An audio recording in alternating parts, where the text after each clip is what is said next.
Dear colleagues, first of all, I kindly ask you to mute your microphone to avoid interrupting the conference session today. My name is Fesenko Olena. I'm head of organizing committee of NANO-2022, and it is a great pleasure to welcome you at our 10th University Conference. More than 5,000 scientists from different countries of the world had already taken part at our Nano Conference since 2012. And also we had published more than 10 abstract books and more than 12 spring of our participants and others. This year, it's our jubilee conference. That is why an innovative vector of Ukraine development, society needs maximum concentration of efforts. For Ukraine, it is extremely important to concentrate efforts on the creation of appropriate such as overcoming the consequence of arm integration and energy international partners for. Now we move to our next speakers, to Ukrainians. Now, National Research Foundation of Ukraine, academician of National Academy of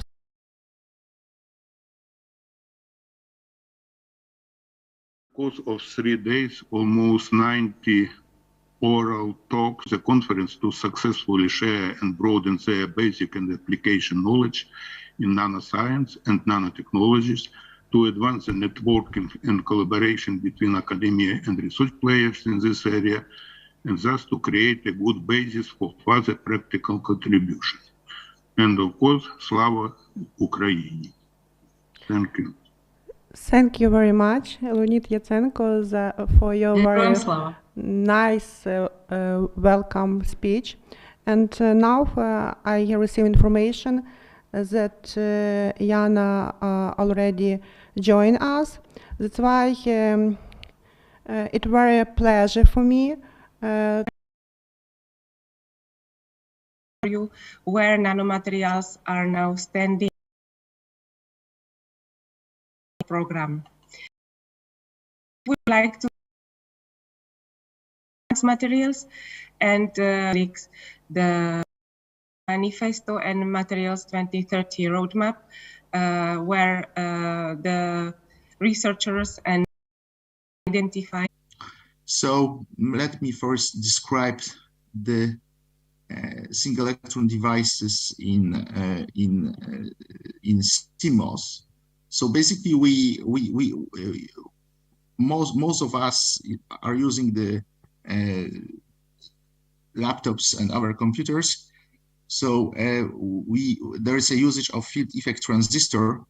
So as geometrical places which represent left and right quantum dot. And then on the top we have electric gates. So then the electron injected to source will tunnel to drain back and forth. And this concept implements so-called position-based qubit. So here the particular advantage of such approach is high logical density, since most recent field defect transistors can have only 3 nanometers in channel length. So basically, by applying certain voltages to the gates, we can generate effective landscape, and this effective landscape, then we have a particle in effective landscape, so we can use a Schrödinger equation, for example.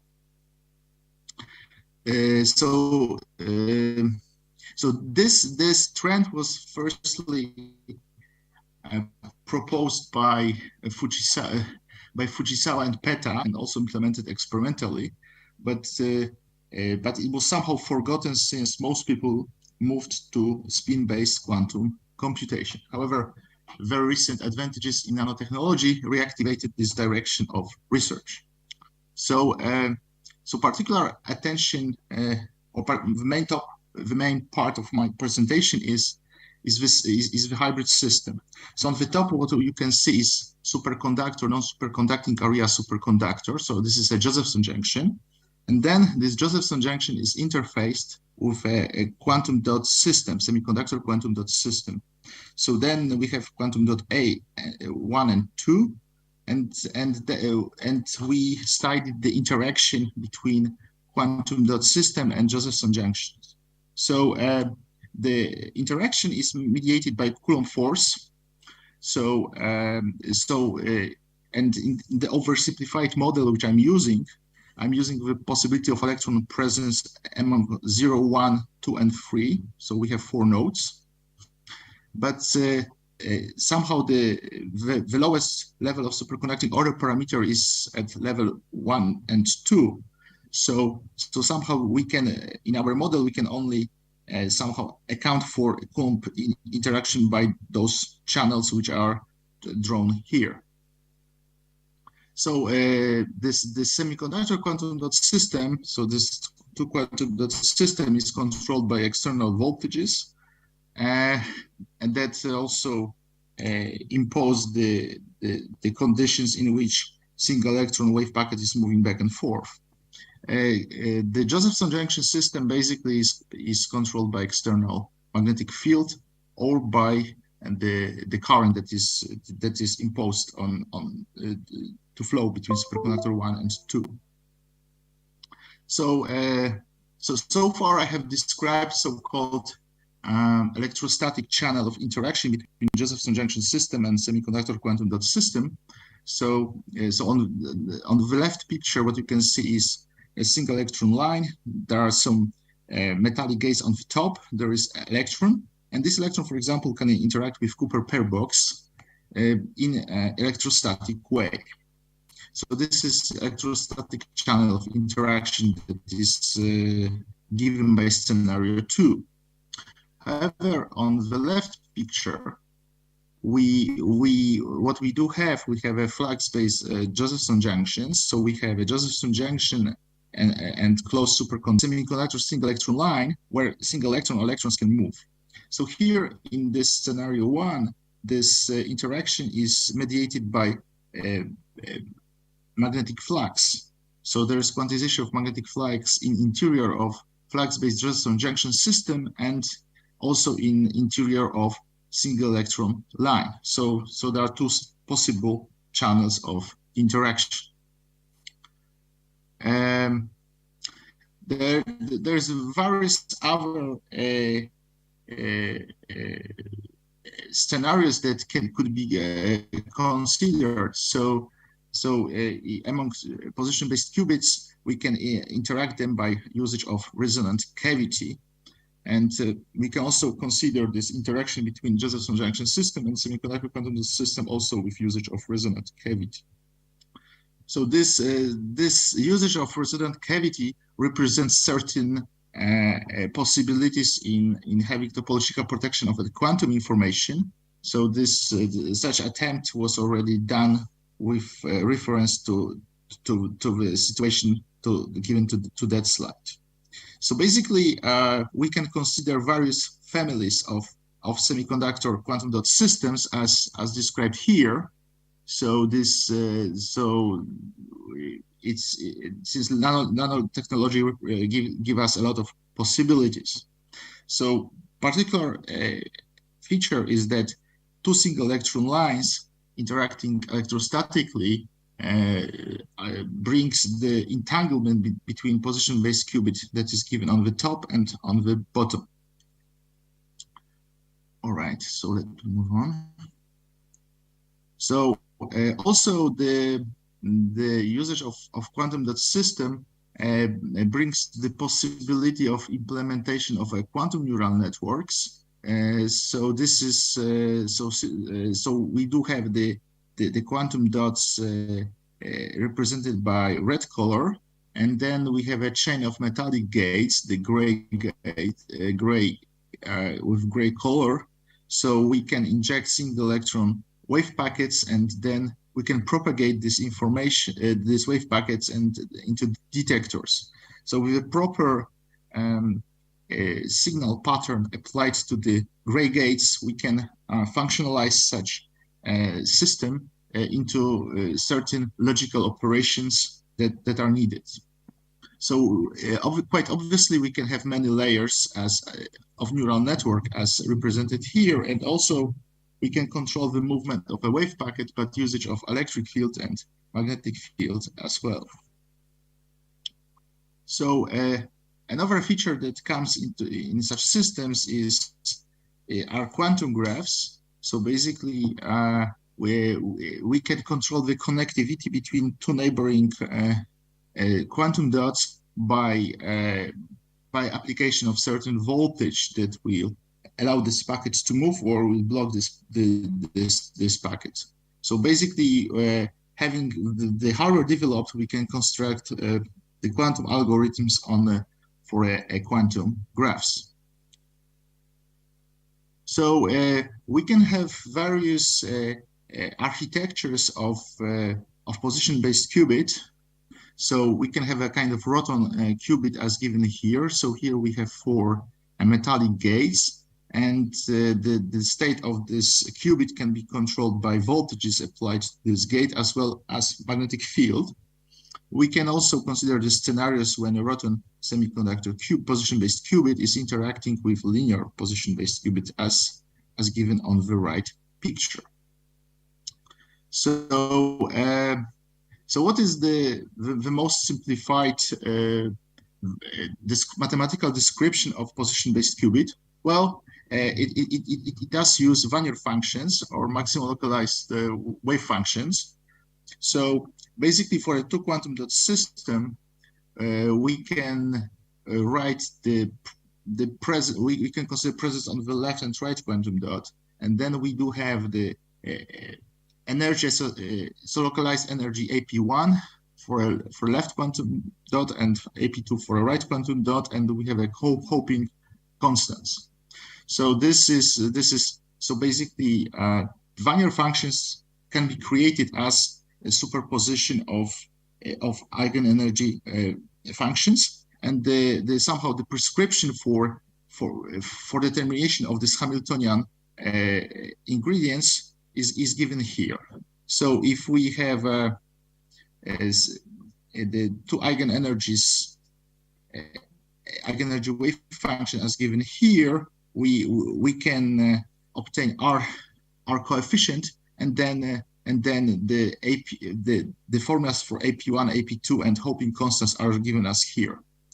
So this is like coding information for a position-based qubit, which is quite different from most dominant trend, where we do have a code where information is encoded into eigenenergies directly. So we can consider various shapes of semiconductor nanowires, and we can generate the entanglement. So basically, such system as represented here represents the quantum swap gate. So in quantum swap gate, let's say the logical state on the top is 0, and due to Coulomb interaction, repulsive interaction, the logical state on the lower nanowire is 1. So that's why this name such situation is named as a swap operation.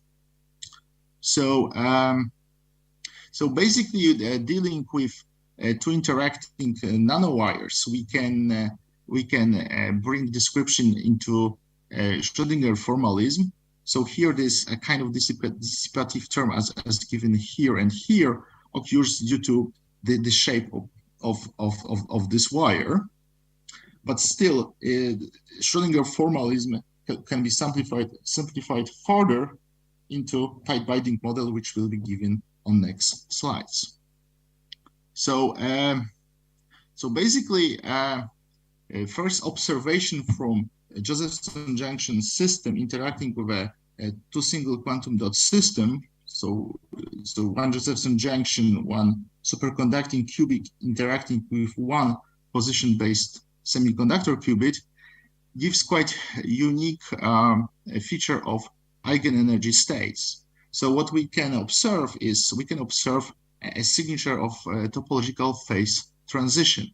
So basically, this can be tuned by a superconducting order parameter that does occur in Josephson junction system. So this is a very prominent feature for future design, since both Josephson junctions and quantum dot systems can be manufactured on a large scale with high repetitivity.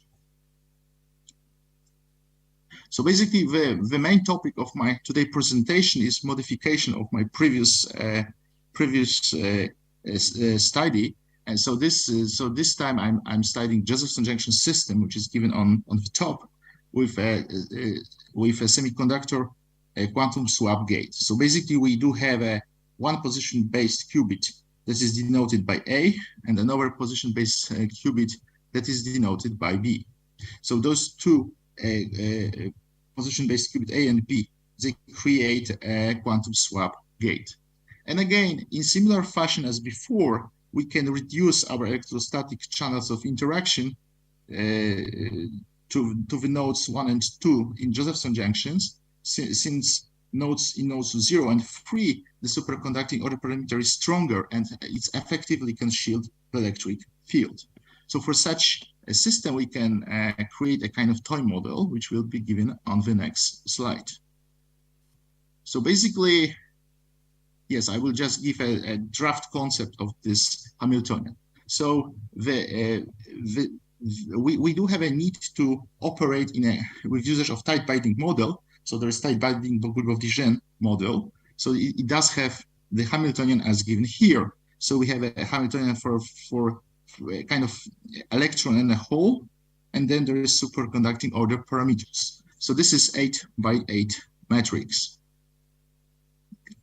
So for a quantum swap gate, we have 4 by 4 matrix. So we have so just considering, so this is basically the presence, suppose 1A, 1B, sorry, 1A, 2B, 2A, 1B, 2A, 2B. So there are 4 possible situations, and there's electrostatic energy associated with these 4 situations, and there are Hoping terms, and there are certain terms that corresponds to localized energy. So this is so when we combine both systems and we consider Coulomb interaction, we are ending with matrix 33 by 33, which is quite computable, and we can obtain various features, including topological phase transition. So this work is still under development. So we have various tuning parameters, distance, superconducting order parameters, strength, and so on. Yeah. So basically, this is main part of my presentation. So I continue this research, and I continue the functionalization of those structures, and also design the new experiments that hopefully will be done. So this methodology, which I have described, can fit to various quantum devices using the Josephson junctions and quantum dots. Yeah. So yeah, and I would like to make a summary that probably the system described today could be one of the best candidates for topologically protected qubits with high level of integrations. At least that's my hope or my feeling. Thank you for your attention. Thank you very much for very interesting talk. We see that is some example of using of nanophysics quantum dots for very interesting field of quantum computing, which is developing last time very quickly in Europe, and so we have about 4 minutes for discussions. Who wants to ask?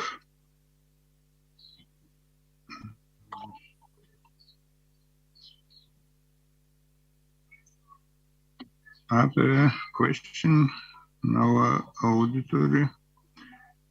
May I ask the question? Yeah, please. I want to ask somewhat general question.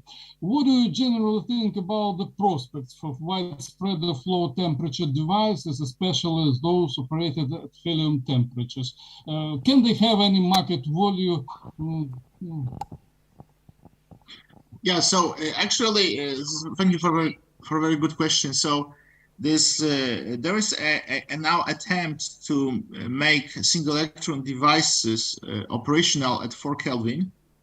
So and with usage of very well developed CMOS technology. So so definitely there is a concept, there's advanced concept at work in this direction, represented by Jülich and Riken, for example. So if we talk only about single electron devices and in semiconductor quantum dot system, there are some signatures that qubits can operate at temperatures above 100 millikelvin. But as about this interface, I'm afraid that most likely both devices has to be pulled down to the temperatures in the range of 50 millikelvin, since we do expect that Josephson junction system is operating quantum regime, basically in the similar fashion as IBM quantum experience.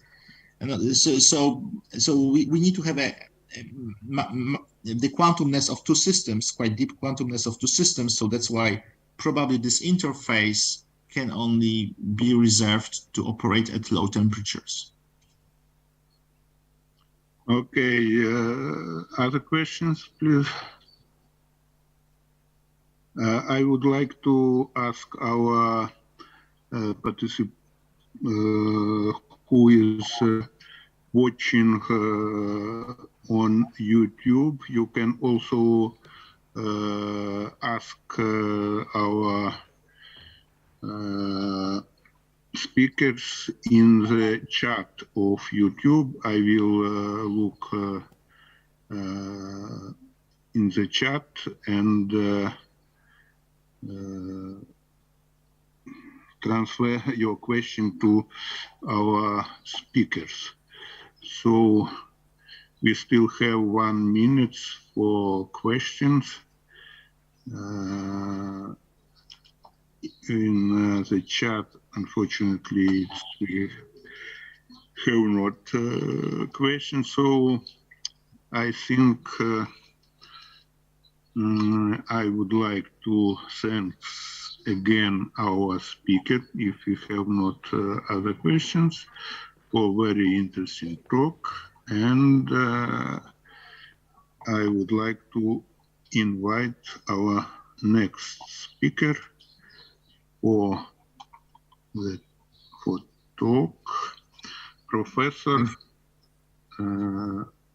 Przemysław Raczyński. Are you here?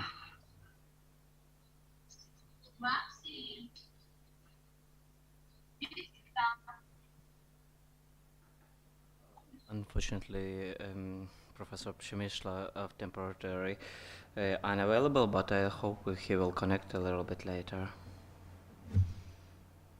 Okay, so we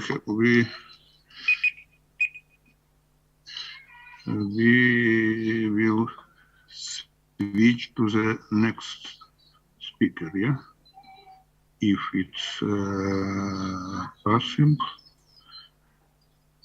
We move forward. Sorry? Yes, maybe we will move forward, and if he will connect a little bit later, we will inform you. Okay. So next speaker, Professor Leonid Dolgov. Leonid, are you here? Yes, I'm here. Yes, can you hear me? Okay. And your talk is very interesting title, why plasmon enhancement coefficient is different for light absorption, scattering, and luminescence effects. Leonid Dolgov is from University of Tartu, Estonia. Please, you have 25 minutes for your talk. Okay, thank you for the introduction. Do you see my presentation? Yes, okay. But you have to yes. Screen. Let me just give me 1 minute. I can sharing screen. Okay, screen sharing. Maybe I just make it again. Just a moment.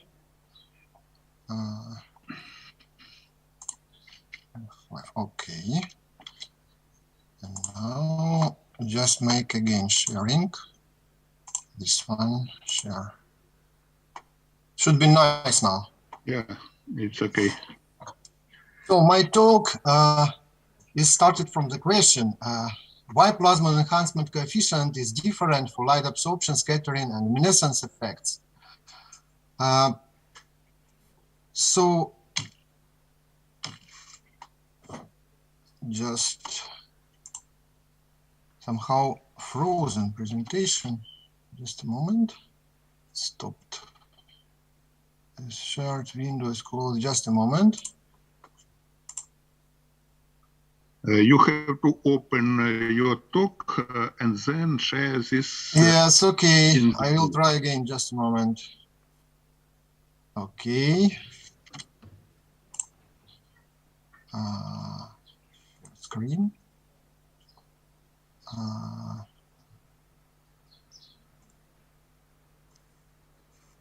Share.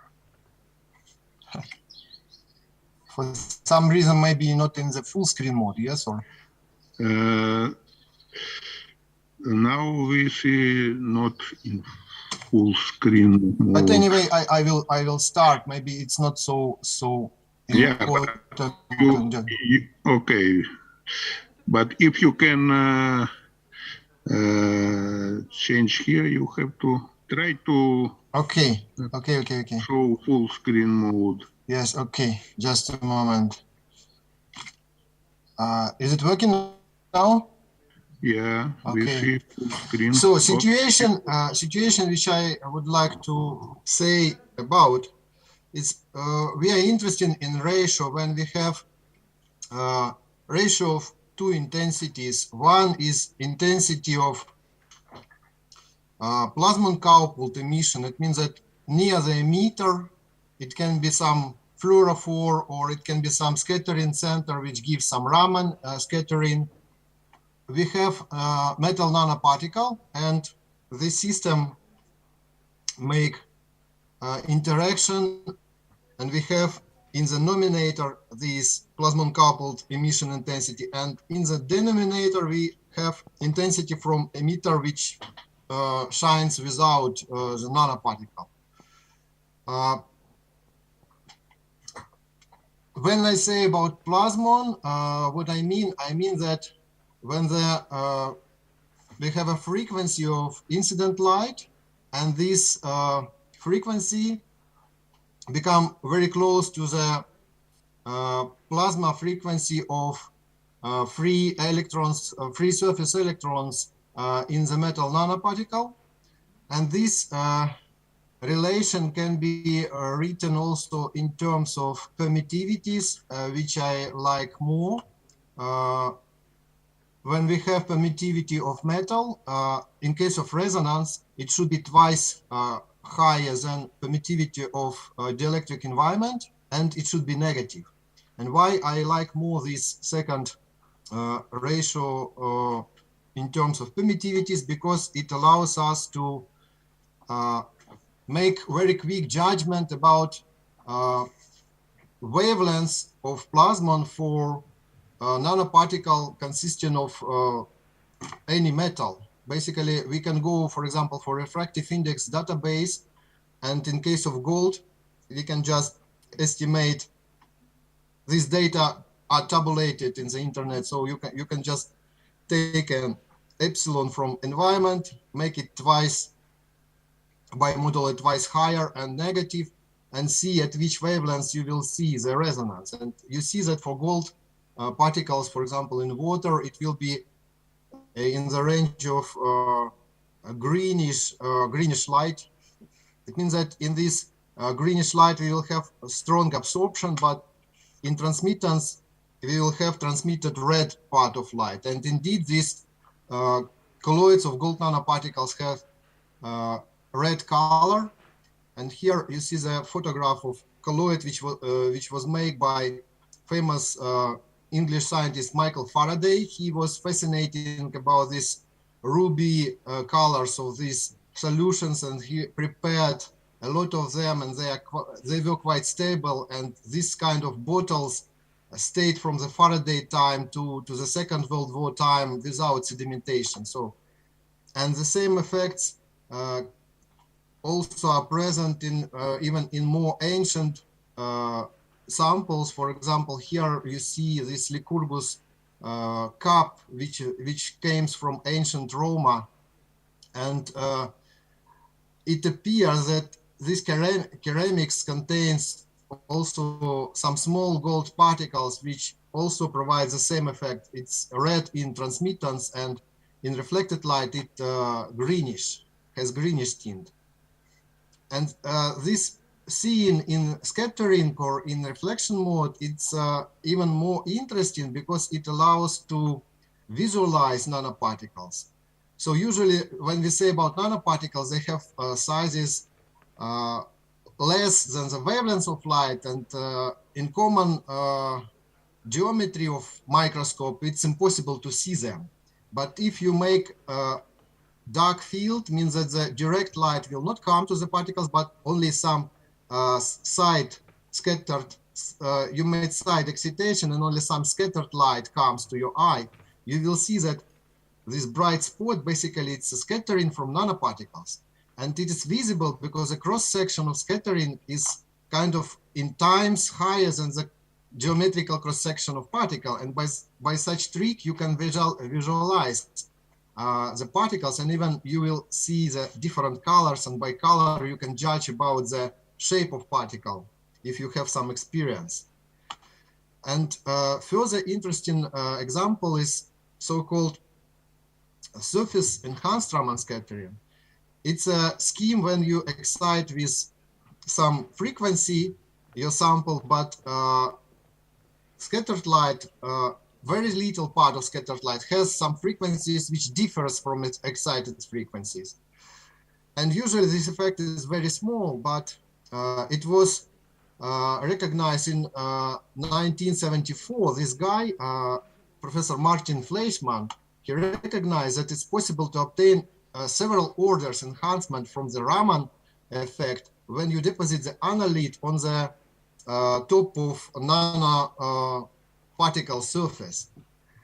And initially it was quite funny that initially people did not believe him much, because he also proposed some pseudoscientific idea of cold nuclear synthesis. And people say that, oh, maybe it's also not so scientific, but you see that Raman scattering and surface enhanced Raman scattering become a very big branch of science. And you see that now his work, his pioneer work, has more than 5,000 citations. And when we say, when we place near the nanoparticle the fluorescence center, we have some resonance interaction, and it allows us to obtain from Raman scattering, obtain surface enhanced Raman scattering, and from fluorescence, some metal enhanced fluorescence. But to see these two effects together, not so much works are published about this. And therefore, we decided to check this possibility on the example of zinc phthalocyanine emitter. It's a molecule which is very popular now for organic solar cells and photodynamic therapy of cancer. And we placed this molecule on the surface of these gold islands, on these some exotic nanoparticles. And this work was done in collaboration with two scientific groups. One was a group of Dr. Elena Fesenka from the Institute of Physics, Ukrainian Academy of Science, and another group was from Austria. It was Institute of Applied Physics, and this group was led by Professor Thomas Clark. And what was registered, basically, as was achieved in Raman, we obtained several orders of enhancement for the signal, but when we saw the fluorescence, in fluorescence, we obtained only like 1.3 times, something like this. And it was a question why it is so. And the question appeared not very easy, because not very much works were about the simultaneous analysis of Raman signals and fluorescence for the same samples, which prepares in the same rules and just in the same conditions. But we found very interesting work. It was quite old, like 1983, where this Raman scattering and fluorescence, which assisted by plasmons, is analyzed in the similar way. And here I just make a summary of the most important points of this paper. So they started from the very general ratio that intensity is a product of excitation efficiency, transfer efficiency, and emission yield.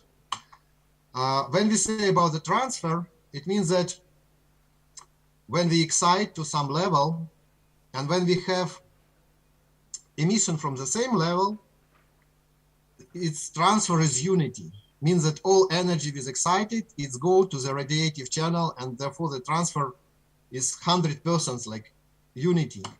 But when we have from the excited level, we have some non-radiative processes, which can be some dephasing or some thermal depopulation. And finally, when we have radiation from the level which is lower than excitation, then in this case we have transfer much less than unity. And coming to that cases which they and we analyzed, its first case is Raman scattering, and it's illustrated here by this energy diagram. When we excite to this excited level 1, it's relaxed without transfer. It means that from the same level it relaxes immediately. Therefore, this enhancement coefficient is defined by basically by the local fields. It's a local field of excitation and local field of emission, which is squared because intensity is proportional to electric strength squared, and then it's multiplied because we have two processes together, excitation and emission. And finally, these two coefficients in product, it gives like orders, like 3 orders of enhancement. But when situations changed, like we excited to one level and we have some, let's say, small dephasing, it means that emission starts from the level which is lower than excitation. In this case, it immediately gives like 2 orders decrease to this enhancement coefficient, because this non-radiative channel appears, and the energy which comes there, it basically did not allow us to obtain 100%. So these products of non-radiative factors is like 10 in minus 2, 10 in power minus 2. So the real enhancement coefficient which is left for fluorescence, it can be 1 order, like 10 times. And even this number cannot be used in general case completely, because it depends on the quantum yield of initial quantum yield of fluorophore. And this situation is depicted here. When we have excitation, when we have a lot of dephasing, thermalization processes, and then basically our emission starts from the level 0. Here it's excited level, but it's marked like 0 label, and this is ground state. So here we see that because of this, a lot of non-radiative channels, we have product of this 10 on the basically on emission yield. And when we have high quantum yield initially, this radiative rate is dominating. And for the surface rates here, we have such numbers like the orders of these numbers. And finally, it gives us 0.01. And therefore, when we make the product 10 multiplied by 0.01, you obtain not increase, but even decrease in fluorescence. So basically, for the good fluorophores, which has quite high quantum yield, like 95%, it makes non-enhancement, but decrease when we place this plasmon particle near. But when we have a fluorophore with non-radiative, where we have initially low quantum yield, it means that non-radiative rates are prevailed initially. It gives us such situation when this ratio of yields gives us ratio of rates gives us unity. And then we can, if we multiply this 10 factor to unity, it gives us 10. It means that in the best case, when our fluorophore is very bad, it means that it has very low quantum yield. We can obtain nice enhancement, like 10 times enhancement because of plasmons. And saying about this phthalocyanine, which we analyzed, it has quantum yield something like near 60–65%. So it means that it's not 95. It means that we have some room for enhancement, but still it's not very low to be enhanced hugely. Therefore, we obtained only like 1.5 times enhancement. And the same situation was when I have collaboration with another group in China, and we have tried to realize plasmon phosphor on inorganic basis. Like we used Mn4 plus ion, and we added some silver particles inside the system to see how they increase intensity. And we obtained also like very low, like 1.4 times. And it is maybe because we have already nice fluorescence, and we have not much room for increase because our quantum yield kind of like already not so bad. So in conclusion, Raman scattering occurs from the excited state almost at once after excitation. There are no time and way for non-radiative relaxation. So several orders enhancement coefficient in this case is defined mostly by local electric field enhancement coefficients. But in other cases, electrons can relax from excited to less energetic emitting states from which fluorescence occurs. And these relaxation channels decrease enhancement coefficient for fluorescence process comparing with Raman, and leave possibilities for only several times plasmonic enhancement in fluorescence if initial non-plasmonic fluorescence yield was low. Otherwise, there is no enhancement and metal surface quenched fluorescence. And finally, I would like to acknowledge our armed forces of Ukraine, territorial defense, and all volunteers and European Union states for support and heroic struggle and defense of Ukraine just now in this time. Thank you for your attention.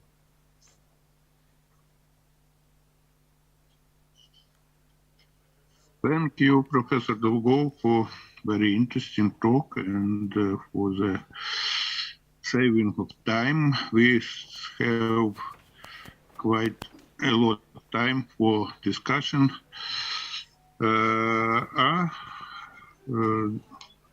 We want to ask the speaker. There is a question from the conference hall. Kyiv National University. I have a question. How could you argue that your intensity, just theoretical question, is proportional to the multiplication of two transition probabilities up and down? I would say intensity is proportional to probability transition down from upper level to lower that you account for. At the same time, in turn, that transition can be proportional to the transition to the upper level and intensity of the light, if you talk about fluorescence. So, and there should be also included such parameter as the decay parameter for single atom or molecule. Thank you. Is it a clear question? Yes, I understood you. I just here maybe I clarify a little that when I say about this product, I mean that it's basically when we say about up transition, we mean the absorption cross section and all processes connected with absorption, because the more you absorb, so the more you finally emit, and this I mean. Yes, if you say something about environment where this transition happens, when you neglect a lot of effects. Thank you very much. Other question, please. One moment, we have one more question from conference hall. Okay, please. Thank you. My question is, how do you determine quantum yield of the emission in the presence of a plasmon field? Do you take into account that absorption coefficient also increases when you increase the intensity of electric field? Yes, it's a good question, because basically that paper on which I refer, they did not make it completely in one way, like theory complete and experiment complete. They make a kind of like situation when they make an equation, and at some point they say that, okay, we don't have this theoretical data, we can insert our experimental numbers into that equation which we have and make a kind of like a judgment about the orders of effect. It's of course it's a very to say it more exactly and accurately, it's a big question to make it very accurately theoretically or very accurately experimentally just take into account all effects, like distance between the emitter and the fluorophore, like kind of like interaction when you have several particles like interacting. You also have some effects on quantum yields, and so it's a kind of like indeed, and there are a lot of papers about this related things. But our desire was to understand what is the basically reason for such orders difference in enhancement, and they give us an answer. It's basically because of these non-radiative processes. It's just dephasing or some relaxation. It means that our thought initial was what will be more effective when we increase more this absorption and obtain higher coefficient, or we play with plasmons which will become more with emission, not with absorption. But now I see that answer is that the more constructive way just to couple plasmon with emission, because when you have coupled with absorption, and if you have large Stokes shift between absorption and emission, this large Stokes shift already gives you a lot of way for these non-radiative processes, and these non-radiative processes will basically limit that plasmonic effect which we would like to see in emission. Okay, thank you. Other questions?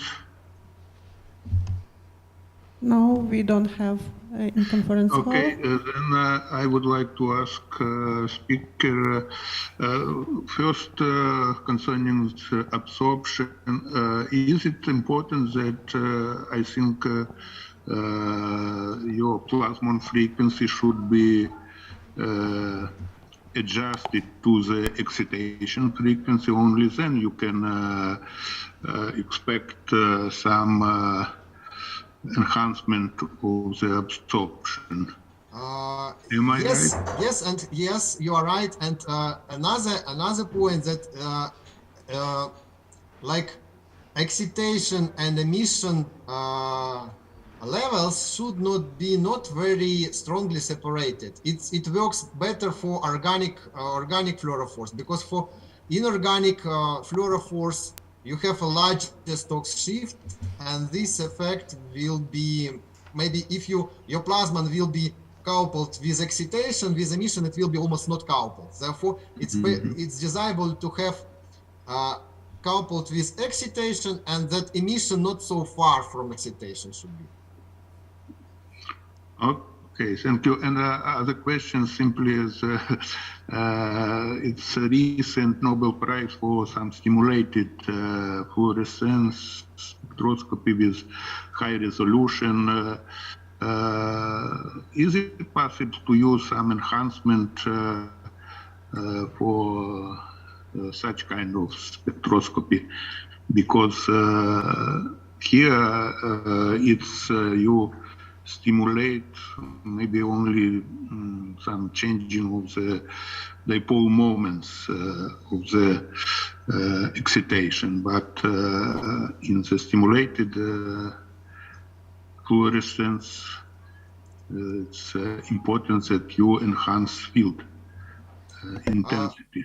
I can say that that guy who collaborate with Elena and me, this Professor Thomas Clark, he is dealing with this super resolution in fluorescence quite much time.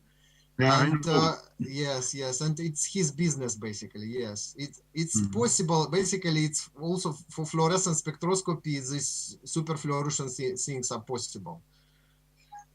Okay, so other questions? No questions. Thank you very much for the interesting talk. And what about Professor Przemysław Raczyński? He is not with us. Oh, unfortunately, he haven't connected. Okay. So next speaker, Professor Alexey Nazarov, will talk radio frequency plasma modification of molybdenum S2 2D material from Lashkarov Institute of Semiconductor Physics of National Academy of Science of Ukraine. Are you with us, Professor Nazarov? Yes, I am here.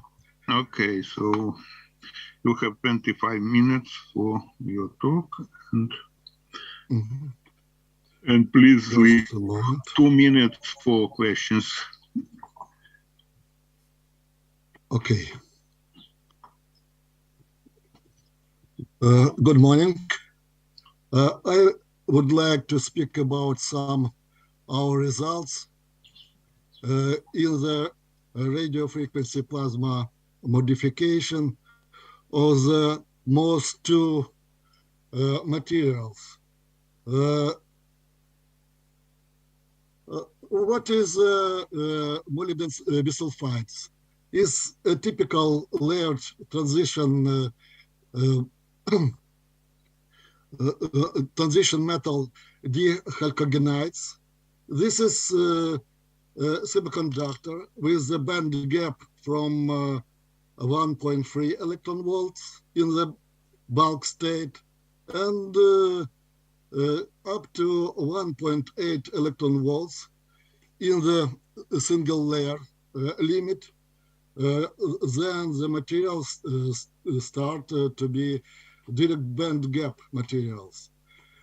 This 2D and multi-layer material is very promising for different range of activity of research.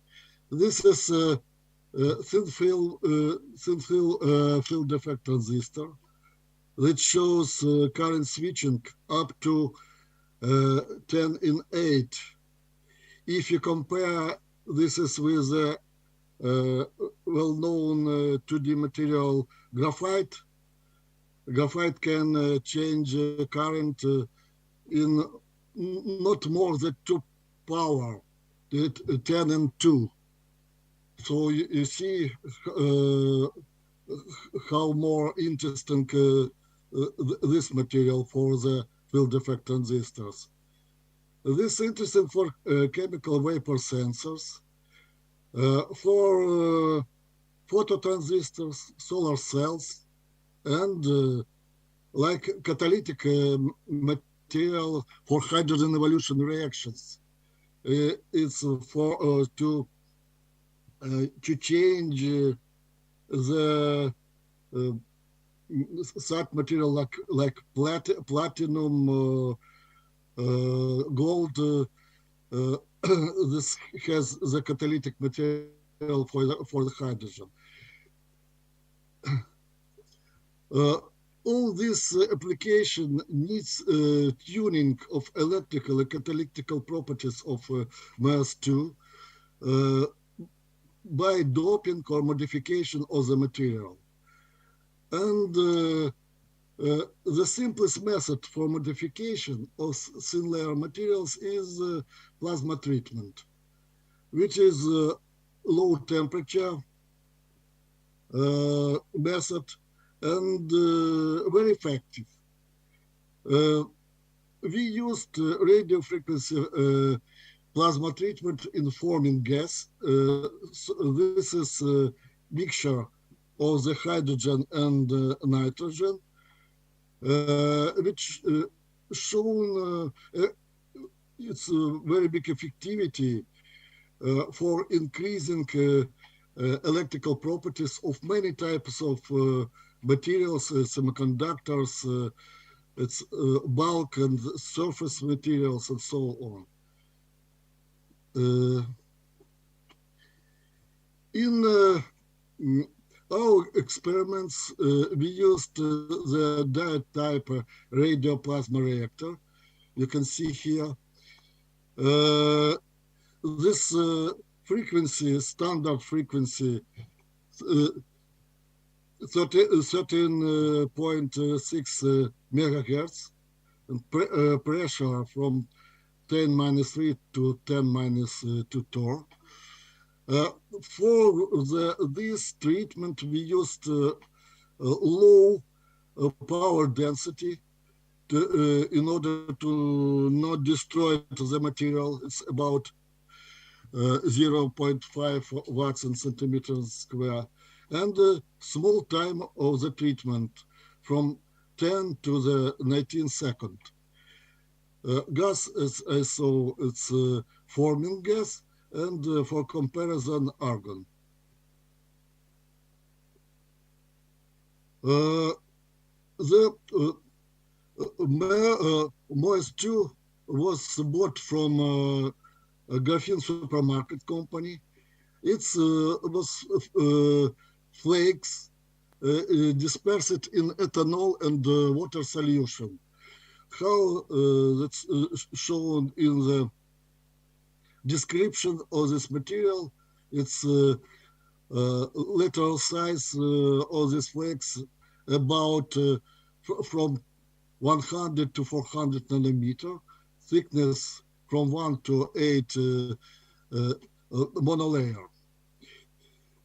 We use for deposition, we use the spray coating method and deposit all these MOS flakes on silicon wafer for some measurements, and on dioxide silicon wafer with the gold electrode for the electrical measurements. Here you can see microphoto of MOS2 flakes on silicon, and here you can see some parts, some flakes of these films on the gold electrode. The measurements of thickness of such flakes was performed by atomic force microscopy, and we can see that average size it's about 12 nanometers, so it's about 10 to 12 monolayers. So it's not one layer materials, but for field effect transistors, it's usually used materials with the thickness about up to 10 monolayers, because in this case the conductivity is considerably higher and mobility of the charge carrier also the higher than in one layer materials. It's first to control, to understand what we have the materials, we used the micro-Raman method. Then our flakes was deposited on silicon, and you see here the point for measurements, and we can see the two characteristics peaks for MOS2. This is year 1 2D mode. This is in plane vibration sulfur atom, and A1G mode. This is out plane vibration sulfur atom. So it shows that it indeed has MOS2 structure, and also we observe some additional mode. It's about 285. It could be correspond to 3-oxide molybdenum, and 457. That could be correspond to dioxide molybdenum inclusions inside of this material. This data was obtained from the paper oxidized coal shell MOS2 nanostructure. There was some special control measurements with oxides, and we can compare our results with these results. That our previous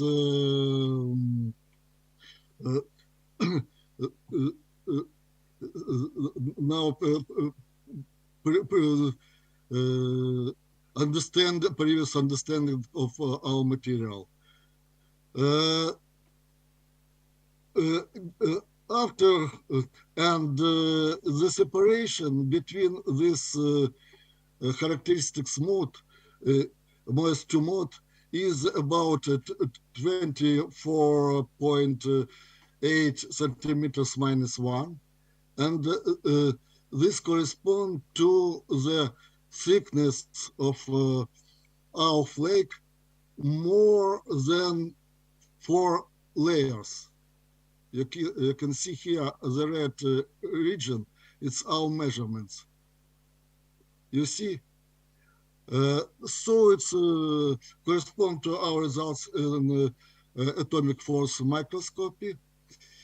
And next important results that after plasma treatment, we observed blue shift of this peaks, both these peaks to the blue region, and it can be associated with the increase of compressive stress of our flakes, or on whole doping of the film. This is very difficult to distinguish. It's necessary has some additional experiments to understand.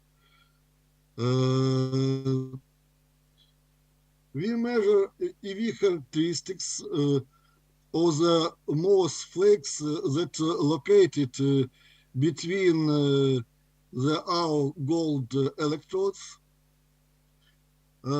And the measurements of this EV characteristics was on the same devices after repeating all the plasma treatment. And we observed very strong decreasing of resistance of our structure in both cases, in cases of our forming gas treatment and argon, and some stabilization or the reduction of our resistance in the third step of the treatment. This stabilization could be associated with Morse two-flake destruction. You can see atomic force microscopy results after long treatment of plasma. It's totally destroyed. But the electrical conductivity there is in this case also.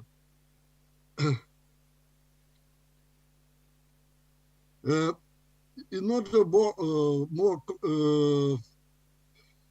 exactly understand the situation with changing our chemical structure during the plasma treatment, we study X-ray photoelectron spectra of these materials. We can see this, that our materials has the main core level spectrum for molybdenum, oxygen, sulfur, and of course silicon, because silicon was substrate for our structure for Morse two flakes. And when we look on the core spectra of molybdenum 3D, we can see that during the plasma treatment, we can see the increase of oxidized part of the spectra. And also we observed in core level spectrum of oxygen, we observed absorbed oxygen and also molybdenum oxygen bonds, creation of molybdenum oxygen bonds.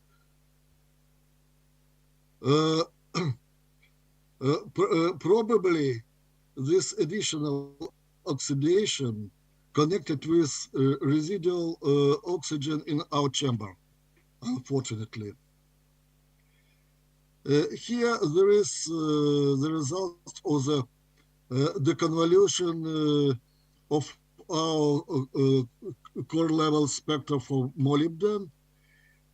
From this, we can extract percent concentration of oxygen in the sulfide states, changing during the plasma treatment.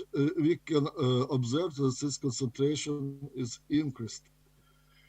And especially in the long plasma treatment, we observed generation of MOS3 molybdenum oxide 3 oxide. You see here, it has enough big concentration if compare with other oxide. What is important? The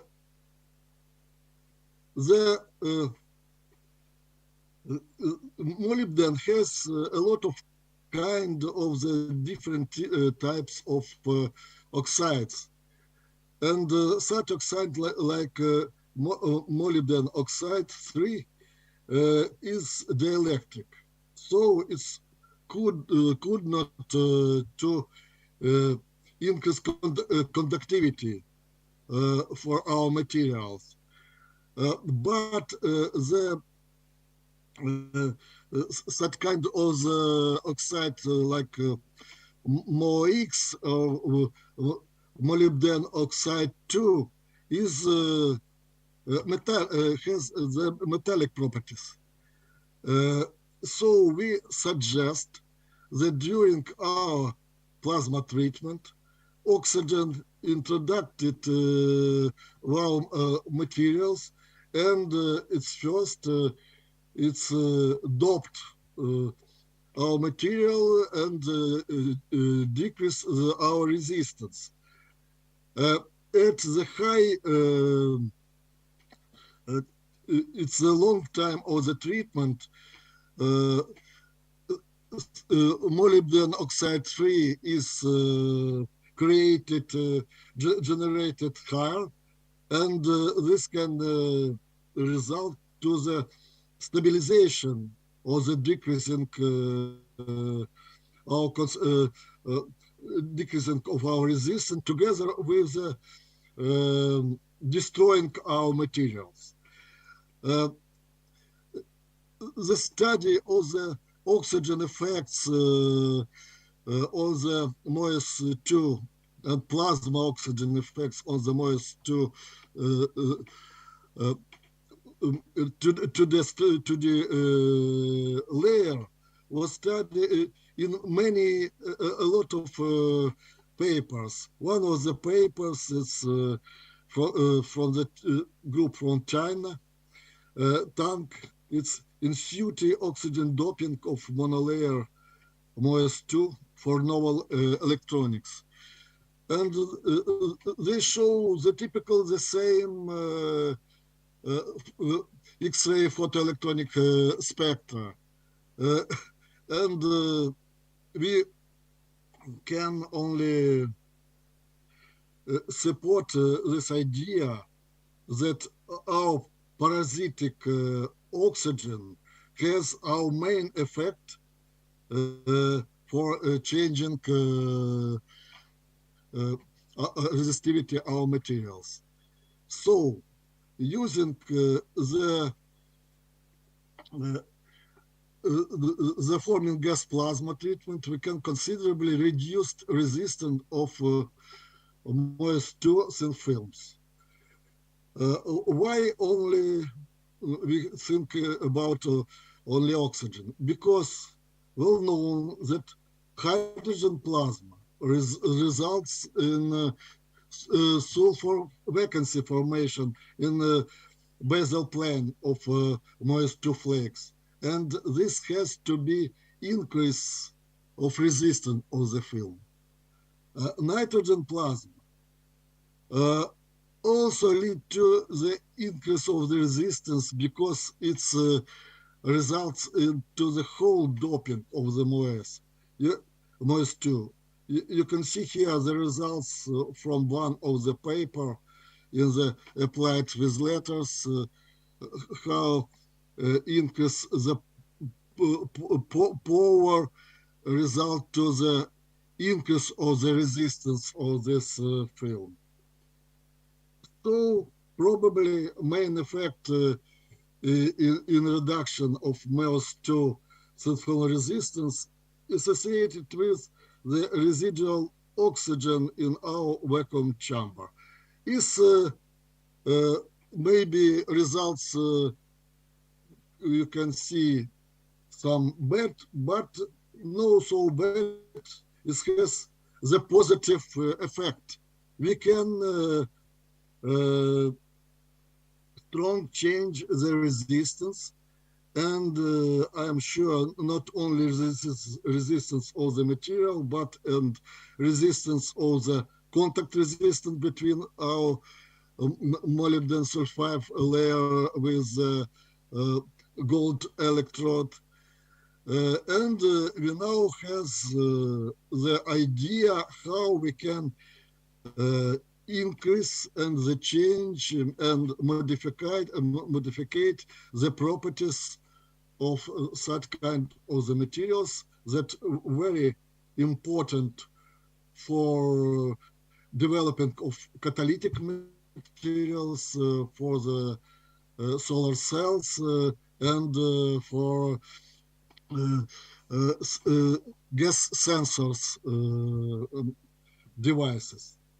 So, thank you for your attention. Thank you very much for the interesting talk. So the talk is open for discussion. Who wants to ask speaker?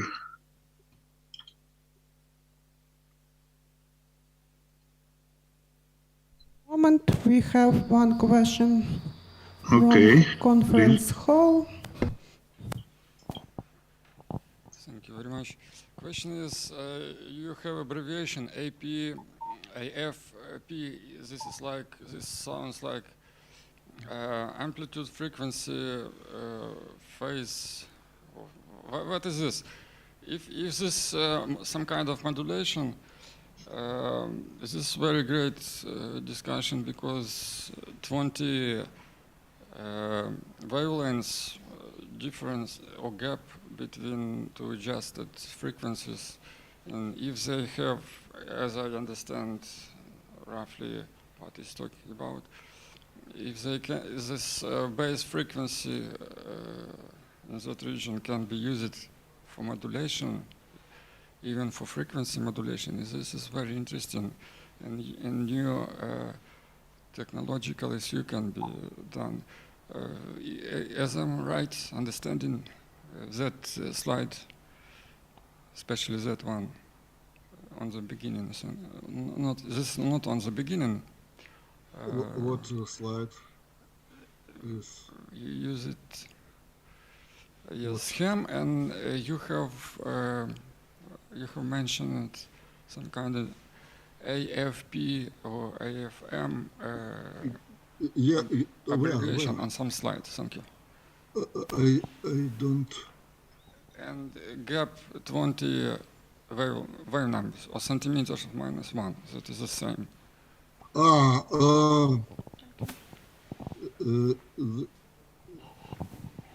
Yeah, something. This slide, I cannot understand. It's about the mode in the microraman. Where? What's the question?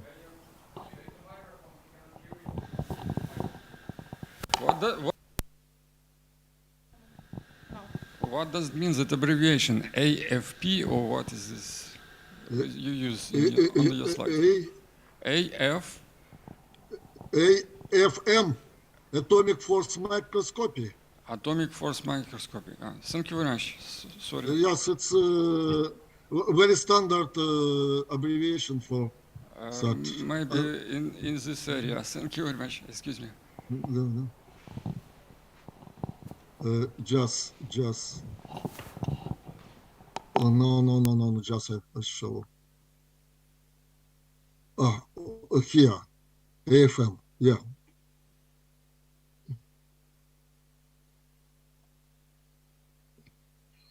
Okay, other question, please. If no, I have some. We have one more question. One moment. Okay. Thank you for your interesting report, Chernovtsi National University. Professor Ruslan Politansky. Can you say something about influence of plasma treatment on silicon surface? Maybe more detailedly, because on the slide is mentioned about blue shift. Maybe this from this effect is belong to silicon surface or not? Can you say about this more detailedly? Thank you.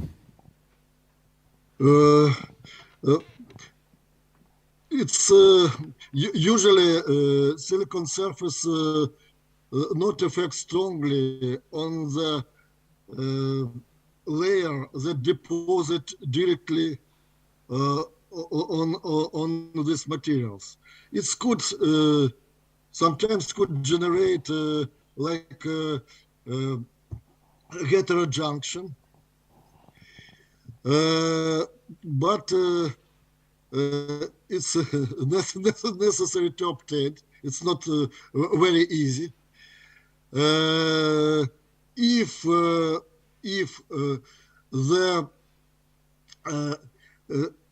silicon has dioxide, and this dioxide is charged, usually he has positive charge. This charge can affect on the electrical conductivity of the materials. Yes, but I can show that application of the voltage to this structure, to the like it's to backgate to the silicon substrate, will not influence on the conductivity of our MOS2 flakes. So the substrate cannot affect strongly on the conductivity of our materials. Okay, thank you. And other question from our online participants? No questions. So thank you very much for the interesting talk. And we are going to the next talk from our program. This talk will be presented by Professor Mauro Pereira. Are you here? Yes, I'm here. How are you? Okay, so talk is giant gigahertz, terahertz nonlinearities in superlattices with application to terahertz medical diagnostic from Khalifa University, Abu Dhabi, United Arab Emirates. Yeah, hello everybody. I changed the talk a little bit. Can you, let me see, can you all see my screen? Yes, we can. Okay, good. Everything is okay. Yeah, I just took out the medical part for this time. Another time I'll talk about it. And yes, I am at, my main job is Khalifa University, where I'm head of the physics department. And I'm also a senior scientist at the Academy of Science of Czechia.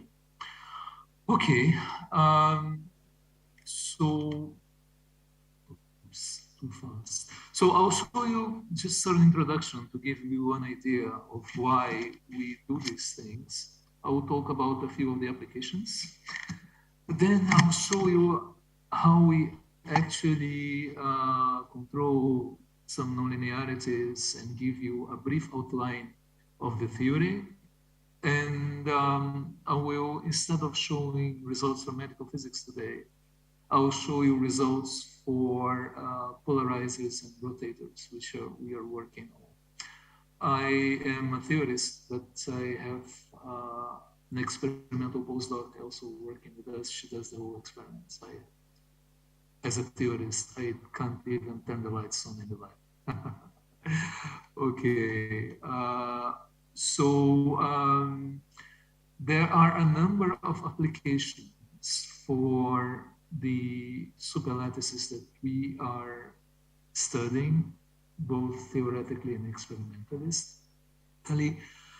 And one day I will show you, not today, applications for our applications for metabolomics and breath analysis. We also collaborate with European teams for control of water quality and explosive precursor detectors through the European Union. And from a fundamental point of view, we want to understand the nonlinearities in a superlattice using quantum transport and optics, and we also design devices.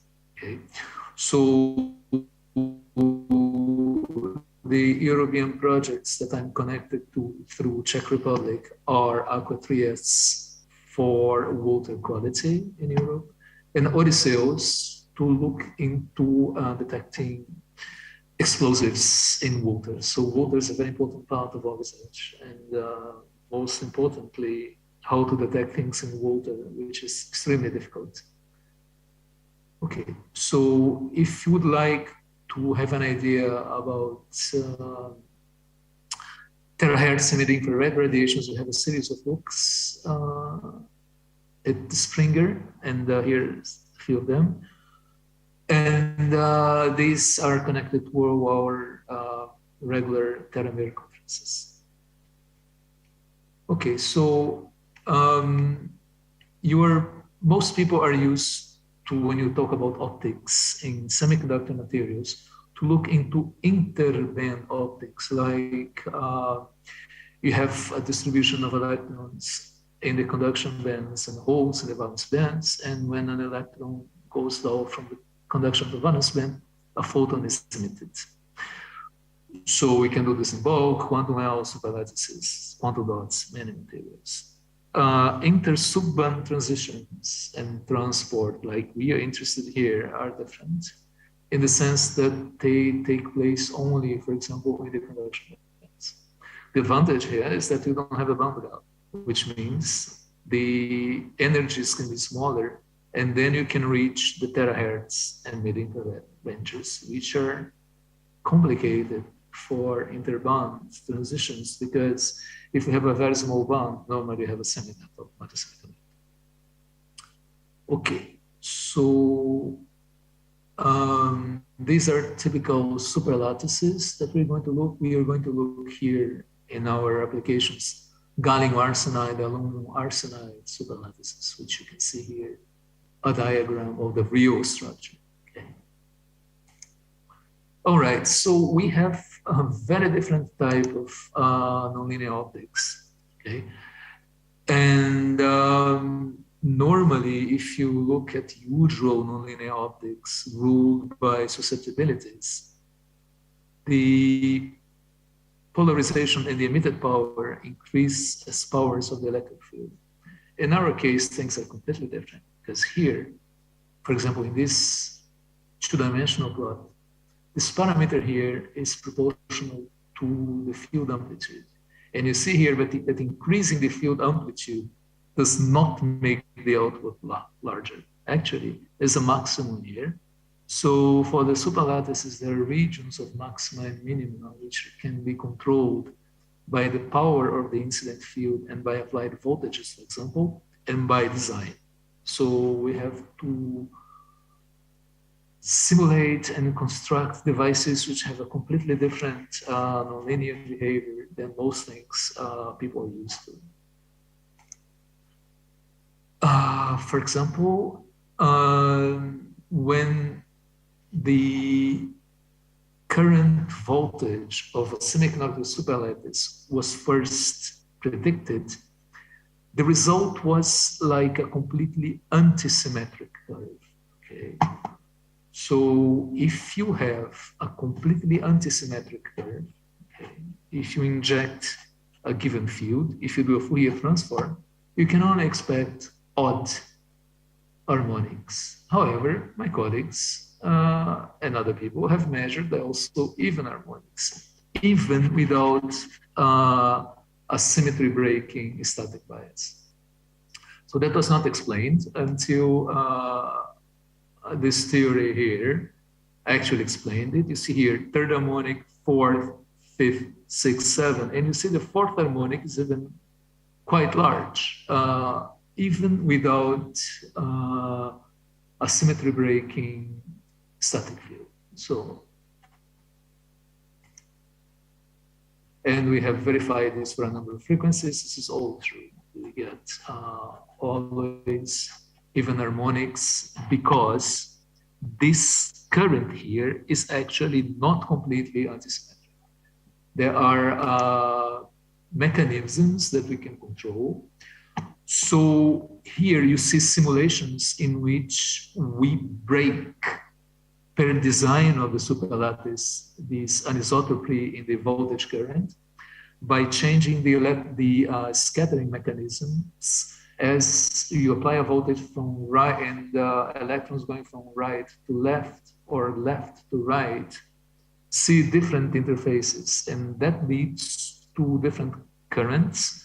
And this break of asymmetry allows us to increase the even harmonic output. You can also do this by applying a voltage. You see here predictive theory for controlling the fourth and sixth harmonic output. And you see here what my colleagues measured. You see it's quite similar. There are some noises here, and these noises are due to detection imperfection. If there will be perfect detection, we would have a curve just like that. So we have changed structures by playing by hand with the asymmetry here. And when you look into quantum transport, when the electrons go through here, they are scattered differently than when they go through here for the better interface. And aluminum arsenide sits well over gallium arsenide, so we have a nice interface. But gallium arsenide doesn't sit so well over aluminum arsenide when you make a superlattice.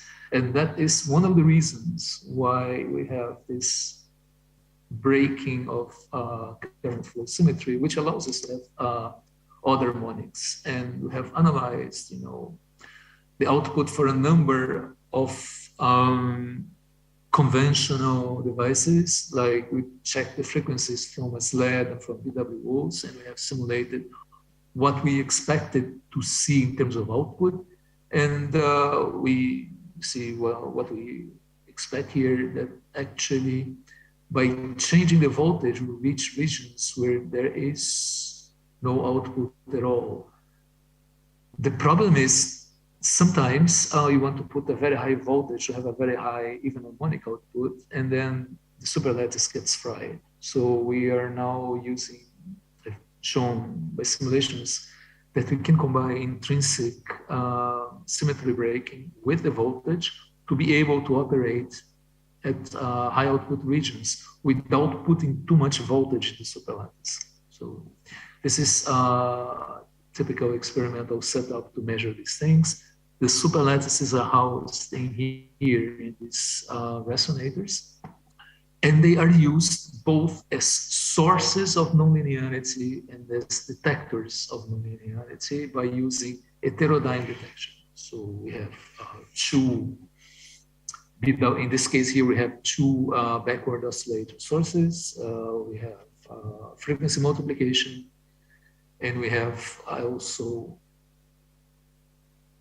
nonlinear effects in the detection in the superlattice. So the superlattice is both used as source and detector. So here is our experimental demonstration for this voltage control. And the theory that I used to describe this is based on non-equilibrium Green's functions. Actually, they should be called Schwinger Green's functions because he got them before Keldysh, but I don't know why everybody calls them Keldysh Green's functions. I have no idea. So yeah, so this is typically the Hamiltonian describing the system has, of course, a kinetic part, p square over 2m. the superlattice structure a mean field due to the fact that when you apply a voltage, electrons go away and positive charges are left behind, and unapplied field. So here is a typical Dyson equation describing a Green's functions property. So this quantity here integrated over omega, which is an internal frequency, gives you the usual density matrix of nanomechanics. And spectral information is included in G hat, which is represented here with us. Okay, this is a full numerical study. We can solve these equations analytically, we cannot. So we just have a powerful computer simulator for these Green's functions. So we have a few mechanisms in here. We have electron impurity scattering. We have interface roughness scattering, which is connected to the fact, as I said, that the different interfaces have different qualities. And we have the main, also a very important mechanism, which is a low form scattering. So it's all included here. Here is a typical Green's functions resolved in frequency and momentum. We also have a series of 2CL simulators which were developed through the years. This here in cooperation with the University of Lund, this year was done at Sheffield Hallam. And next month, I'm starting a new project to deliver the next, hopefully the next state-of-the-art simulator in a 3-year project. So we're actually looking for a couple of students to help us with the simulation after. So unfortunately, the Green's functions do not work for very small frequencies like sub-terahertz and high input field powers. So what I do is to take input from the Green's functions to get the IV without an oscillating input, and the data from here I plug into analytical solutions of the Boltzmann equation, the relaxation rate approximation that have no limitation over frequency and power. So I can have a small frequency, high power, and I can generate all the harmonics. And I calculate the parameters put into the Boltzmann equation using the non-equilibrium Green's functions. So here is how our colleagues test this experimentally. Okay. Here is in more detail the interface roughness self-energy. We make a number of approximations and have the roughness characterized by an energy bump and the size of the bump and the depth of the bump. So these little bumps here, we make a model for them and we put into our computer. Okay. Unfortunately, there is no analytical solution for the Boltzmann equation if you break the symmetry. So my first approach was to use an ansatz solution in which I would replace J0 and gamma by J0 minus and gamma minus. Gamma is the broadening on the side, and they use the place where the current there has negative differential resistance, and another value for the positive side. This works. We can describe all the even harmonic emission, but leads to numerical complications. So the first solution for this was to use a path integral approach, which gives us a very good numerical solution, but these solutions are numerically demanding and take time to get anywhere. So, but we get very good results. And recently, I decided to try something. I replaced this step function here, which is not differentiable at the origin, by a representation of this step function, which is completely analytical. The moment I do this, I got rid of all the numerical problems I had before. And also looking into applications, I saw that it could also explain some experimental results. Some people in the past made some experiments. Let me show you here. Whoops, what is it? Oh. Give me a second here. Okay. Some experimental teams have measured the output power of the second harmonic with different voltages, and their theory could not explain why they were measuring not symmetric outputs. You see here, this top here is bigger than this, and this is bigger than that. And I can explain this by introducing the lack of symmetry in the voltage current. So directly as a consequence, we see this, which has been measured experimentally. And also, this theory gets rid of all these numerical errors that we see at low voltage and low power, and gives me absolutely smooth curves, absolutely perfect curves. So it's very good. We are also working on hyperbolic terahertz materials, but I'm not going to show results today. We are working on metabolomics and bath analysis using these superlattices, but I'm not going to show this today. And we are also working on polarizers and rotators, which are very important to manipulate the light from one mode to the other. And here is an example of one of the structures which we have designed and constructed and compared theory and experiments.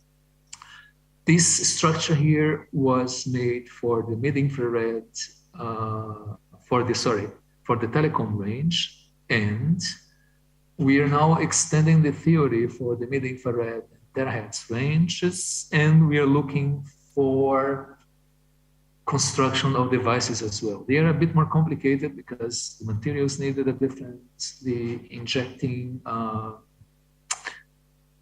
optical fibers are different, and we are working on all of this, but soon we'll have a number of designs simulated and constructed to show this. You see here, we expected, to go from very slow, small TE to big TM, and they actually managed to have a very good polarization. This is experimental, and this is simulated. And we are now also looking into superlattices. The results are being submitted for publications. We have a very interesting superlattice waveguide, which gives us even more rotator and polarizer effect. It's very strong. So in summary, even though I am actually a mathematical physicist working with non-equilibrium many-body physics, we have in our team applications to environmental pollution and medical physics.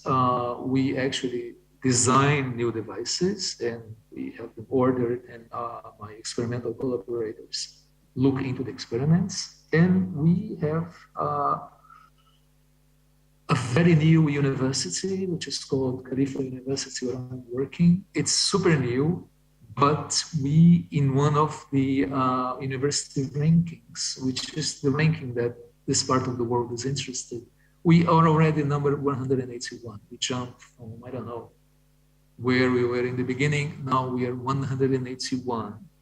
And by 2030, we plan to be among the top 100. So anyone that joins us will join a university that wants to be one of the best in the world, and we will get there. So we, just in my team, we have a number of PhD positions for any students wanting to work in here. We have excellent fellowships, it's a very high salary. The life in Abu Dhabi is super nice. You see here, this is the view from the window here. The beach is fantastic, everything is nice. And, you can do sports, you can go swimming, you can go surfing, paragliding, all sorts of things. we have a number of projects, and the focus right now is on a new simulator for interbands, cascaded intersubband and cascaded interband lasers, nonlinearities and superlattices, hyperbolic metamaterials, and polarizers and rotators. So PhD here takes about 4 years, okay? And the students have to take the GRE and an English test, either TOEFL or IELTS, and they are graded here with excellent working conditions. So anybody interested in joining us, send me an email and I can show you how you apply to be a student here. Okay, that was pretty much it. This is all I wanted to say for today, and I thank you all for inviting me to this talk. Okay, and maybe I should see if anybody has questions. Okay, thank you very much for very interesting talk. There is some question from Krzysztof Pomorski. Please. Yes, go ahead.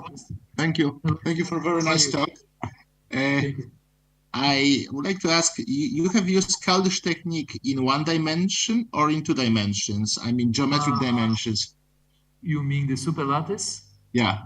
Yeah, the superlattice is, well, like everything in the world, they are 2 dimensions, okay? But the simulations are, of course, in 1 dimension. So we have, in the plane of the layers, okay, the electrons are completely free.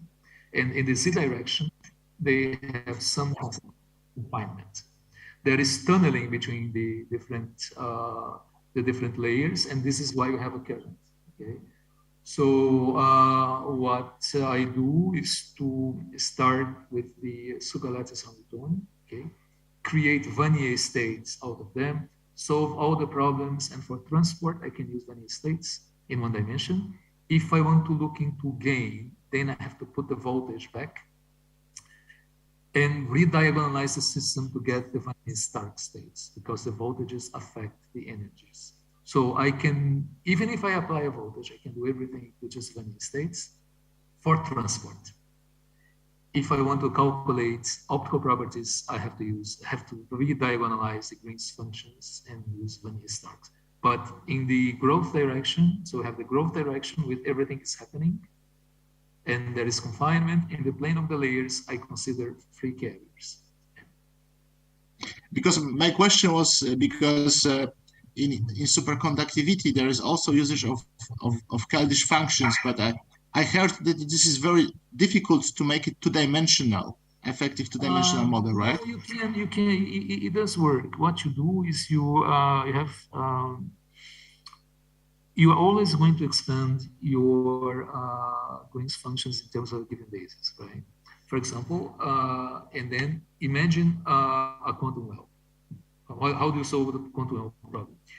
You have the derivatives in the plane of the layer and the derivatives in the growth direction.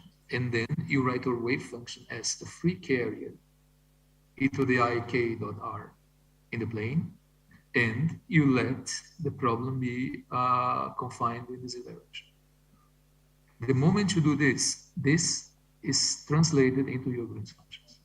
So you have then energy levels for this direction, and you have k squared over 2n right here, right? So in the end of the day, if you look here, let me share my screen again. Okay, share my screen, I'll make it big. Let me see, show you my thing. So, can you see the self-energy? Yeah. Okay. Yeah, okay, wait. Okay, so K here is the wave number in the plane of the layers, okay? And the energy here is a typical relative energy that you have in the Green's functions approach. Since we have discrete levels, this is for each the energy z direction discrete levels, which are labeled here alpha and beta. Okay, So these are confined energy labels, and this is free carrier plane of the layer label. Got it? Yeah. Okay, so this is how you do it. At least one way of doing it. There may be other ways, but this is how. Okay, let's maybe somebody wants Thank you. Ask some question from Yes, the yes, we have question from conference hall. One moment.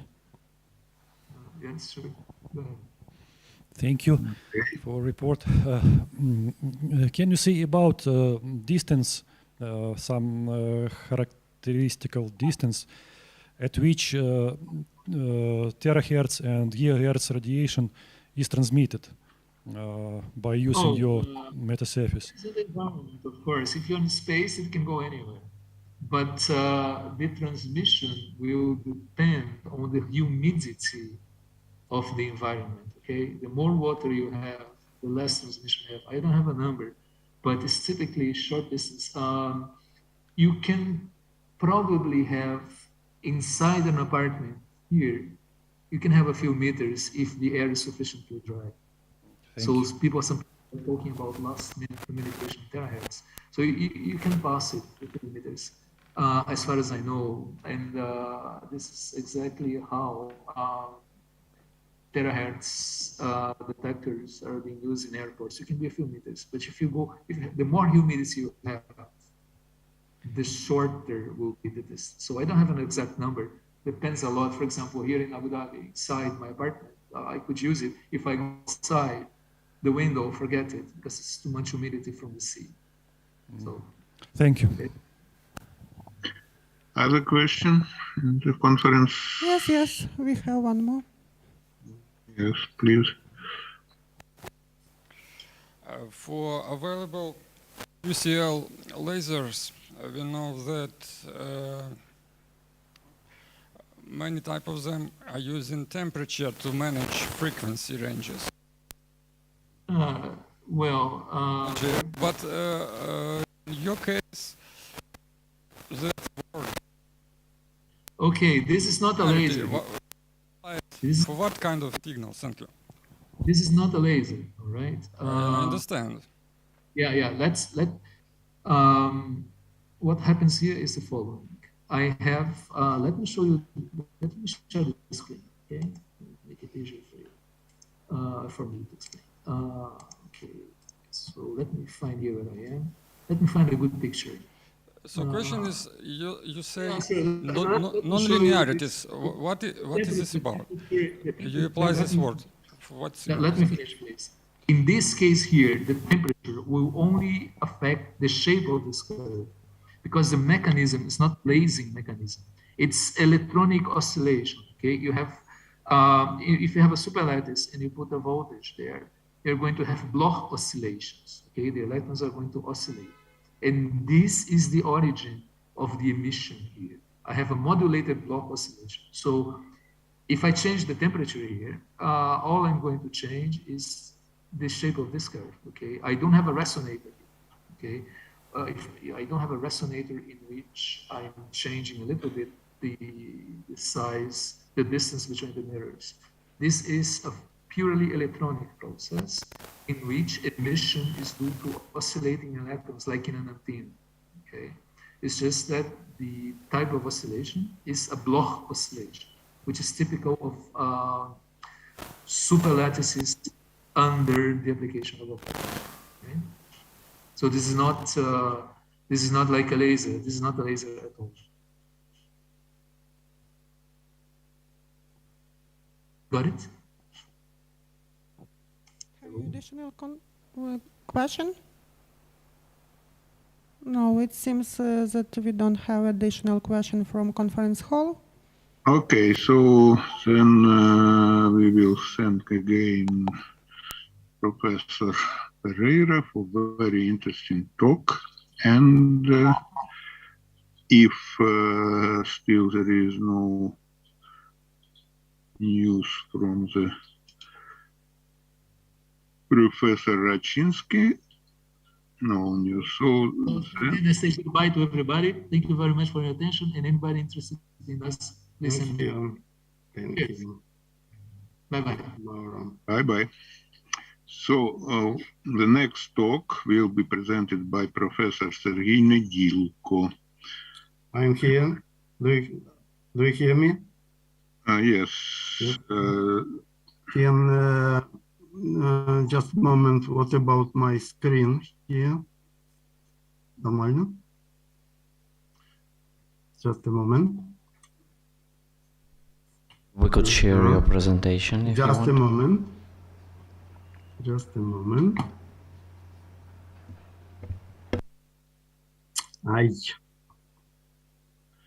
What about presentation? We can see. Окей. По-перше, доброго дня всім. Хочу привітати вас із святом. І маю на увазі не тільки День Незалежності, вчора він продовжується, а я так думаю, що і сьогоднішній день, ця конференція, це також наше свято. So, hello all of you, and I'd like to thank the organizing committee first for your decision to hold the conference in this very difficult, problematic time and caused by war. So this is a good opportunity for me, and not all me, but all the scientists, to meet with colleagues and to present some results of my research team activity. So about this theme of the presentation, this polymer and organic glass ceramics nanocomposite filled with luminescent oxide. I'd like to say that we deal with so-called hybrid composite. You know what is this? As for us, we deal with volumetric, like mixture type of composites, and not with layered or sandwich-like composites. Why we deal with hybrid composites, which composed of filler of two types? Since from a practical point of view, we are working on the development of optical materials, in particular with with light sources, luminescent label, markers, so on. So the filler, the main one, should provide the composite with the desired optical and particular luminescence properties. Second type of filler has to correct the mechanical properties disturbed by the main fillers, change the spectrum of optical absorption, and provides new quality. For example, electrical conductivity, electron capacity, and so on. In many cases, the researcher deals with composites where matrix and filler interact each other relatively weakly. At the same time, it should be emphasized that we consider composite materials not as a mixture, but the case is that when components of the materials interact synergetically, creating new materials with new quality. It means that particles of fillers have to interact in some manner with matrix, forming new structure, new moment, new energetic levels, and so on.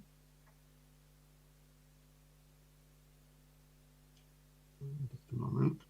Thus, from a physical science of view, we try to find the manifestation of interaction between the component, matrix and fillers, as well as between fillers of different type located in the matrix.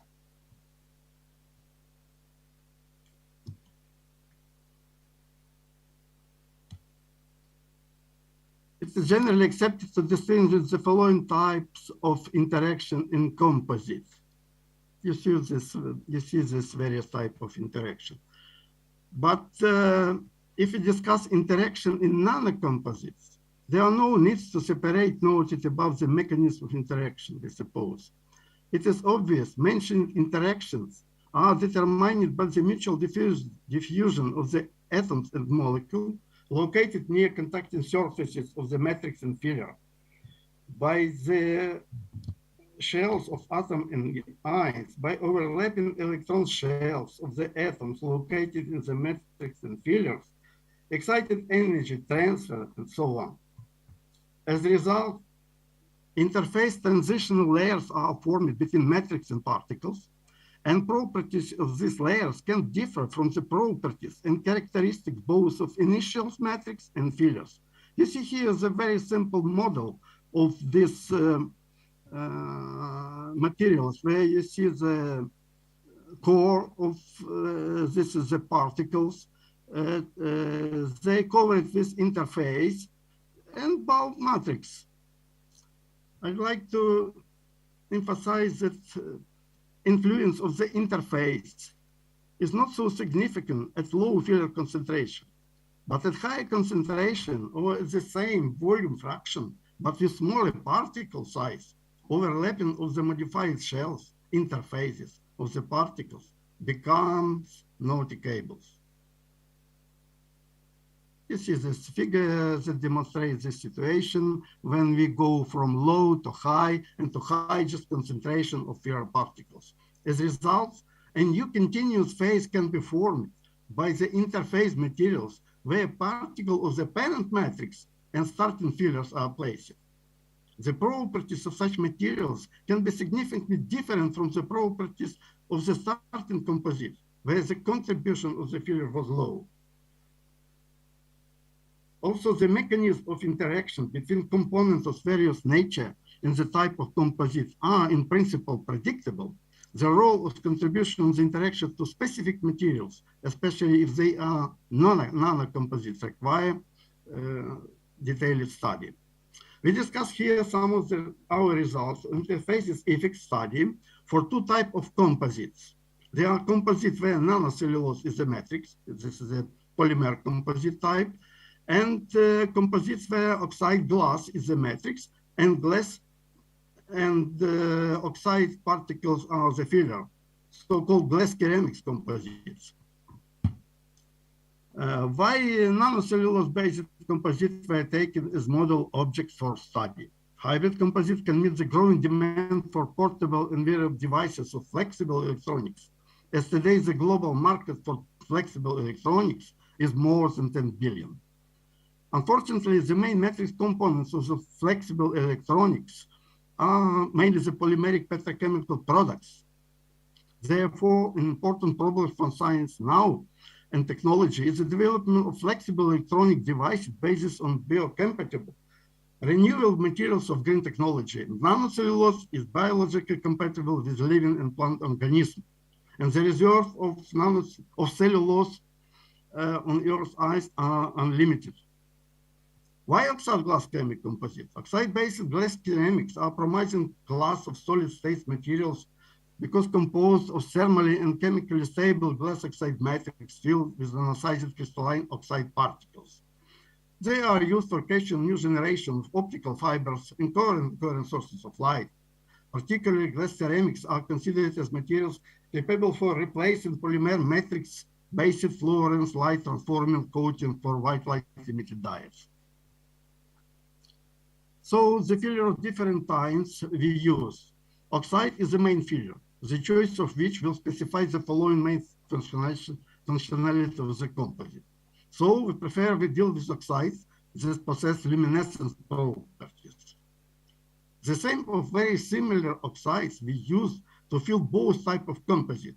In this way, we try to clarify the specifics of the interaction of these oxide particles with neighbor environment. The nanocarbon formed is the second type of fillers. This is additive fillers should modify the structure of the matrix, increase the moisture resistance of the nanocomposite, of nanocellulose composite, vary its conductivity from dielectric to conductor, and to modify the characteristics of optical absorption and photoluminescence of the composite. Here you see some images about process of performing the nanocellulose from this suspense that you see in the right corner. Some images of the film. Nanocellulose was obtained from organosolvent pulp of various plants by treatment in solution of sulfuric acid. Nanofibers are capable to be self-organized Their length is about 200 nanometer, and diameter is from 10 to 12 to 20 nanometers. UV transmitting spectra of the nanocellulose plus oxide particles composite, and nanocellulose plus graphene oxide films you see here. These images of IFM microscopy show that net fibers. Prepared film is characterized by dense packing of nanofibers. So you see the same images of the composites of nanocellulose with oxide particles and with graphene oxide particles. Dimension of these oxide particles and graphene in 300 nanometer and from 1 to 20 microns respectively. You see a good vertibility of the surface of oxide nanoparticles and graphene oxide inclusions also by nanocellulose media.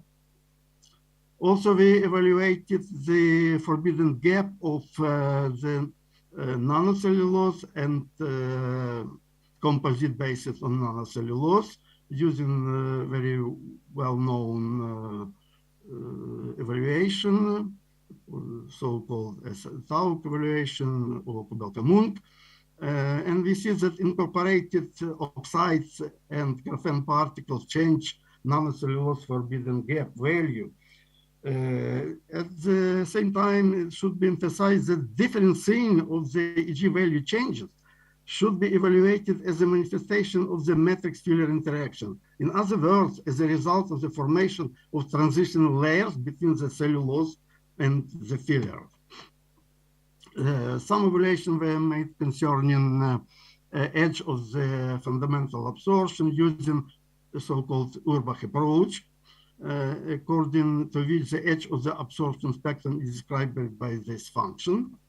And so energy, so-called Urbach energy, was evaluated, and we concluded that incorporated oxides and graphene particles destroy crystallinity of nanocellulose matrix and increase impact of the defect. The wide complex band was observed in the photoluminescence spectra of the samples when they are excited not only in the absorption band, but also when they are excited in the band gap of nanocellulose. It is generally believed that there are several additive sources of the cellulose luminescence, which are molecular fluorophores, defects of impurities specific to cellulosic materials. We concluded that incorporated oxides and graphene particles influence the photoluminescent properties of the nanocellulose composite. But analysis of this influence is too complicated to be promising for clarifying the role of interfaces. Therefore, we try to use luminescent oxide particles as fillers. So you see some same image of this composite and also photoluminescent spectra. And the analysis of the spectral characteristics of the rare earth ions located in oxide particles did not allow to clarify, to clearly highlight the role of the interface. But at the same time, we found that dependence of the praseodymium ions photoluminescent intensity in some temperature region shows that the intensity decreases of 15% for free oxide polymers. Why? This decrease is near 22% when oxide particles are embedded into cellulose matrices. This fact can be interpreted as the effect of high frequency vibration of the cellulose molecule on the rate of non-radiation relaxation in excited ions located at the surface of the oxide particles. Thus, this is a manifestation of the matrix-filler interaction in the system. What about the second type of our direction? I speak about glass ceramics composite. This images shows the certain glass that they are typical for various glass materials morphology. The high quality of the made glass samples coincides with the found uniform distribution of the atom in the glass body. You see this distribution for lead and phosphorus atoms. European oxide adding to the glass composition did not change noted homogeneous distribution of the glass component. And the size of crystal particles when they are embedded into glasses are in the same range as for initial powders. But the shape of the particles are deformed, and as a result, the peripheral part of the particle became smoothed. So we can suppose that the particles are partially dissolved in the glass medium. Thus, we can speak about formation of the interface layer in this system also. It should be noted that we did not see those layers directly using microscopy. XRD data attracted our attention to that fact that in some cases we are not able to see the particles or the traces in the glass ceramics. You see this figures, these images of XRD, those are the typical for amorphous only states. But we were able to find some nanocrystals in the body of these glass ceramics. Important results we have found from the measuring for analysis of the luminescence spectra.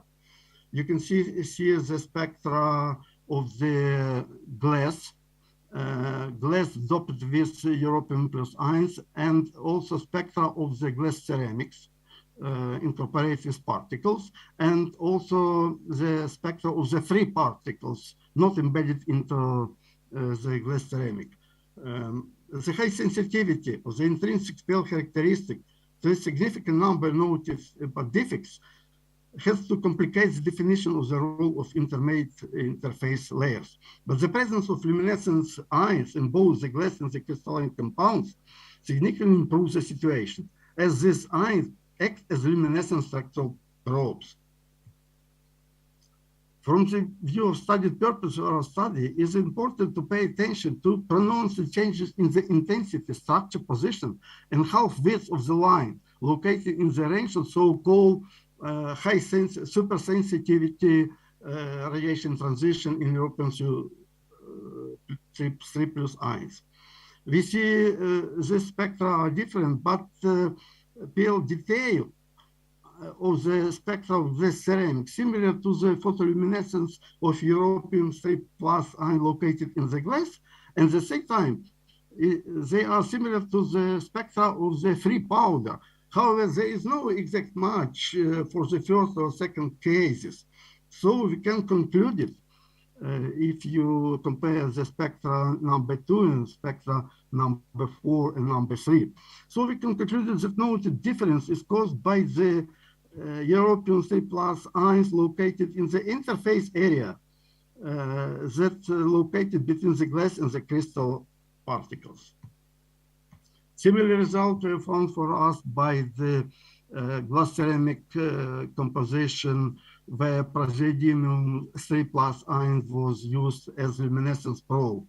Similarly, of the case of this rare earth ion shows that they migrate from crystals into amorphous part of the crystals of the glass ceramics in the part between under melting and following crystallization process, forming transition interfaces layers.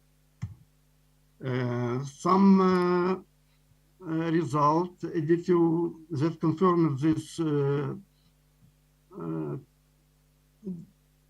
data was found from the PL measurement of the series of glasses where we use the particles of various sizes.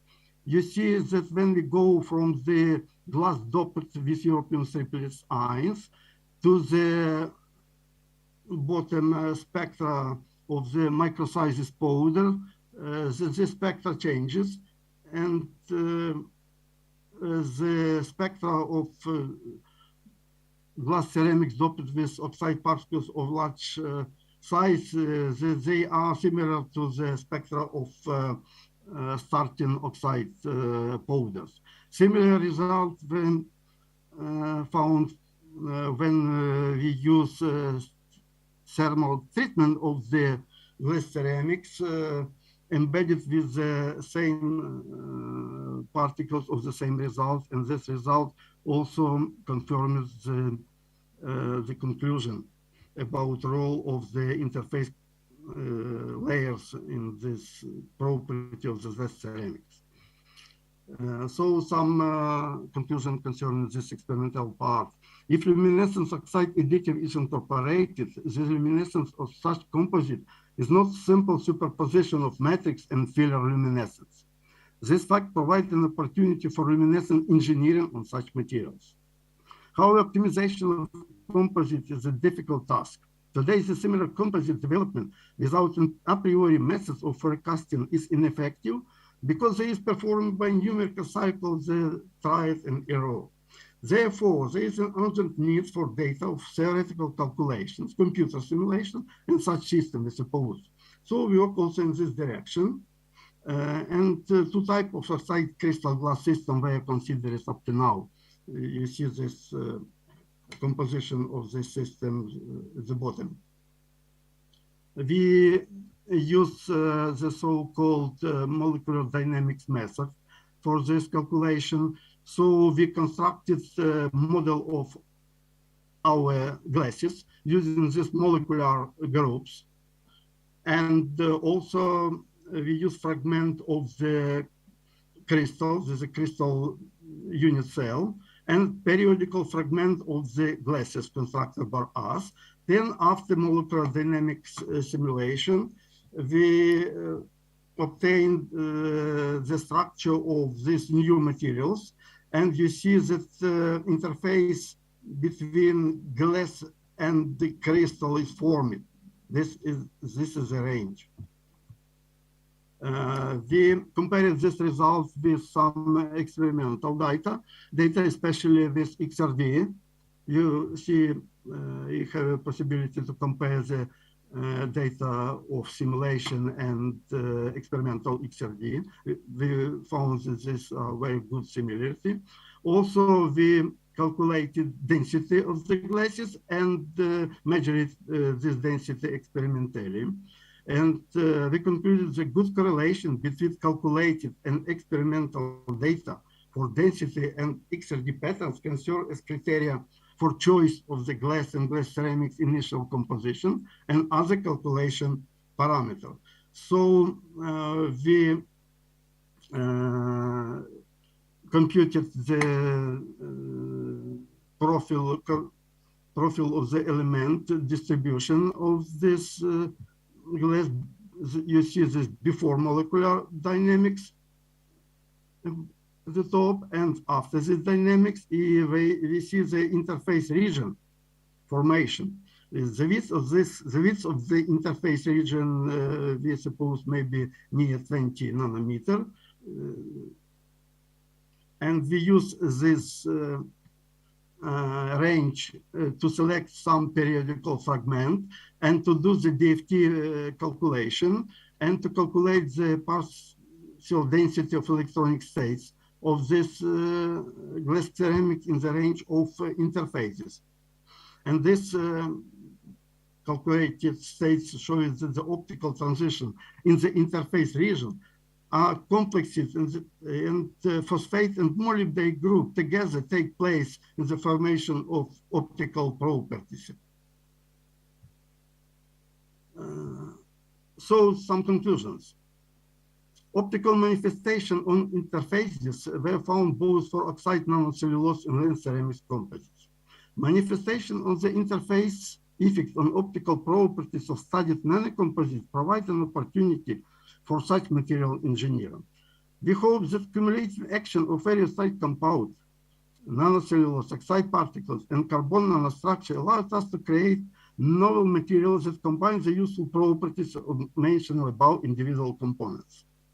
Many efforts at the same time had to be made on the way to find optimal composition for elaboration of technological maps for production of the noted type of luminescent materials. I also to thank my person from my research team, which were engaged in this work. This is Yuri Hizhny, Oksana Chukova, Petro Tseselko, Vasily Shcherbatsky, physicist from the Taras Shevchenko National University of Kyiv. Also Vitaly Cherny and Vladimir Boyko from National University of Life and Environmental Science of Kyiv, and chemists Tatiana Voitenko, Katerina Terebelenko, and Irina Dilkov, also from Taras Shevchenko National University of Kyiv. Also, my thanks to organizing committee. Many thanks for your attention, and my special thanks to Polish Academy of Science for possibility to research states and experimental measurements at Institute of Physics, Polish Academy of Science now during Russia war against Ukraine. I am grateful to these famous people you see below for supporting me and my wife staying in Warsaw, as well as for allowing my scientific activity at the Institute of Physics for 5 months already. This is you well-known Professor Andrzej Suchocki, Professor Wojtek Paszkowicz, Professor Yaroslav Zhidachevsky. Thank you very much. Thank you for interesting talk. We have time only for a couple of very short questions. So, some question in the conference hall?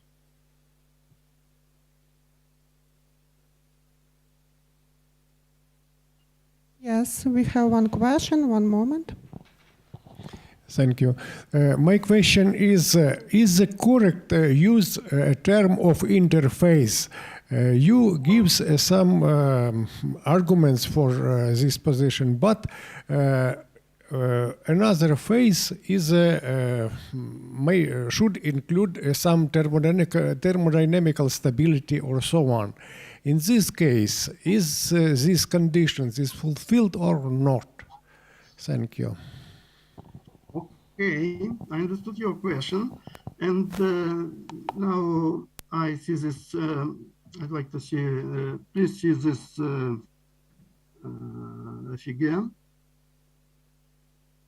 You see here. I'd like to draw your attention to there are some differences and many mention about this notification. Interface we see as volume range between various phases, between different phases. And interface, this is the bordering between this interface and volume and bulk materials. The interface, the region without thickness, is only ideal model. Those were very important for various theoretical modeling and so on. But now we speak about interface. This is a transitional layers formed by diffusion of some atoms from one phase to other phase, between charge, transferring, and so on. Okay, it's clear. So if there is no more questions, then thank you again. I'm sorry, Mr. Professor Zenka, there is Przemysław Rodzinski have connected to our session. Very nice. So we can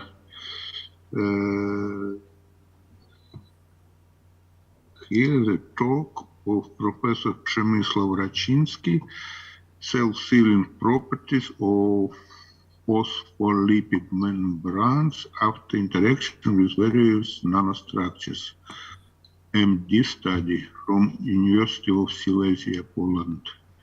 Please, Professor Raczynski, you have 25 minutes. 2 minutes, just 2 minutes. Okay.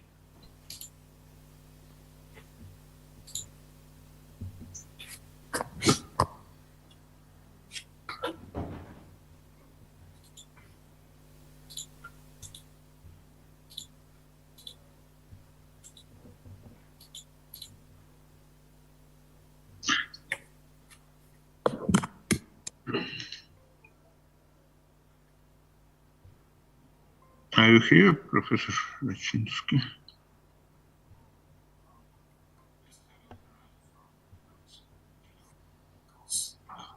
My talk will be later, maybe I forget about something. But give me a second and I should be ready for... I'm sorry, Mr. Professor, we cannot hear you clearly. Can you please correct your microphone a little bit? Okay. Very quiet sound. Almost no sound.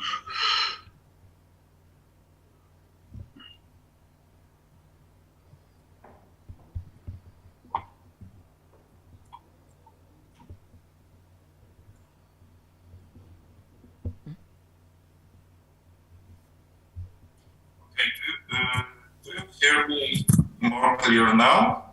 Yes, we hear you better. But we cannot see you. Can you turn on your camera? Oh, that's perfect. Thank you.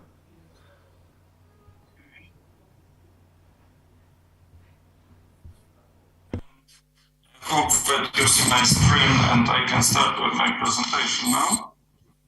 Yeah, we can see and we have found.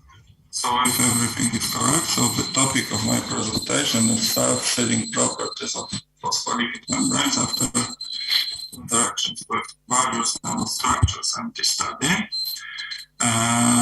Good morning, everybody. I am Przemysław Raczynski, as well as taught, and I am from University of Silesia. And the plan of my lecture is purpose of research, simulation details, interactions between CMTs and biomembranes, interaction between SiCMTs and biomembranes, and between graphene sheets. So the purpose of research, the main purpose of my research is searching for new methods of deliver cargo, such like drugs, into the interior of the cell, of the cells, and of course some ideas exist. One of them is using the nanostructures which will pierce biomembranes, mainly phospholipid bilayer, but the idea is not to damage this phospholipid bilayer because it protects the interior of the cell or from the outside environment. And short introduction, very short. Here in the slide you can see the structure of the cell membrane. As you can see, we have many proteins embedded in this membrane, and this yellow balls with two brown tails is the phospholipid bilayer, and in this phospholipid bilayer are all proteins. And this phospholipid bilayers in my studies was pierced by different nano structures. Here you can see the structure of the lipid used, and also the zoom of the bilayer. Here you can see some green structures.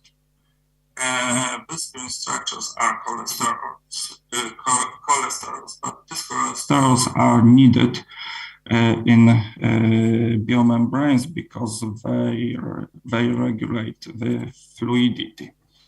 I use the stirred molecular dynamics in my simulations. As you can see, some in this slide where some methods and materials are shown. All simulations were fully atomistic.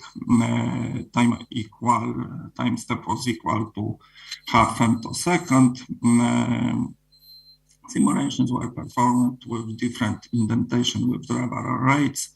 I mean, from half meters per second to 2.5 meters per second. In our simulations, we have used N50 ensembles, so it means constant number of particles, constant volume, and constant temperature, meaning physiological temperature. All simulations were performed in water, and we have used NAND simulation software, and for visualization, we have used VMD visualization software. And what was the simulation procedure? Firstly, we equilibrated our membrane, and next it was indented by nanostructure. Next was equilibrated with this nanostructure which we have embedded earlier. And the last stage was withdrawal process when we have removed the indenter from the membrane. And firstly, we try to indent membrane using carbon nanotubes. And in this slide, you can see two instantaneous configurations. These configurations are started configurations, so before the simulation start. And here we have some snapshots from the simulation. So the most left figure is when the nanotube reaches the phospholipid bilayer. Next, when it reaches the glycerol backbone. The next snapshot is when it pierced the first membrane, so it is the third one, and the last one is when it, in fact, pierced whole membrane. As you can see from these two figures, we have used nanotubes with different diameters. And taking into account self-sealing process, so during indentation process, some lipids were permanently removed from the membrane. And as you can see this number, you can see these numbers in this figure. So here you have the type of the nanotube and the number of molecules removed during indentation process. And as it was expected, most lipids were removed by the nanotube with the largest diameter. The next, we have removed this nanostructure from the membrane. And again, you can see the series of snapshots from instantaneous configurations during the simulations. So, as you can see on the rightmost figure, here close to the nanostructure, close to the nanotube, we can see the phospholipid, which was removed. But as you can see, it is only one, because the conclusion is that during withdrawal process, less number of molecules were removed. from the membrane then during the indentation process. And from this figure, you can see that that this number compared to this figure, when we have almost 15 in case of the largest nanotube, here you can see that we have average number 4 molecules removed, so it is larger amount. Here you can see just only one, but firstly it is another nanotube because it is 1212 CNT. Moreover, we have repeated our simulations about 15 times, and all results are averaged. So here you can see the example when just only one was removed. Another independent simulation can be removed 2 or 3 phospholipids. So as I told you, it is removed. It is average after some independent simulations runs. And during indentation process and withdrawal process, of course, membrane experiences deflection. In this plots, you can see average dislocation of one of the lipid phospholipid atom. I mean, it is C2 lipid atom. It is from glycerol backbone, so it is from the let's say hardest or strongest part of phospholipid, and as you can see during withdrawal process, here imagine that here is nanotube axis on the y-axis in both figures. So if you are able to imagine it, we can conclude that when indentation is, when the withdrawal, in fact, in this case process, when the withdrawal speed is smaller, then the membrane experiences larger dislocation. So all membrane is pulled up by the nanostructure. And self-sealing. Here you can see that in this figure that the membrane was slightly pulled up by the CNT. And to show you how the self-sealing process is effective, I prepared this snapshot. This red molecules is water, and this is the situation after all simulations. So when the CNT was removed from the membrane, as you can see, there is no water channel inside the membrane. So self-sealing process occurs very immediately, and it is quite effective. So this is the conclusions. Here you can see the diameter of the CNT is quite large. Also, we have performed with the simulations with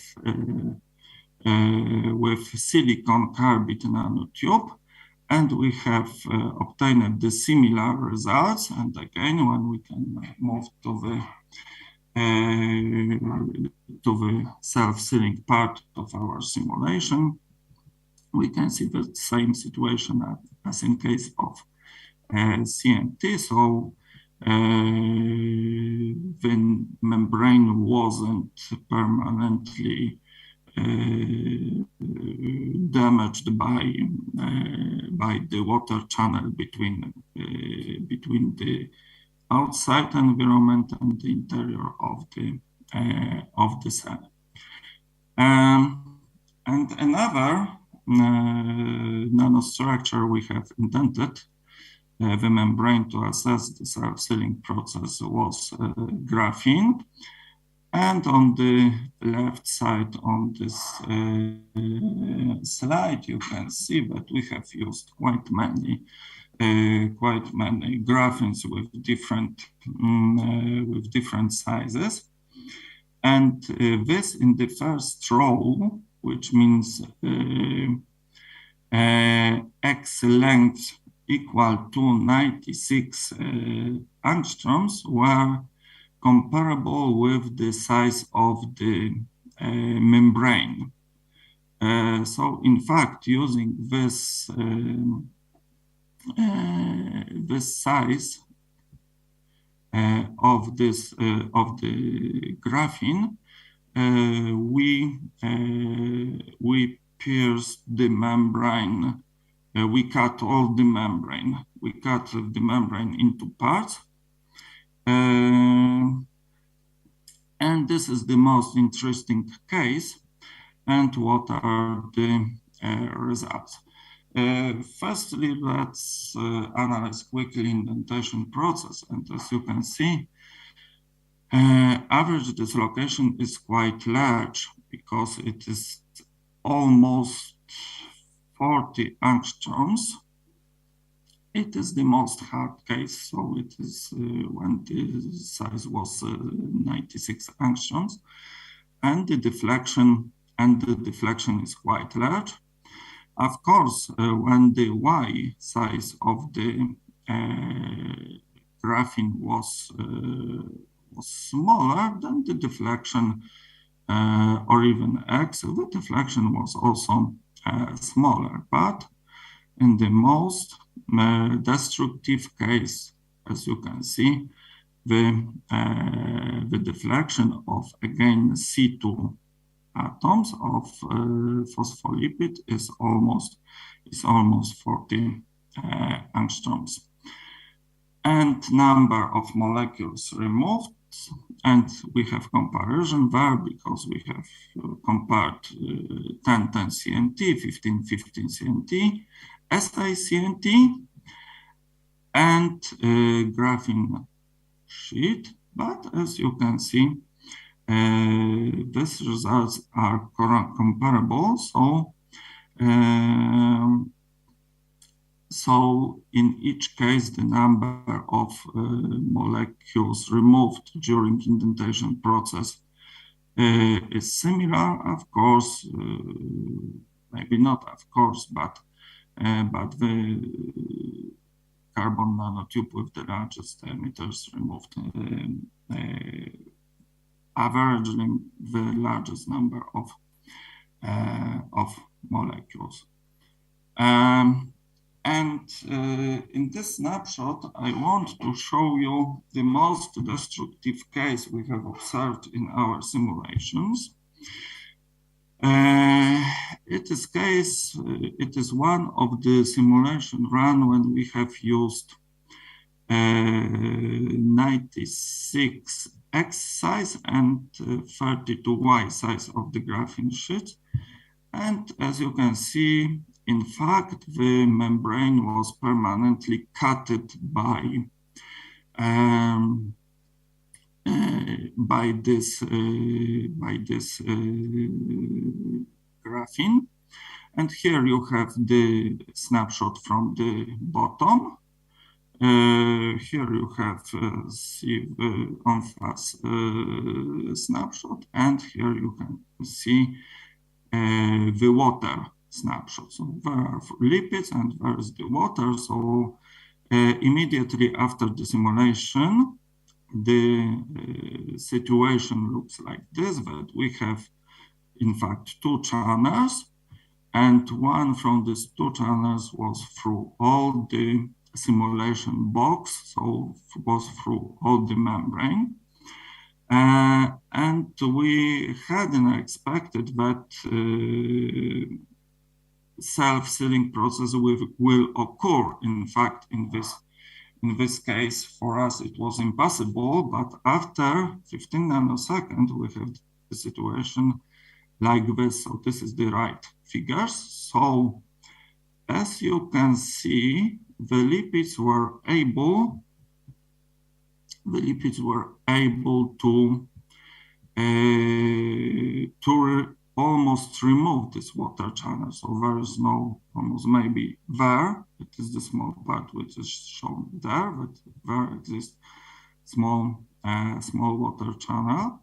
And after the next 25 nanoseconds of simulations, this rest of the water channel was also removed, and the membrane was, let's say, as at the beginning, so self-sealing process, unexpectedly for us is quite efficient, as we can see, even in this really hard cut of the membrane. And during our independent simulation runs, we different water channels via membrane was created when we have used graphene. And as you can see, here are the sizes, and here is the time needed for self-sealing process. And as you can see, there is no rule, because sometimes relatively small water channel were closed quite a long time, and in other cases, quite large water channel was closed by the membrane quite quickly. And so we don't observe the rule in the times. However, the conclusion is that after shorter or larger time period, the membrane was able to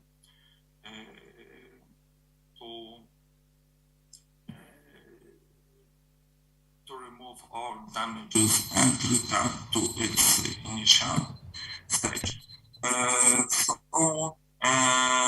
So some conclusions at the end of my presentation. So all nanostructures analyzed in our simulations can penetrate the membrane effectively. However, in case of graphene sheets, it is sometimes destructive. Self-sealing process is always efficient. In our simulations, where no case the membrane was permanently destroyed, as I shown you in the previous slides, let's say. The third conclusion is that when we will analyze only the deflection of the membrane, during indentation process, the rate of the indenter, the speed of the indenter should be relatively small, because in this case, the membrane is able to accommodate the changes caused by nanostructure, and withdrawal speed should be as high as possible, because then we minimize the negative impact of the process to the membrane. And acknowledgements, it is not possible to perform the simulations on the typical PC computer. So thank you for supercomputer centers in my university, so in University of Silesia, and in the ICM supercomputer in the University of Warsaw. And thank you for your attention. Thank you for your interesting talks. We have some time for questions from the conference hall, please. Have you any question? Yes, we have one question. One moment.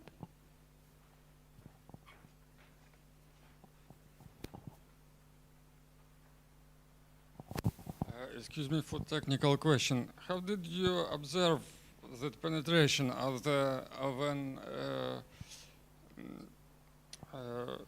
your pipe, nanopipe or micropipe into membrane. How did you organize that experiment? Thank you very much.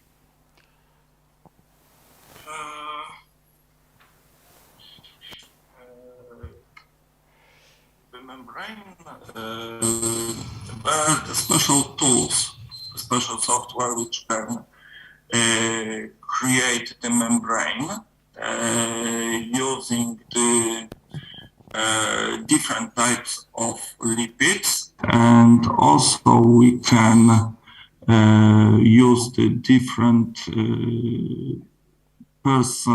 percentage amount of the cholesterol. So in this way, the membrane was created, and after that, the manually water was added and the nanostructure was added. And taking into account how did we observe, the NAND creates a dedicated file which can be recognized by mentioned earlier VMD software, and you can look at such like a typical movie. So there's no problem to visually, even visually inspect what had happened with the membrane during the simulation. Okay, other questions? No, it seems that we don't have additional question. Okay, thank you. Thank you very much. Is online or from... Okay, so thank you very much for the interesting talk again. And we finish successfully our morning science part of our conference. Now we will have some coffee break, and as it's written, conference photo. And the next session will start at 13:25 Ukrainian time. So thank you. Very much, Professor Leonid Yatsenko, for your moderation of the session. Yes, we will have photo, conference photo, but only for all who are present in the conference hall.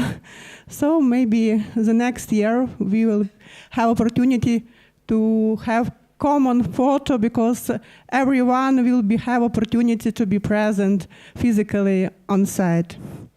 So now we will have photo. Please go out here in the conference hall.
afternoon, dear participants. My name is Oleg Dmitriev, and I will manage this part of the morning session. In this part, we have 5 speakers.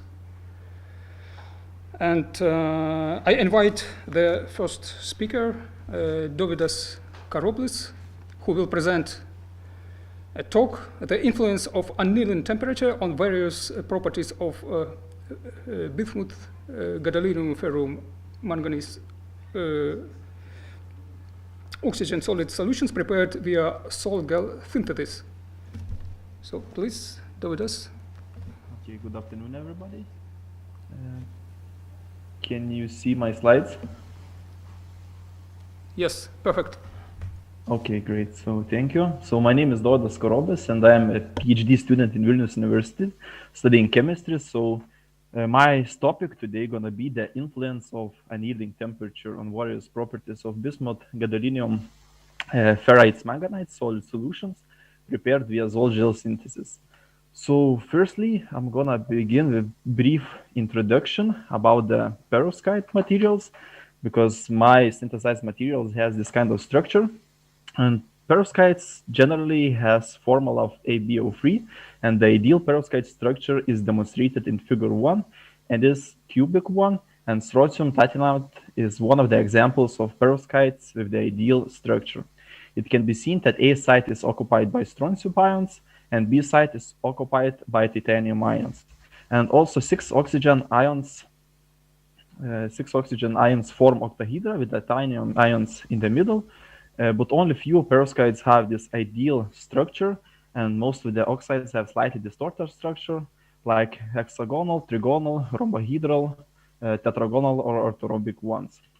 So why perovskites are interesting materials? So firstly, around 90% of elements in periodic table can be in perovskite structure, and one of the traditional ways to develop new materials is based on trial and error methods, so basically by continuous synthesis and characterization. But study by Kuling Tao showed that machine learning can be also applied for prediction of which elements can be in perovskite structure. And it can be seen that there are huge variation of different A, B site cations, or cations like yttrium or manganese, magnesium, which can be in both positions. And similarly, oxygen can be replaced with different anions in this structure. So my PhD is focused on multiferroic materials. So generally speaking, multiferroics are materials that show 2 simultaneous ferroic orders. Either it should be ferroelastic, ferroelectric, or some kind of magnetic order, just like ferromagnetism, antiferromagnetism, or ferrimagnetism. And a ferroic order implies that a crystalline material has a spontaneous long-range alignment of some microscopic property leading to a microscopic spontaneous properties. So basically, also piezoelectric materials and also magnetostriction materials are investigated, but the main focus in multiferroic field are on magnetoelectric materials, and it can be 2 different types of this kind of materials. So in the first time we have multiferroics where ferroelectricity and magnetic order occurs due to separate mechanisms, while on the second type of materials, ferroelectricity is the consequence of the other magnetic order at low temperatures. So this kind of materials can be applied in different fields, including magnetic field sensors, random access memories, and multi-state memories, solar cells, solid state cooling, and etc. But the main problems with this kind of materials is that they have bad compatibility between electric and magnetic properties, and also only small amount of materials express multiferroic properties at room temperatures. And for some kind of materials, it's a difficult synthesis to prepare those compounds. So as my topic mentions, I investigate in 2 different type of perovskite. So basically you can see bismuth ferrite on the left. It has a trigonal structure with hexagonal axis, and on the right you can see gadolinium ferrite, which has orthorhombic structure. So one of the most known multiferroics is bismuth ferrite, and it remains arguably the most important one. it is certainly the most widely studied because around 6,000 papers are published over the past 10 years or so, and the establishment of its large ferroelectric polarization combined with magnetic ordering persisting well above room temperature spawned an intense research effort. Also, it has ferroelectric and magnetic properties at room temperature, but the main problem, one of the problems in this material are hard preparation, and basically in most cases there are formation of different impurity phases. One of them are mullite, which is iron-rich one, and other one is selenite, which is considered to be bismuth-rich phase. And gadolinium ferrite is also investigated, and it is another perovskite-type material which possesses multiferroic properties. While ferroelectricity and magnetic ordering for bismuth ferrite occurs due to mechanisms at separate temperatures, electric polarization in gadolinium ferrite is caused by exchange friction mechanism and can be magnetically tunable. It also displays antiferromagnetic and improper ferroelectric properties. It also have low dielectric loss, a high dielectric constant, and this material has weak magneto-electric coupling, but it can still be exploited for high densities charge storage devices, magnetic field centers, and etc. While it's hard to prepare bismuth ferrite, this material is prepared phase pure by various techniques, including Zoll gel, co-precipitation, solid stain, and etc. So why are we making this sort of solar solutions containing all of five elements? So basically, due to the previous studies, it was observed that substitution of bismuth ions with gadolinium 3+ ions in bismuth ferroperovskite can lead to the improvement in ferroelectric and magnetic properties. Also, even small amounts of gadolinium ions can suppress the formation of impurity phases, aforementioned previously. Also, B-side doping of bismuth ferrite with 15% of manganese ions can also enhance the magneto-electric coupling, and introduction of manganese ions into gadolinium ferrite structure influences the magnetic properties and results in large magnetocaloric effect. So as I mentioned, all of my materials were prepared by Zoll gel technology. So briefly, this is a wet chemical technique which involves several steps in chronological order, including hydrolysis and polycondensation, gelation, aging, drying, densification, and finally crystallization. And the main advantages of this method are low processing temperature, the use of precursors which do not produce impurities in the final product, and easy doping of different elements in the structure. My materials are powders, but basically this method can be applied for preparation of different ceramics, also thin films, as well as aerogels, xerogels, cryogels, and etc. So basically in our work, we used, as a precursors, we use nitrate materials, which were dissolved in water. After that, we use ethylene glycol. We applied thermal drying. We obtained xerogel, and we did the annealing at different temperatures, including 500, 650, and 800 for 1.5 hours. So moving on to the result part. So basically, we perform X-ray diffraction analysis in order to evaluate the influence of annealing temperature and also the gadolinium content on the crystal structure, phase purity, and degree of crystallinity of final products. And it can be seen that at the lowest temperature, at 500 degrees, only 10% of gadolinium ions can be introduced to the bismuth ferrite manganite system. And further intercalation of gadolinium ions resulted in the formation of amorphous materials. On the other hand, after annealing at 650 temperature,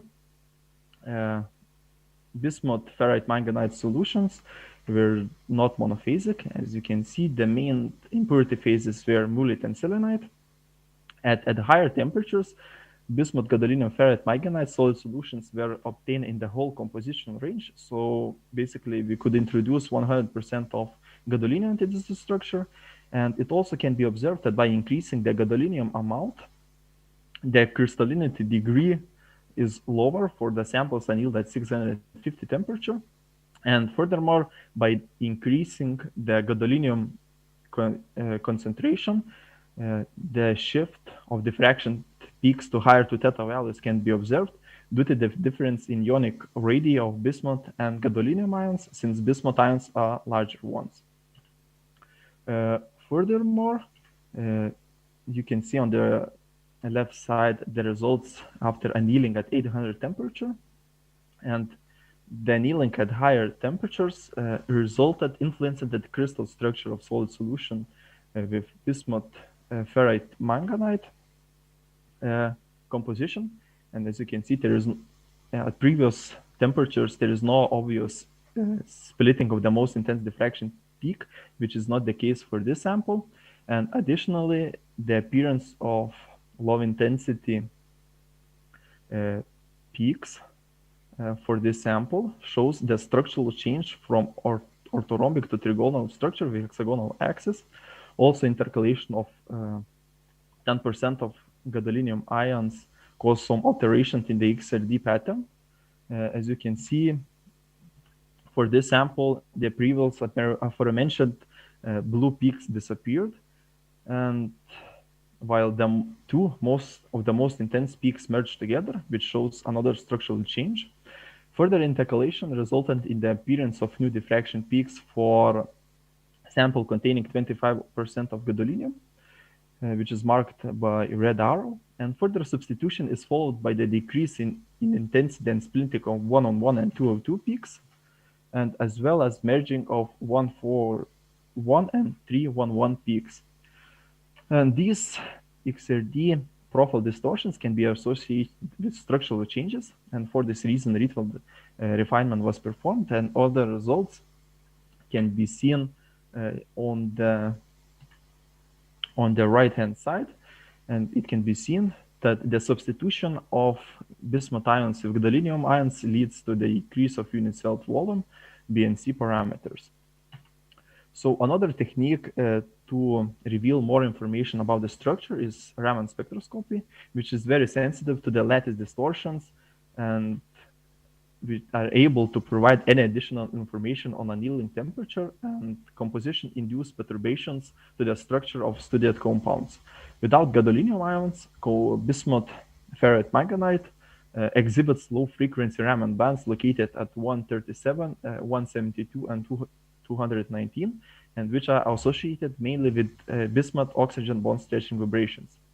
The higher frequency and low intensity band at 349 is related to the bending vibration of iron-oxygen 6 group, while the clearly resolved band at 625 corresponds to the iron-oxygen stretching vibration.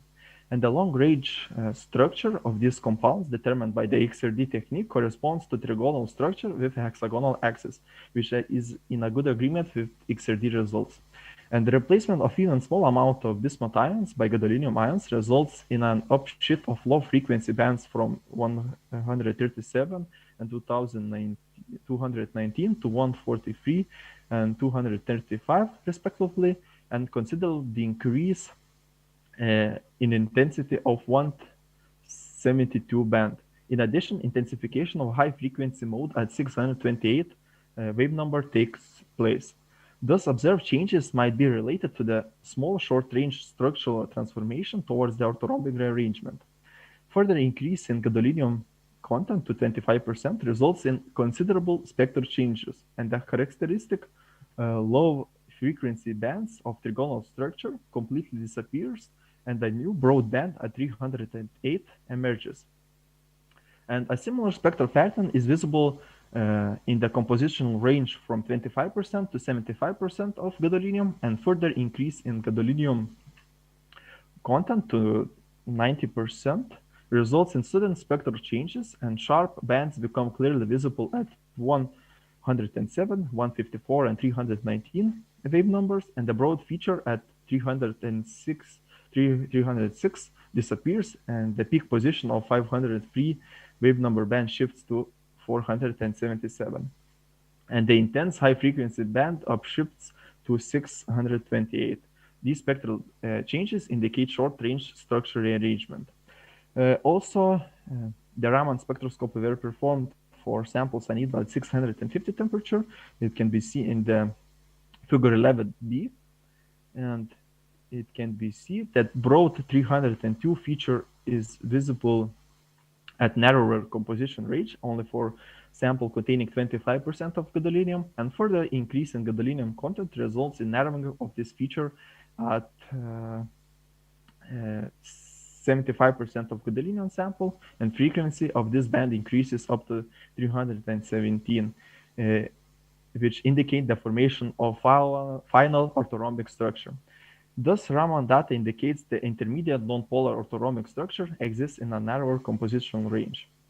Also, in both cases, it can be seen that the increase in annealing temperature results in the strengthening of the prominent low frequency band at 137 and 143 wave number interval, and weakening of the high frequency band located at 625 and 633.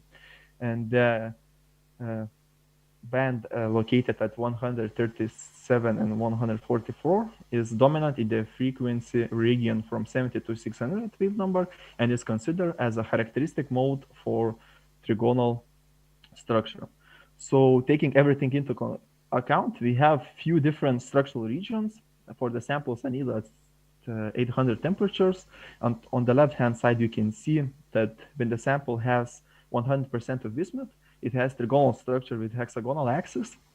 When we intercalate 10% of gadolinium, we have a phase mixture of approximately 50 to 50 wave ratio of both phases. So basically trigonal structure and orthorhombic structures. When the bismuth amount is from 25 to 75%, we have orthorhombic structure with P and MA space group. And lastly, when the gadolinium amount is from 90 to 100, we have orthorhombic structure with PB and M space group. So after that, we performed the scanning electron microscopy in order to evaluate the surface morphology of all of our samples. And in this slide, you can see the samples which were annealed at 3 different temperatures, and also the gadolinium ferrite manganite sample annealed at 2 temperatures. And it can be seen that bismuth ferrite and bismuth ferrite containing 10% of gadolinium samples annealed both at 500 and 650 temperatures are composed of nanosized particles which are next to each other, forming larger aggregates. And similar surface morphologies can be observed for all solid solutions, with only 2 exceptions: solid solutions with the highest bismuth content, which can be seen over here. For these compounds, sintering at higher temperatures resulted in the formation of grains at grains of different size, with clearly expressed grain boundaries. And moreover, some smaller particles can be seen in the grain boundary region, and it is due to the formation of impurity phases for the sample, which can be in physical contact with our main phase. And the increase in annealing temperature led to increasing in the average particle size of solid solutions with the same chemical composition. So here we have a few different SEM macrographs with basically containing both bismuth and gadolinium ions, and it can be observed that annealing at 650 and 800 resulted in some formation of pores for these samples. And the intercalation of gadolinium ions has different effects on particle size depending on the annealing temperature. So basically, we use ImageJ to evaluate all of the particle sizes, and it can be presented in second table.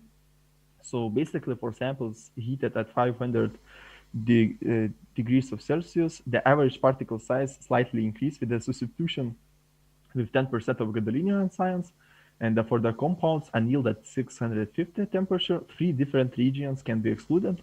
So basically, the smallest particles formed when gadolinium amount is less than 75%, and the largest particles were observed for the sample containing 50% of bismuth and gadolinium ions. And the intermediate range with an average particle size of 300 and 190 nanometers can be seen when gadolinium amount is larger than 25%.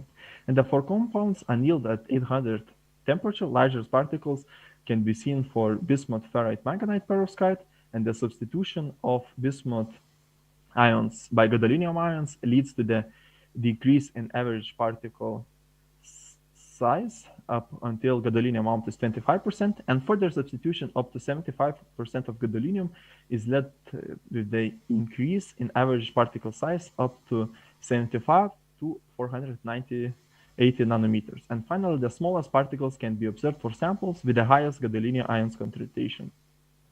And lastly, we performed the magnetic measurements for samples annealed at 600 and 800 temperature, and magnetization of bismuth ferrite manganite can be explained by the contribution of ferromagnetically ordered iron and manganese sublattice, adding some effect of weak ferromagnetism due to the nano-sized grains. And in the figure 17, it can be seen how different annealing temperatures influence the magnetization, and the decrease of magnetization on higher annealing temperatures could be to the formation of larger grains. And also the magnetization of other bismuth and gadolinium containing solid solutions increase approximately proportionate to the percentage of gadolinium in the samples, and magnetization can be influenced not only by the presence of manganese ions, but also the possible formation of paramagnetic compounds like mullite phase, that is iron-rich phase, impurity phase, and also the largest evidence of ferromagnetic moment is observed as small remnants and coercivity loops for the sample containing 10% of gadolinium, which were annealed at 800 temperature and which can be observed in figure 18. Also, we performed Mars-Bauer spectroscopy for all the samples, and Mars-Bauer spectra showed broadening of the sextet lines at room temperature, which could be probably related to manganese distribution in iron sublattice, and manganese-manganese and manganese-iron exchange interactions differ from those between iron ions, which result in manganese having different magnetic ordering times and lower magnetic transformation temperatures compared to the ferrites. And one of two paramagnetic doublets can be distinguished in few of our samples, and it can be seen mainly for bismuth ferrite manganite samples, and the parameters were determined to be attributable to the impurity phase, impurity iron-rich phase. While the XRD patterns did not reveal the presence of any impurity phases for these samples, the doublet parameters at 500 temperature were indicating that compounds close to the poorly crystalline mullite phase. So all the conclusions were mentioned in our work, but basically the Zoll gel method was developed to prepare nearly all monophasic compounds containing bismuth, gadolinium, iron, and manganese, and oxygen. So special thanks to the transfer project, which allowed me to participate in this conference, and thank you for your attention. With us for your excellent talk, and now our session is now open for questions. Any questions to speaker? Okay, I have a question about the properties of your material. If I correctly understood, this material have ferromagnetic properties, but hysteresis loop is very small. And what is the Curie temperature for these materials? So basically, I think those materials should be antiferromagnetic. So this is the main point. And I guess the Néel temperature, it depends on the manganese amount, but if I remember correctly, it should be around 500 to 600 kelvins, if I should not be mistaken. Okay, thank you. Any other questions? Yes.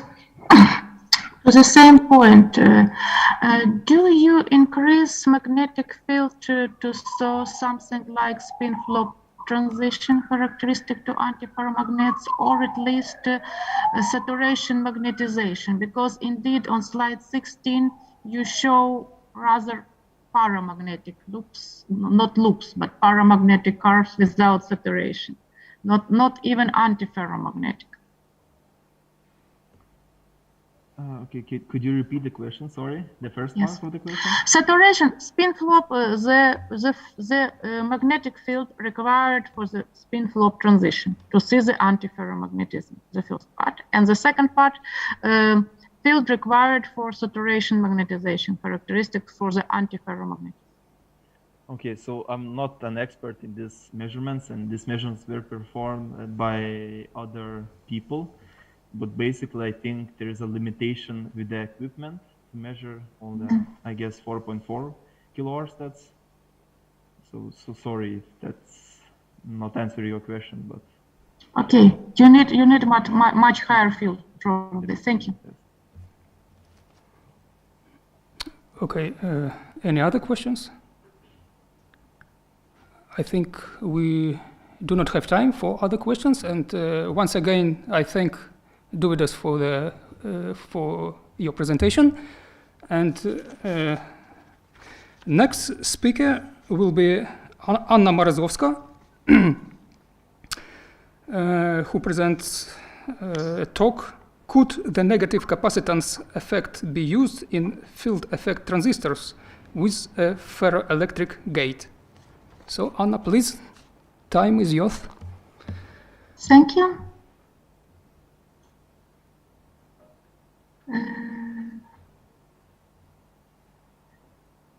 Can you see my presentation? Yes. Yes, but not in the full screen. Can you switch to the full screen? Yes, I do this. Not the full screen regime. Not yet. I have already full screen regime at my computer. Я вибачаюсь, спробуйте спочатку відключіть трансляцію екрану, потім включіть на цей, а потім вже включіть трансляцію екрану після того, як вийшли на повноекранний режим. У мене не вийде. У мене в повноекранному режимі нема цієї кнопки. Я, звичайно, можу це зробити, але воно в мене не виходить. Я можу зробити тільки так, як воно є.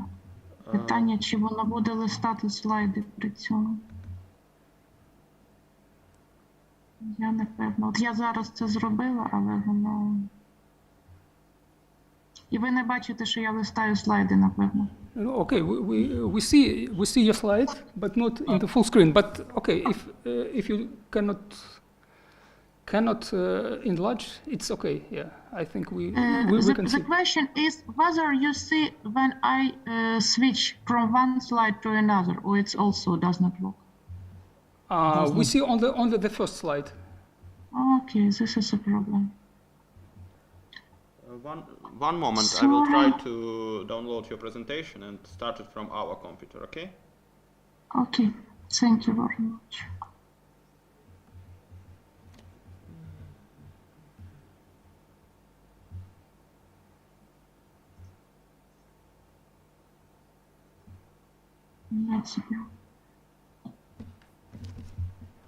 So I sent you the presentation about 1 hour ago.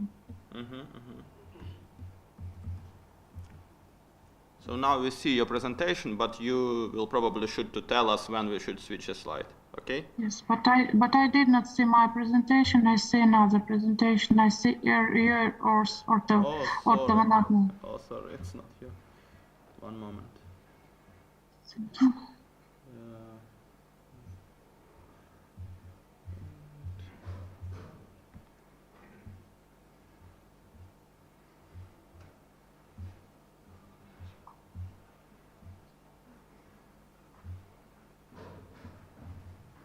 Yes, thank you very much. So, let me tell you about if the effect of negative capacitance can be used in field effect transistors. This is a theoretical talk made in support of also transfer project. Please, the second slide. Yes, the discussion about possibility of negative capacitance starts a while ago in early 1976 by Rolf Landauer. In recent years, it was reincarnated by German Hoffman Group, United Kingdom, and many others world leading experts in the direction. I will show you corresponding references in the end of my talk. The idea is very simple. At the bottom of this slide, you can see a conventional scheme of the field effect transistor. And if we invent by some measures the magic dielectric, which capacitance is denoted as the ink gate oxide, this is the gate oxide, which is negative, then we have a possibility to increase the subthreshold swing, compare red and black curves, and thus to increase transistor performances before the fundamental levels. Please, next slide if possible. Yes. The idea was to use for this purpose ferroelectric materials, but not usual ferroelectrics which has square-like polarization loops, but some more smart materials in which this metastable part of this loop, it is shown in my slide by white circle, not field, but white circle, can be somehow either stabilized or be in the transient regime in order to make the total permittivity of the system shown in the panel C negative. This potential will come to the negative part. This was the idea. For this idea, many ferroelectric materials was used and can be used. One of them is so-called big ferroelectric gallium oxide, which is most compatible and have smart ferroelectric characteristics. I will show it on the next slide, if possible. Next slide. Yes. The scheme of this MOSFET is conventional. Poly-C-gate, dielectric silicium oxide layer, very thin GaN-2 film, and silicon channel. Using the known characteristics of this system band structure, we can calculate its performances. Please, next slide. We do this by solving electrostatic equations shown in this slide with, again, known dielectric parameters and concentrations of acceptors and donors for a bulk sample, which is an approximation, but not very critical, we hope. Please, next slide. Also, we consider the shifts of the Fermi level by electron affinities at the interfaces and Landau-Ginzburg-Devonshire equation for the evolution of ferroelectric polarization in the cadmium oxide. Next slide, please. The capacitance of the system can be estimated using the serial formula. The total capacitance is the sum of the channel capacitance and insulator capacitance. The insulator consists of the oxide layer and ferroelectric layer, which in principle cannot be summed, but as an estimate it can do. This is all equations for this presentation. Please, next slide. And there we go to the results. Results are the following. The potential, indeed, it is shown in the part A of this slide, have a so-called inversion region inside the ferroelectric field. This means, for example, for red car, that its left end is lower than its up end, and it is lower than the potential in the channel. Corresponding densities in the channel are holes and acceptors, because it's p-type channel, we can neglect electrons and donors, and the thickness of the layer which screen the bond charge created by polarization, it's about from 10 to say to 15 nanometers. Polarization in the ferroelectric shown in the panel B is field induced. You can see that the black arc at 0 gate voltage is absent. So all polarization is field induced, and when we look at this figure as a whole, we say, oh, okay, we have a negative capacitance effect inside the ferroelectric layer. Please, next slide. This negative capacitance effect disappears when you increase the gate voltage. Here from panel A, you can see that this negative slope of the potential, which is observable at small voltage, 1/2 of volts, disappear when you increase the gate voltage for 3 volts, but it's not something bad. Instead, it is good because the devices operating at low voltages can consume electric power. Please, next slide. Well, and what happens during this operation in the ferroelectric field? You can see that the hysteresis loops in gallium oxide are almost absent. Very, very slim loops, which is even not seen from the top figures A and B. Only when we calculate the total capacitance of the system, the capacitance, let me underline all 3 layers, semiconductor and ferroelectric plus dielectric, we can see that this capacitance, in fact, sometimes have 2 maxima located near the 0 gate voltage. It is bottom plot C and D.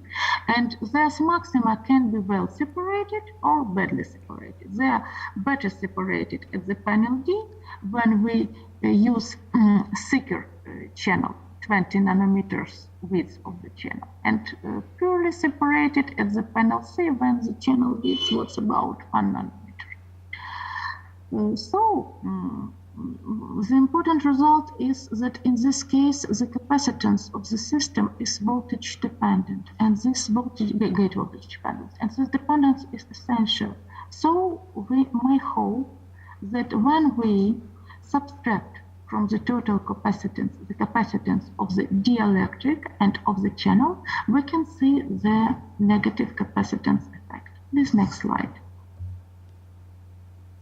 This is also polarization curves, which in fact are very slim hysteresis loops in the case of B, and even something similar in the case of A. And the more pronounced separation of maxima is again for thicker films and for wider channels. And next slide. Well, this is the purpose of my report. Here, a red curve is the total capacitance of the system, which is positive, and it always must be positive. Green constant line is the capacitance of the dielectric. It is also positive and voltage independent. Black part is an estimate for the channel capacitance. In principle, the channel capacitance can be voltage dependent because the thickness of the depletion layer can change with voltage, but for the condition we have, it was almost voltage independent because the width of this layer was about, I say, 10-15 nanometers.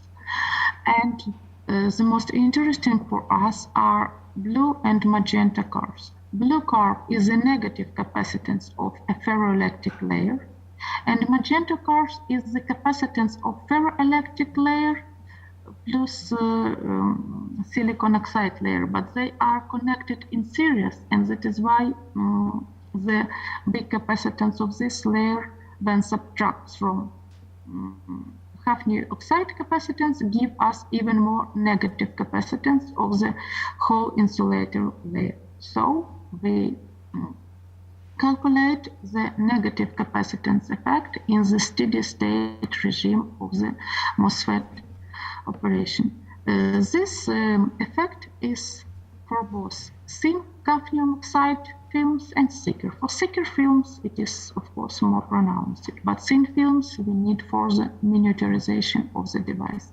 Please, next slide, and this is all. So we can conclude that if we consider the system, we indeed have in it the possibility to implement a quasi-state negative capacitance and to open the possibility to reduce the subthreshold swing up to the values below the fundamental Boltzmann limit if this capacitance, total capacitance, the insulator is negative. But we should note that this is possible only in the quasi-state regime. Due to the situation, I have no time to describe you in details because problems with presentation demonstration. This happens because the ferroelectric charge retards from the charge at the capacitor plates. This is the physical origin of this effect. But next, even in this case, if we have a negative capacitance of the insulator part of the system, the total capacitance of the system, red curve, is always positive. And since the system is principle non-local and the made estimates in the last figure may be invalid, this total capacitance affects on the field effect transistor operation. So the negative capacitance of the insulator parts can decrease the losses in the quasi-static regime and reduce device heating, and indeed can contribute to the further miniaturization of FETs for some applications, but all depend on the frequency. Next slide, please. Here is the reference I promise you from Rolf from Landauer to the recent papers where you can read about some experimental trials to realize the negative capacitance. It is realized, but not for application, and our recent papers on the topic. And my last slide with acknowledgements to the transfer project and to the organizing committee of the conference. Thank you very much for your attention. Thank you, Anna, for the interesting talk. Now our session is open for questions. Any questions from audience or from our online participants? Cannot see. Oh, okay, please.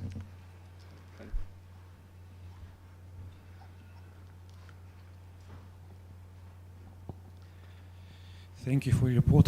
Can you say, please, if the negative capacity can decrease time of switching of field transistor at all?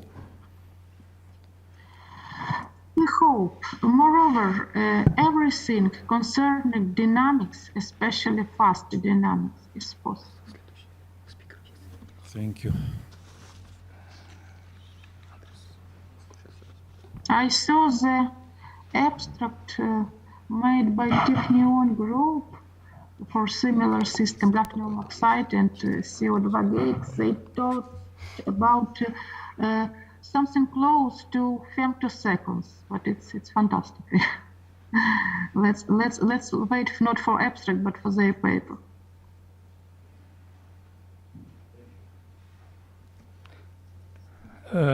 Other questions? I have a question concerning how temperature influences operation of this kind of transistor, because maybe magnetic ordering in the ferromagnetic gates can be changed with temperature, or no? No, we use ferroelectric materials which are extremely temperature stable, in particular gallium oxide. All those calculations were done at room temperature.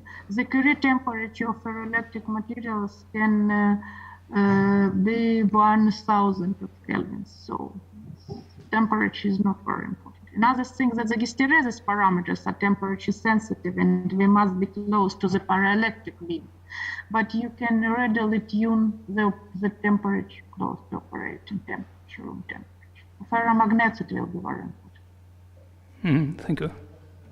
One more question.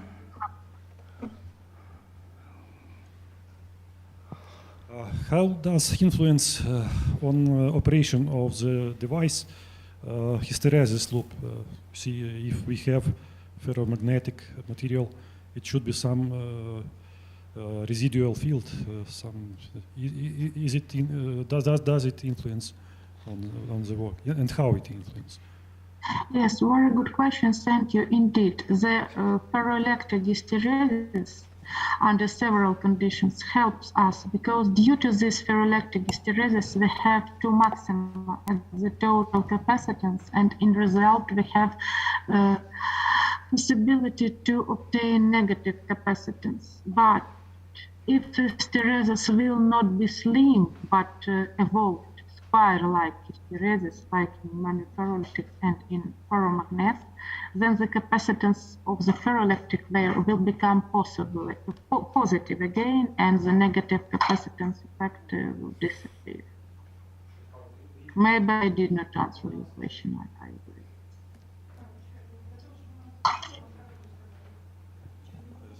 So you should find some region of changing. Yes, we should find. Yes, we should work to be in the optimal range. In the optimal range of hysteresis, not very thin film. Enough. The thickness of the film must be so that to hysteresis loop remain very slim, but still hysteresis.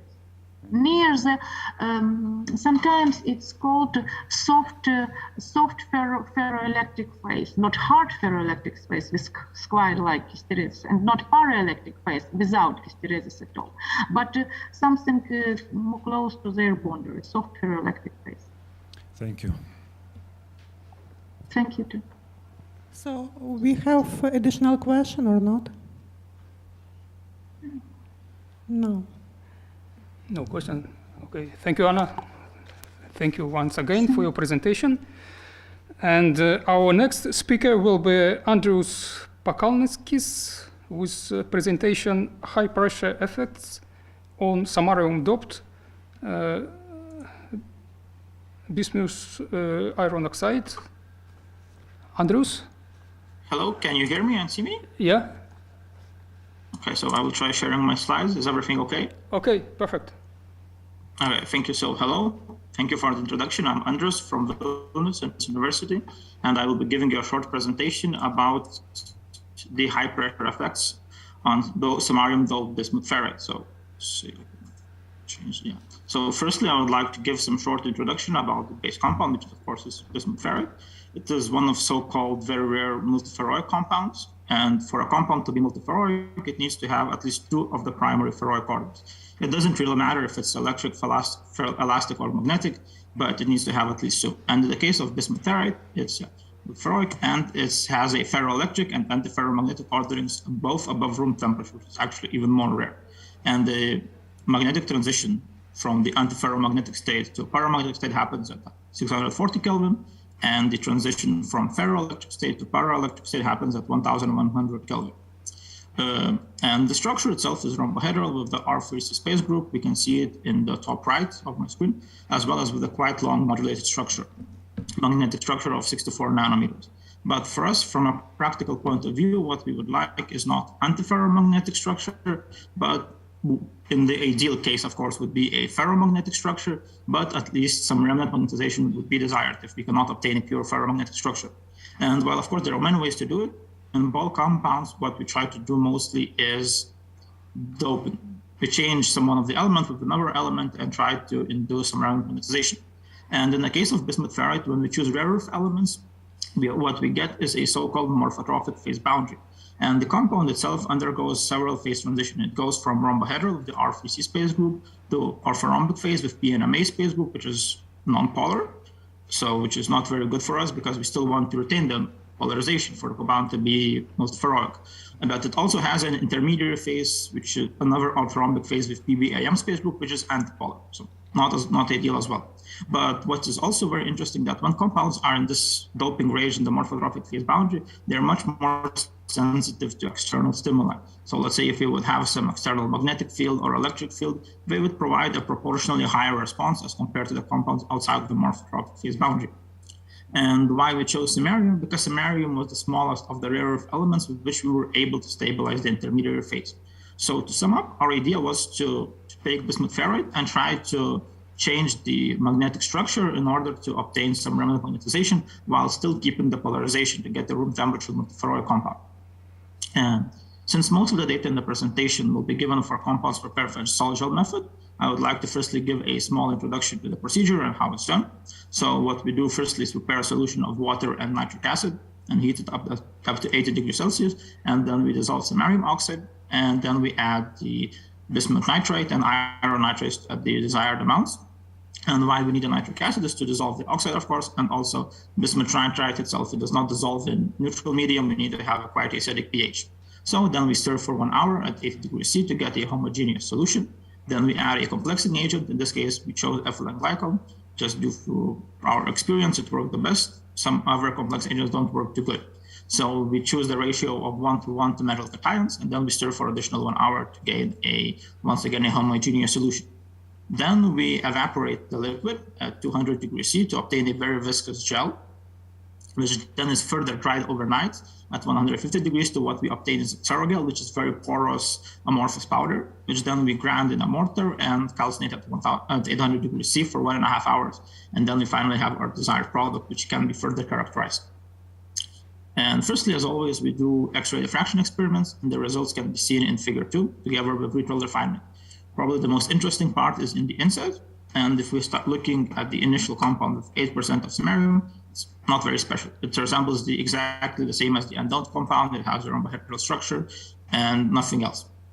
And then when we increase the doping content up to 12%, we see some changes. While the main peaks, I hope you can see my cursor, specific for the rhombohedral phase, the 113 reflection and the 006 reflection are still present. What we start to see is a very small peak appearing at around 29 to theta degrees. And this would be the 1130 or 112 reflection specific for the antipolar phase. And after ritual refinement, what we observed that this is already a mixture of phases. So we have the dominant orthorhombic phase and already have some of the intermediary phase of the PBAM space group. Similar trend was observed for compounds with 14% of samarium. We still have some of the peaks which are specific for the rhombohedral phase. However, we start to see new peaks appearing which are even more specific for the antipolar phase. So mainly the 110 reflection and of course the 210 reflection. And after refinement, we also observed that now in this case, the antipolar phase is dominant. And however, still some polar phases left. Going even further up to 16% of samarium now, we see some more changes. While the antipolar phase is dominant, we see the specific peaks for the antipolar phase. We notice that the rhombohedral phase is no longer present, so it's completely disappeared. However, even in this case, it's not just antipolar phase. What we observed that after refinement, that we already have still some new, the non-polar phase, the end member that we obtained later on. So, however, the peaks are not very distinguishable from it, but after the diffraction data, and the refinement data we decided it exists. And going further up to 18%, now we see the specific peaks for the non-polar phase, so mainly the 111 reflection as well as the 210 reflection. And we see the decreases of intensity for specific peaks for the antipolar phase. And what we measure that now the non-polar phase is dominant, but some antipolar phase is left. And lastly, at 20%, what we discovered that now we have a single phase non-polar compound. So roughly to sum this up, what we obtained was 4 different phase regions. For 8% of samarium, a single phase rhombohedral region. Then for 12 and 14%, we had a mixture of rhombohedral and antipolar phases. Then at 16 and 18%, we have a mixture of non-polar and antipolar orthorhombic phases. And lastly, at 20%, what obtained is a single phase non-polar compound. And next, to support our XRD data, we measured FTIR spectroscopy, performed FTIR spectroscopy measurements, and you can see the results on figure 3. And the initial compounds with 8 and 12% of samarium, which were characterized by dominant rhombohedral structure, actually showed 2 bands at around 400 20 reverse centimeters here, and one band additionally at around 540 reverse centimeters, which are characteristic to the ferrum O6 octahedral vibrations in the rhombohedral structure. However, even if from the fracture measurements, we observed a new peak at around, from the fracture measurement, we observed some antipolar phase. In the TR measurements, we did not see it for the compound of 12%. Probably it's not as sensitive, so we were not able to discover it. However, what we observed at 14% is a new band at around 680 reverse centimeters, which is characteristic to the dipole moment in the antipolar phase. Dipole moment modifications in the antipolar phase, and we also noticed a decrease for the specific rhombohedral bands. So at 14%, 16, and 18%, we see the decrease for the specific band of the antipolar phase. And at 18%, we see a new band appearing here at around 560 reverse centimeters for the new phase, which is basic. This is characteristic for the oxygen, iron oxygen bending vibrations in the nonpolar structure. However, since we did not observe the small amount of phases in 12 and 16% of samarium, what we decided to measure was Raman spectroscopy.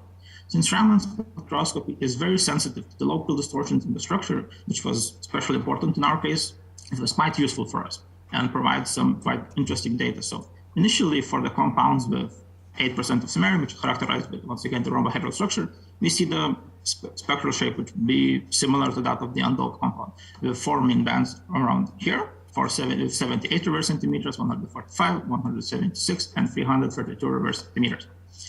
So, and when we increase the dopant content up to 12%, while the main shape of the spectrum remains the same, we already see some noticeable perturbations, mainly the shift in peak positions. So we see the shift from 145 to 148 reverse centimeters. Also, we see an increase in intensity for the peak at around 276 reverse centimeters and 534 reverse centimeters. These two peaks especially are characteristic for the antipolar phase. So this one and this one. So we have some changes, but still the main shape remains the same. So this is probably due to the fact that we have also from the XRD data, rhombohedral phase is still dominant, but we already introduced some of the antipolar phase. And the changes are even more pronounced when you go even by 2% of samarium, where from the XRD data, we know that the rhombohedral phase is no longer dominant and antipolar phase is dominant.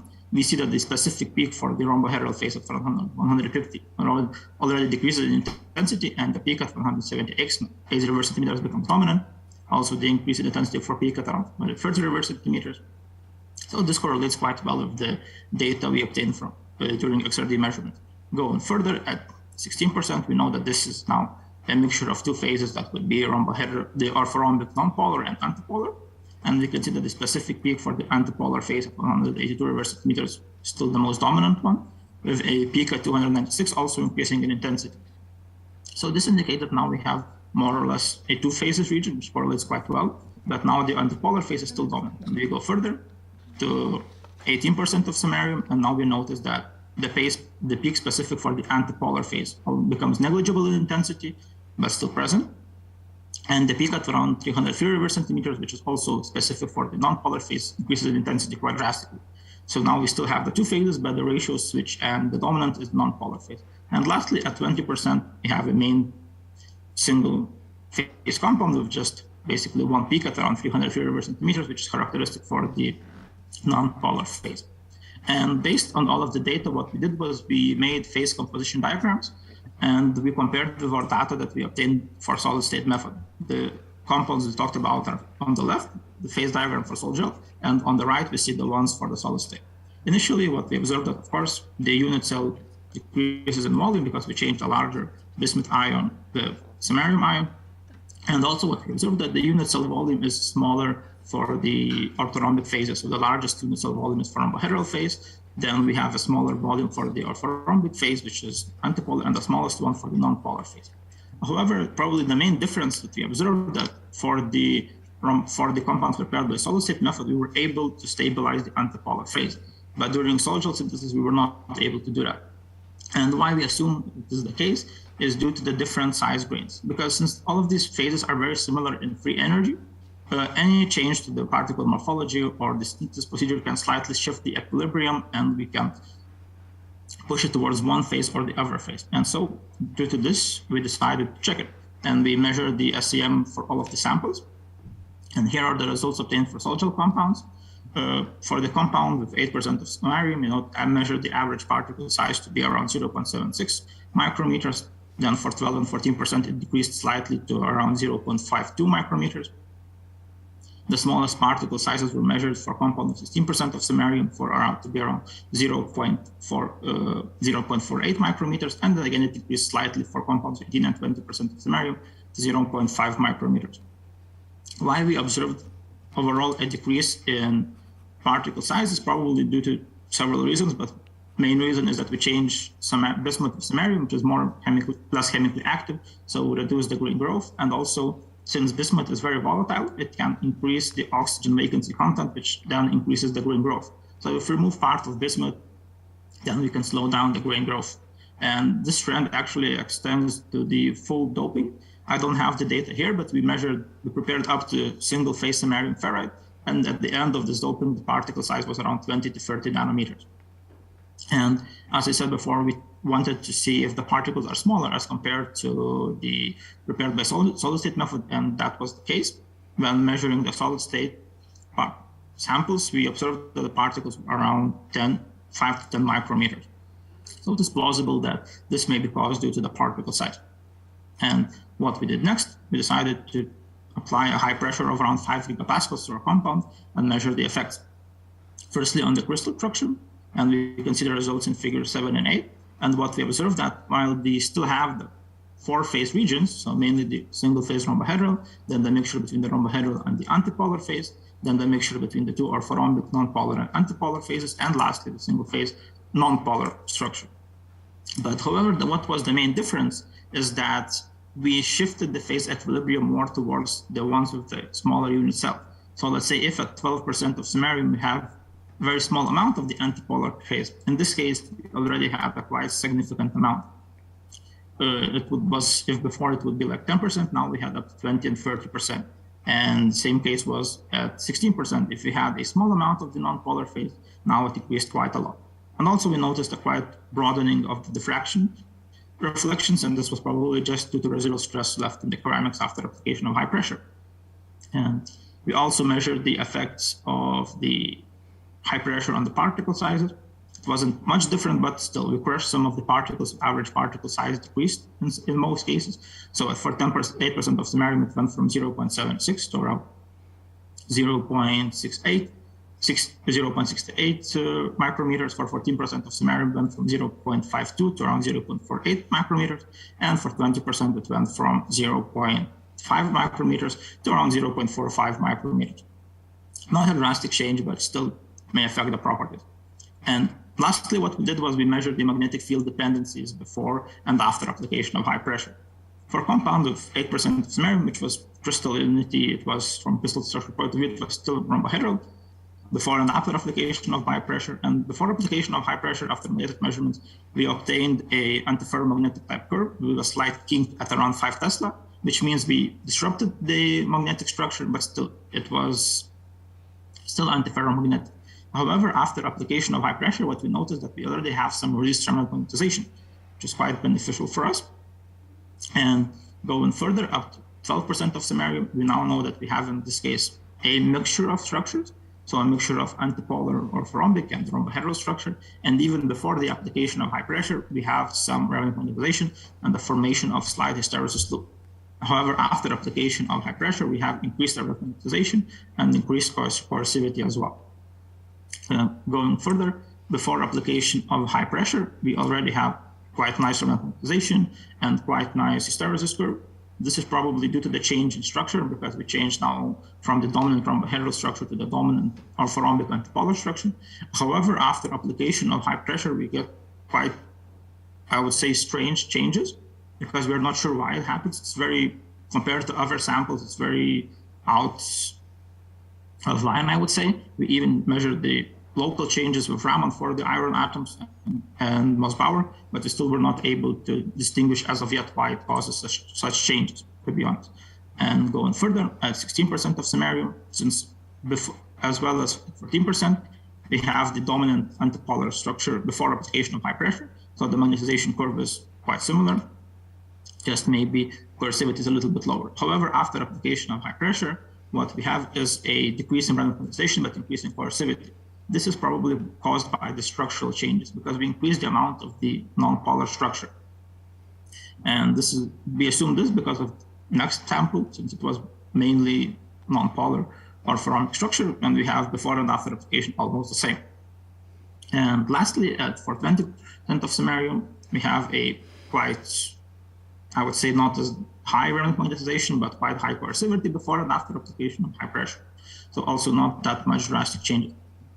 However, also what we observed that we can increase the random quantization by application of high pressure, but in all samples, there was still no saturation. So what was probably happening is that while we disrupted the antiferromagnetic structure, it was still not fully destroyed and left at least in some part.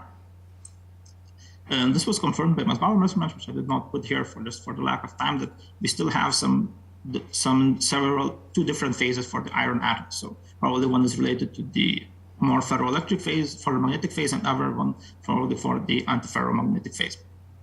And to sum up my presentation, I have some conclusions here. So the first would be that we have prepared the samarium dull bismuth ferrite by a modified Cellulose method, and the rhombohedral phase was stable up to 12% of samarium, and that the further increase of samarium led to appearance of a new intermediate polar phase, and finally transition to the non-polar phase.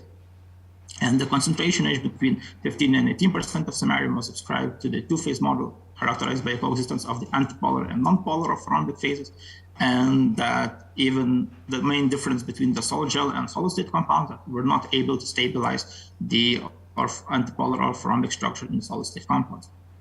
And lastly, after application of high pressure, we discovered that it shifts the phase equilibrium towards the phases with a smaller unit cell, as well as decreases slightly the particle size and helps with the release of random quantization. So also, I would like to give the acknowledgements for the transfer project, which helped to fund these research, as well as thank you all for your attention. So feel free to ask any questions if you have.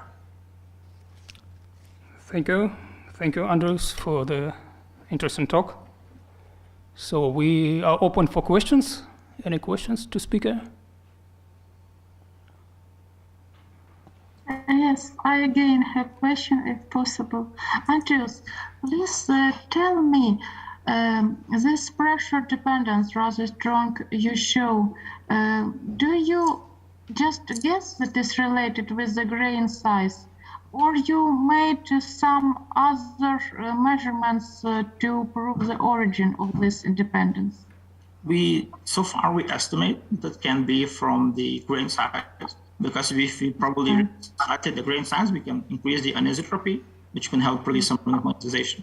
But we cannot be sure. It may be also related to the stress that's after the crystals, after the application of high pressure. So there are several things that's, I guess, quite difficult to check. If it's the particle sizes or the stresses, probably can be a combined effect in all. Because we know that it's not just crystal structure based on the first compound of 8% of samarium, since crystal structure in this case remains the same, but we release some magnetization. This may be magnetostriction effect similar to the okay, let's talk about this later within the transfer. Thank you very much. Thank you. Any other questions?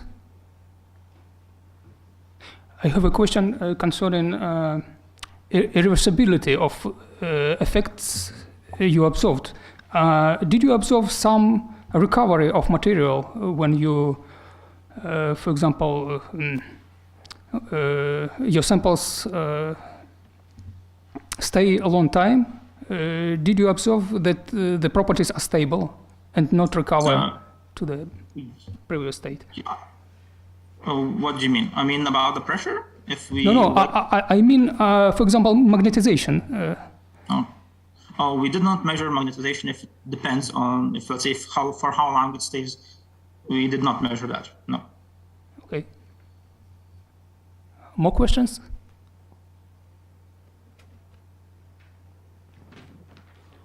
So if we don't have any questions, then we move to the next our topic. Okay. Thank you, Andrews. Thank you. But taking into account that the next topic will be made by Oleg Dmitriev, who is chairman of our session, That's why I will invite him to make the oral presentation.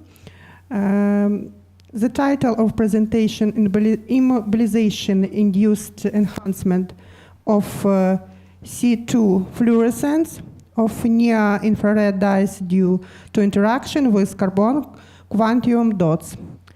Oleg Dmitriev represents Lashkaryov Institute of Semiconductor Physics of Ukraine. So please, Oleg, take your floor. Thank you. Thank you for introduction. So I will talk about unusual photophysical properties of near-infrared dyes when no. Okay. I will present unusual photophysical properties of near-infrared dyes when these dyes interact with carbon nanoparticles. This work was fulfilled by people from three organizations: Institute of Semiconductor Physics, Institute of Physics, and Institute of Organic Chemistry.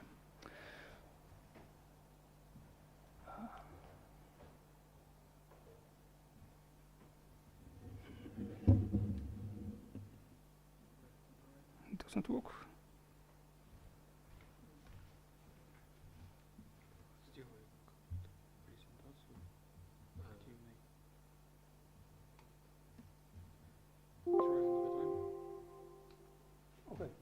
Thank you. So a short outline of my presentation. First, I will explain anti-Kasha emission. What does it mean? Then I will describe materials which we used in our experiments. And then I present our results. That means immobilization-induced S2 emission.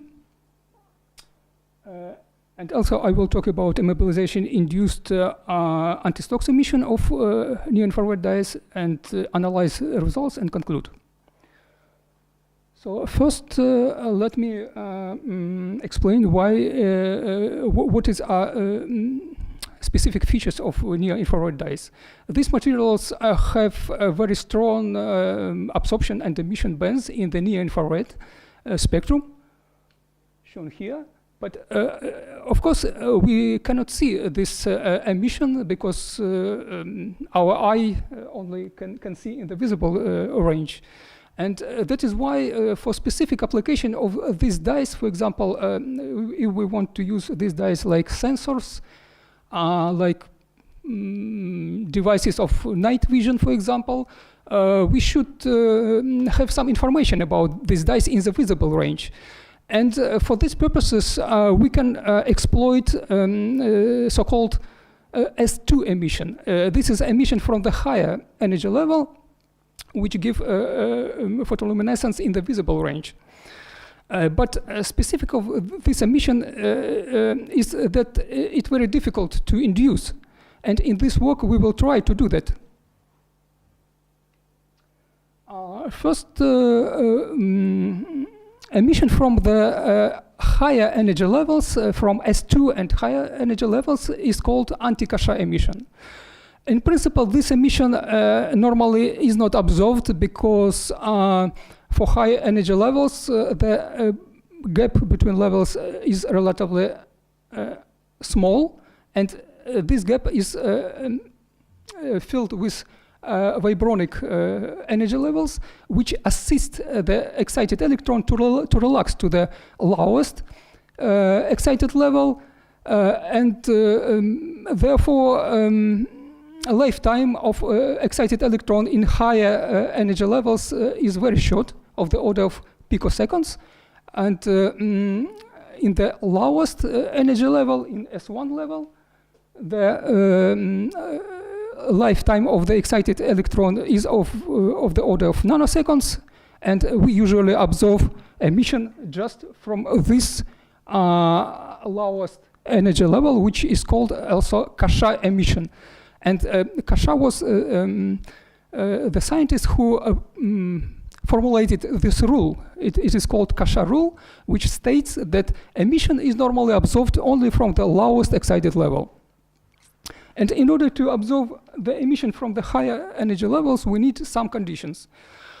These conditions are listed here, maybe not all, but most part of this condition. And this condition includes that, for example, we need a rather large band gap between first and second energy levels, then we can absorb anti-Kasha emission. Also, we need, for example, different symmetry of S1 and S2 levels, or different localization of electron on these levels, or we can somehow suppress vibronic electron-vibronic interaction in order to prevent electron relaxation to the S1 level, and in this way we can somehow to induce emission from the higher energy levels when we follow these conditions. Suppression of vibronic degrees of freedom is very important.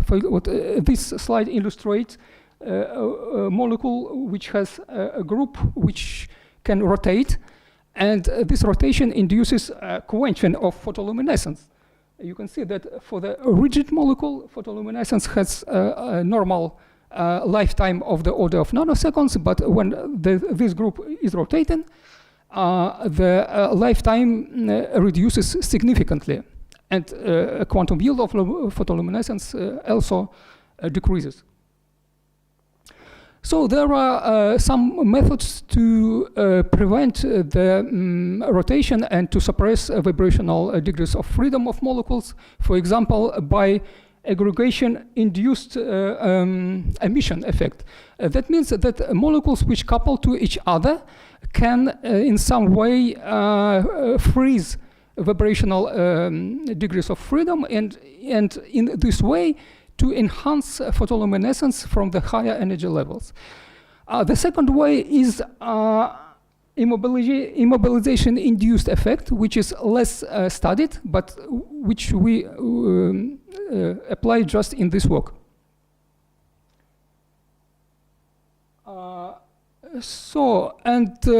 If we use either immobilization-induced effect or aggregation-induced effect, we face with contradiction, because when molecules couple to each other, indeed they suppress vibrational degrees of freedom, but on the other hand, interaction of molecules which with each other quench photoluminescence very often because of exciton-exciton annihilation effect. That is why we need to choose some balance between aggregation effect and which cause freezing of vibrational degrees of freedom and escape exciton-exciton annihilation effect. In this work, we used near-infrared dyes of 3-carbocyanoine family, which are shown here.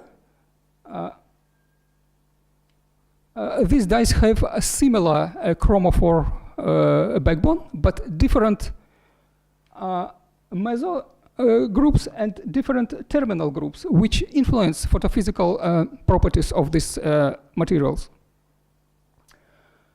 And if we look at the absorption spectra shown here, we can see a very strong absorption in the near-infrared region, near 900 nanometers. And the second very small feature in the visible, near 470 nanometers, which correspond to S2 absorption to the higher energy level. And from this spectrum, we can reconstruct the energy levels of the molecule, which is shown here. And we can see that the gap between ground state and the first excited level, as well as gap between first and the second excited level, are of the same order. That means that we have a hope that we can absorb anti-Kasha emission from S2 level. On the other hand, we used carbon quantum dots. These particles are composed of graphene fragments, but have rich surface.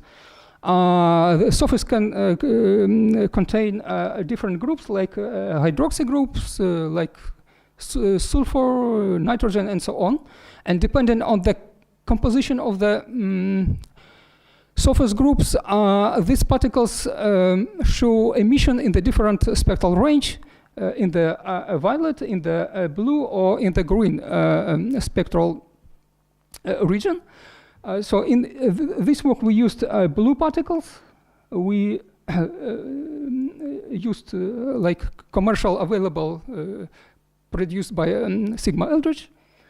And sensitivity of these particles to the environment is shown in this emission spectra of these carbon quantum dots in different solvents. We can see that a relative quantum yield of emission is dependent on the solvent we used. That means that solvent molecules easily interact with the surface and influence photophysical properties of these nanoparticles. So when we mix dye solution with dispersion of carbon quantum dots, we observed significant changes in the optical properties. Here you can see absorption spectra. And in samples, when dye molecules become immobilized on the surface of the carbon quantum dots, we observe a decrease in the intensity of the main absorption band and increase of the absorption band corresponding to absorption to the S2 level. And here you can see a black line correspond to absorption of carbon quantum dots. Blue corresponds to absorption of free dye molecules, and violet dotted curve correspond to superposition of these curves, and violet solid corresponds to dye immobilized on the surface of carbon quantum dots. And moreover, with time, we observed the increase of this absorption feature. And on the other hand, we observed also a significant increase of the anti-Kasha emission for the dyes immobilized on the surface of the carbon quantum dots. Again, here, a black curve corresponds to emission of carbon quantum dots, blue to free dye molecules, and violet to dye molecules immobilized on the surface of carbon quantum dots. We can observe two emission bands. That means a band in the near infrared and a band in the visible, in the green part of the spectrum. And this band significantly enhances when molecules interact with carbon quantum dots. And at the same time, the S1 emission or Kasha emission decreases when the molecule interact with carbon quantum dots. So we have some balance, increase and decrease of different emission bands. And moreover, a lifetime of the anti-Kasha emission significantly decreases as well. Here you can see a black curve corresponds to kinetics, photoluminescence kinetics with time for the carbon quantum dots, which have emission lifetime of the order of 5 nanoseconds, and emission of the dye, which have lifetime of about 1 nanosecond, and emission of dye immobilized on the surface of carbon quantum dots, which has lifetime much smaller than the lifetime of free dye molecules. And that is why we observed enhancement of the anti-Kasha emission, because a lifetime of the excited electron on the S2 level become smaller, and it is able to compete with times of vibronic relaxation. And that is why we observe just enhancement of the S2 emission. Doesn't work again. Okay. For the second die, we observed in principle similar effect, the great increase of the S2 emission and a decrease of the S2 emission, and the same change in the absorption spectra. And for the third die, a die with sulfonic groups, which is important here, we observed a little bit more complex behavior, because when we mixed dye with carbon nanoparticles, during first minutes or hours, we didn't observe any significant change. In few days, the change was similar to the previous two dyes. That means that because of different terminal groups, these dye interact with carbon nanoparticles first by sulfonic groups, but then molecule can flip and interact by chromophore with a surface of carbon quantum dots. Again, a lifetime of anti-Kasha emission significantly decreases in this case, from nanoseconds to a few hundred of picoseconds.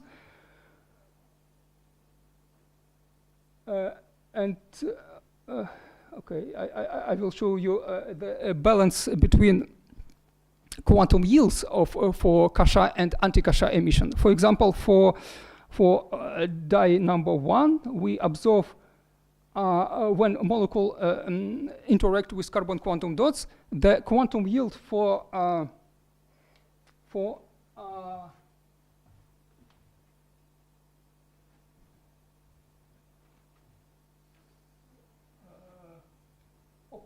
Kasha emission decreases by a factor of 7, but for anti-Kasha emission, the quantum yield increases by a factor of 2. And similar for the other dyes, we have a decrease of quantum yield for the Kasha emission and increase of quantum yield for anti-Kasha emission. Then let me tell about Kasha emission when we excite S1 level selectively. That means when we previously I showed you results when we excite molecule at wavelengths of 400 nanometers, which is able to excite both S1 and S2 levels, but if we select wavelengths with smaller energy, like 780 nanometers, then we can only excite electron to the S1 level. And what happens in this case when molecules interact with carbon quantum dots? In this case, we similarly observe some enhancement of photoluminescence, shown here on this and this for dyes number 1 and dyes number 3. And that means that indeed we have immobilization induced enhancement effect, which is valid not only for anti-Kasha emission, but for Kasha emission as well when we excite Kasha emission selectively. Then we can ask about how we can prove that we freeze vibrational degrees of freedom of molecule when the molecule become immobilized on the surface of carbon quantum dots. For this, we performed experiment on hot band absorption assisted anti-Stokes emission. This phenomena is related to the following processes. In this process, the electron become excited not from the ground state, but from some vibrational level of the ground state, and emits from S1 level to ground state. That means that energy of the excitation is smaller than energy of the emitted light. And this is called anti-Stokes emission. This gives anti-Stokes emission, which we really observe in our experiment when we excite our molecule with light at 980 nanometers and observe emission at 870 nanometers. And of course, this band should coincide with a band when we excite the molecule by high energy and observe usual Stokes emission. But using this experiment, what we can predict, if we have frozen vibrational degrees of freedom, that means that population of vibrational levels is very small. And this results in a depression of the intensity of the anti-Stokes emission. And really we observed this effect for molecules immobilized on the surface of carbon quantum dots. We observed a depression of the anti-Stokes emission band for all molecules we studied. Then the other effect is due to the different terminal groups of which attach to the dichromophore, because in these molecules we have terminal groups which are neutral, for example, like phenyl groups or alkyl groups, and terminal groups which are charged, that is sulfonic groups. And for sulfonic groups, in principle, molecule represents a salt with positive cation and negative counter ion. And if we have charged terminal groups in solution, we can this charged sulfonic group can interact with counter ion, and in this case can distort the chromophore of the molecule, shown schematically here. And this distortion just induces suppression of the anti-Kasha emission. If we compare photoluminescence spectra of all these molecules here, you can see that for dyes with sulfonic groups, shown here by red and blue and violet curves, anti-Kasha emission becomes suppressed. That means that just if we distort the chromophore of the molecule, then we suppress the anti-Kasha emission. For good anti-Kasha emission, we need planar configuration of chromophore. Additionally, we prove this conclusion by changing of concentration of the dye solution, because when we increase concentration of the dye solution, then we increase amount of ions in the solution, and this results in a better probability of interaction of counter ion and sulfonic groups, and distortion of the molecule respectively. And here you can see that for dye with sulfonic group, shown by red curve, increase of concentration really induces a decrease of anti-Kasha emission. So I go to the conclusion. So I showed you that near-infrared dye of this specific family demonstrates dual emission with both anti-Kasha and Kasha emission bands. We can increase dramatically intensity of the anti-Kasha emission by interaction with carbon quantum dots, and simultaneously decrease intensity of the Kasha emission. And enhancement of the Kasha emission is accompanied by significant decrease of the lifetime at the S2 energy level. And these results are interpreted like immobilization-induced effect due to freezing of specific planar conformation of the molecule on the surface of carbon quantum dots.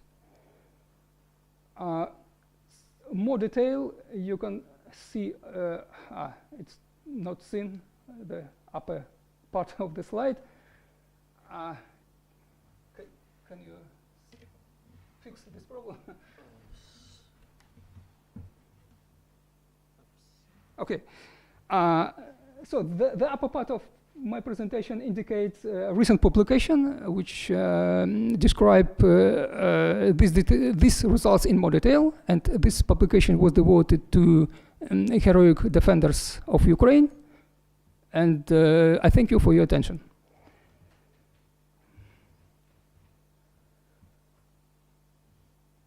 Thank you for interesting presentation, and now we moved to question session. Maybe someone from conference hall have any question to our chairman? Okay, then I have question. In your experiment, how big enhancement of fluorescence you observed? It's I understood that it depends from molecules which you used, but and condition of experiment, but maximum which in experiment you have seen, how much it will was? In absolute units, the enhancement of anti-Kasha emission was observed like 1 order of magnitude. But if we normalize this emission to the absorption and calculate quantum yield, how much quantum yield increases, it was a less number, about 2 to 4 enhancement, by factor of 2 to 4. So it's not a big enhancement. Yes, it is not 1 order of magnitude, but still more or less significant, I think. But sometimes it is possible to find in literature information about metal enhanced fluorescence. And from theoretical data, it is possible to reach 2 and 3 magnitude. So it's yes. It's up to 100 times more. Yes, I understand. But in this case, we do not deal with plasmonic effect. These particles do not. Yes. Also, in literature, some scientists discuss that these particles can provide plasmonic effect, but in fact, this is maybe 1 or 2 works. Yes, why I ask and why I ask about metal enhanced fluorescence, because sometimes from condition, graphene can provide metallic properties. Yes, that's why maybe it's also possible to expect that under some condition, to prepare a special condition, and maybe it is possible to reach also very big enhancement of fluorescence. Graphene is a little bit other story, because graphene indeed can possess metallic properties, but these particles, this is carbon quantum dots, which consist like a fragment of graphene and also amorphous carbon, and like mixture of different fragments. Fraction of amorphium. And these particles is have less probability for plasmonic effect. Okay. So we move to next speaker. Thank you very much, Oleg, for your presentation. And then I continue my duties.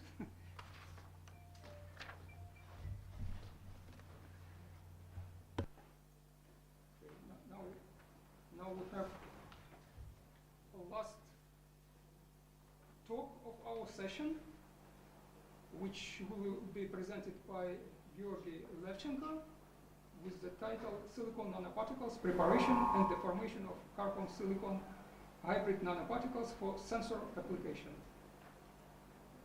So Georgi will be online.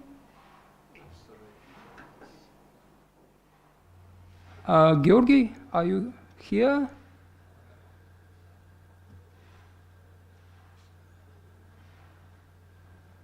So in the program, we do not know will be Georgi online or offline.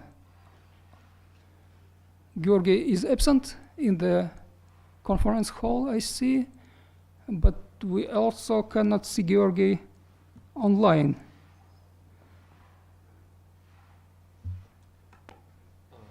Maybe if he will connect later, we will reconnect him and give him a floor a little bit later. So maybe we. Yeah, but this is a last talk of this session, and we have to interrupt for the coffee break. Yeah. Okay. Thank you, everybody, for joining us, and enjoy coffee break.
Dear colleagues, good afternoon, everybody.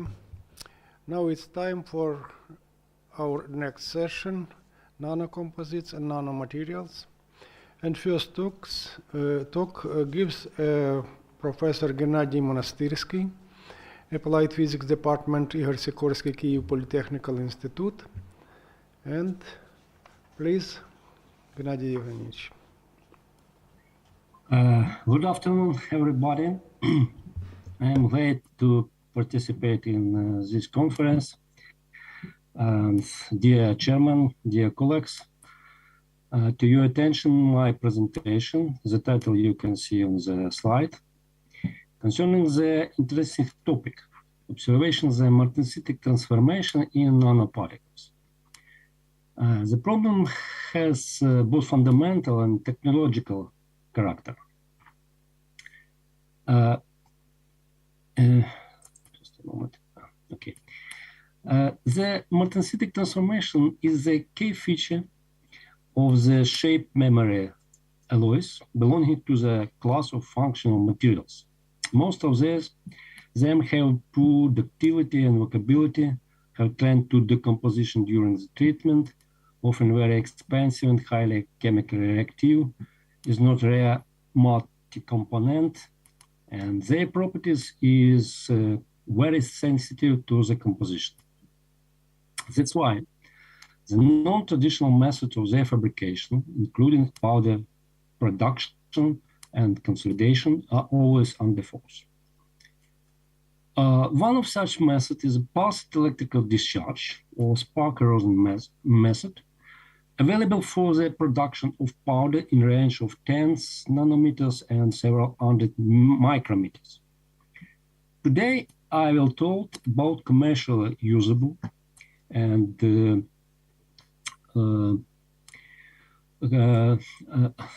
attractive titanium nickel-based copper aluminum nickel and classical nickel aluminum alloy. All of them well investigated in bulk state, however, not in nanoscale form. Consequently, the global motivation of the study was to verify the ability of electrical discharge method to produce nanoparticles of functional alloys and to check whether the functional properties of the alloy, at least martensitic transformation in it, are preserved during the processing. And the particular aim was to elucidate the origin of band contrast observed in 10 images of nanoparticles of nickel aluminum, titanium nickel hafnium, and copper aluminum nickel alloys. A bit information about the pulsed electrical discharge method. A simple method when large pulsed current density applies between two electrodes made from the pre-alloyed material that are immersed in dielectric coolant inside the container. In our experiment, we have used cryogenic liquid, mostly liquid argon. Small chunks of the pre-alloyed material loaded in container between two electrodes. A lot of arc column are formed between electron, a bit of materials. The heat from the arc can cause melting and evaporation of the electron and bit, and finally, melted droplet and vapor are quenched into solid powder particles by the surrounding coolant. It is interesting that this method includes three basic ways of the production of powder of alloys, realizing three mechanisms of the particles formation, namely mechanical destruction of bit of alloys, solidification of melted droplet like to atomization method, and condensation in situ from vapor phase. Last mechanism is responsible for the formation of nanoscale particles, the morphology, structure, and composition of which depends strongly on the composition of master alloy and also parameter of processing and post-processing treatment. Let's start discussion from one of the candidates for high temperature shape memory alloy with master alloy composition you can see on the slide, which is close to quasi-atomic in sense the sum of titanium and hafnium content is equal to nickel content, approximately.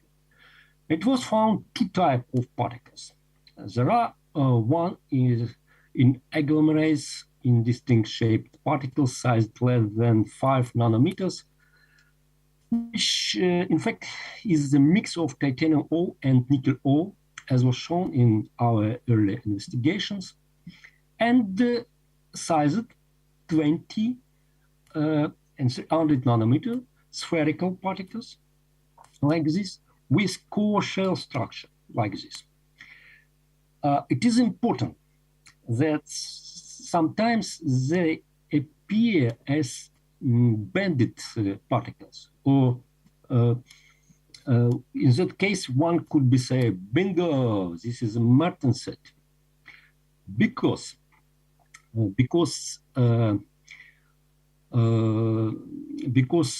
in bulk materials, bulk state, martenset crystal in this are always twinned.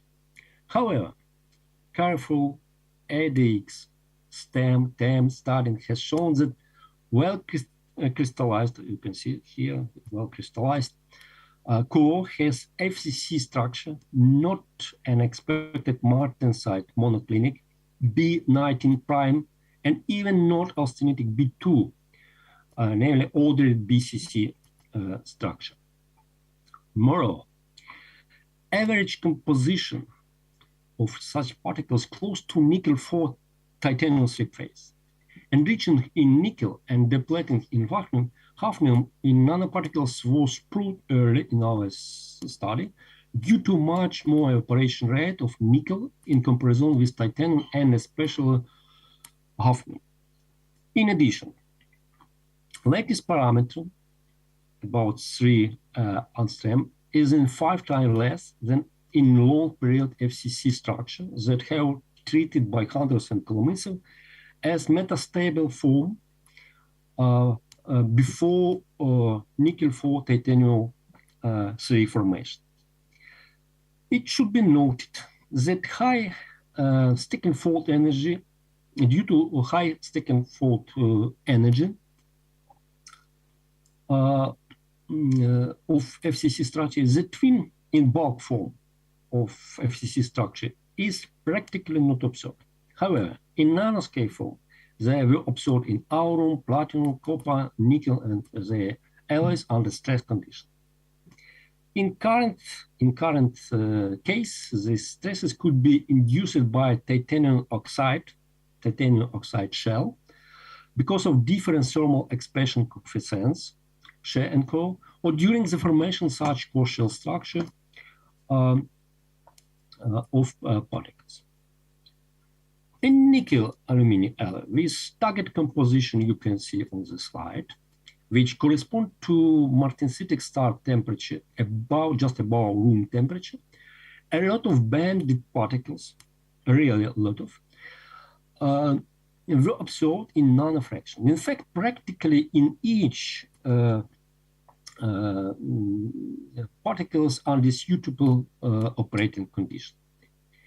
In opposite to titanium nickel alloys, the composition, both standalone particles like this and particles in agglomerate, was close to the master alloy composition. Thus, slightly higher content of nickel corresponding to martensitic start temperature, approximately 250 Celsius degree, and they presume that nanoparticles are in martensitic state.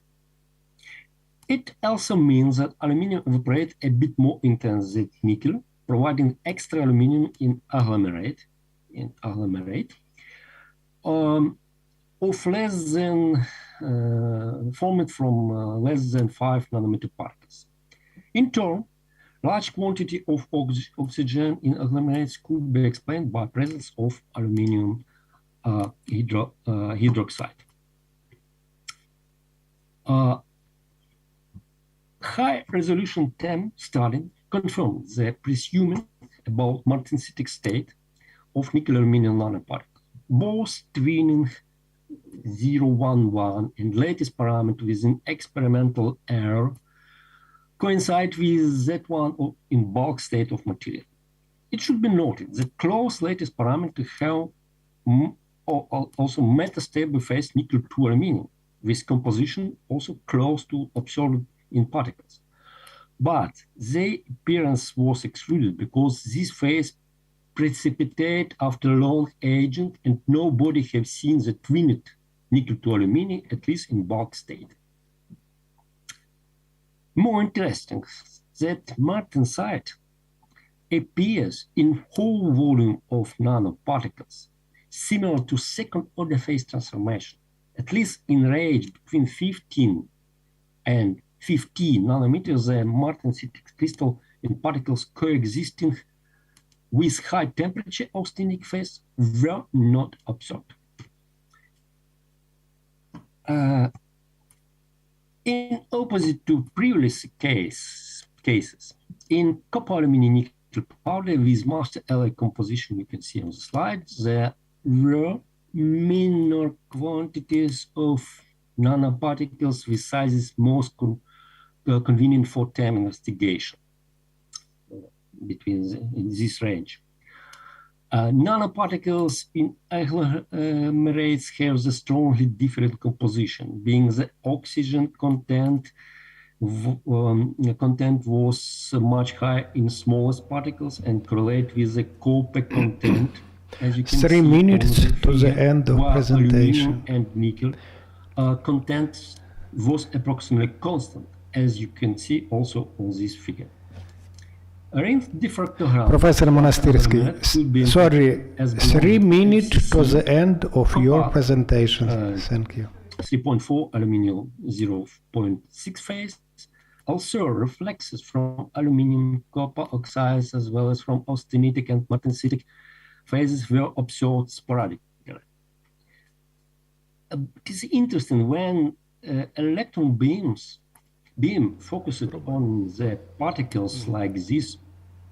Professor Monastyrsky, you have only 2 minutes to the end of presentation. Okay, it's two slides.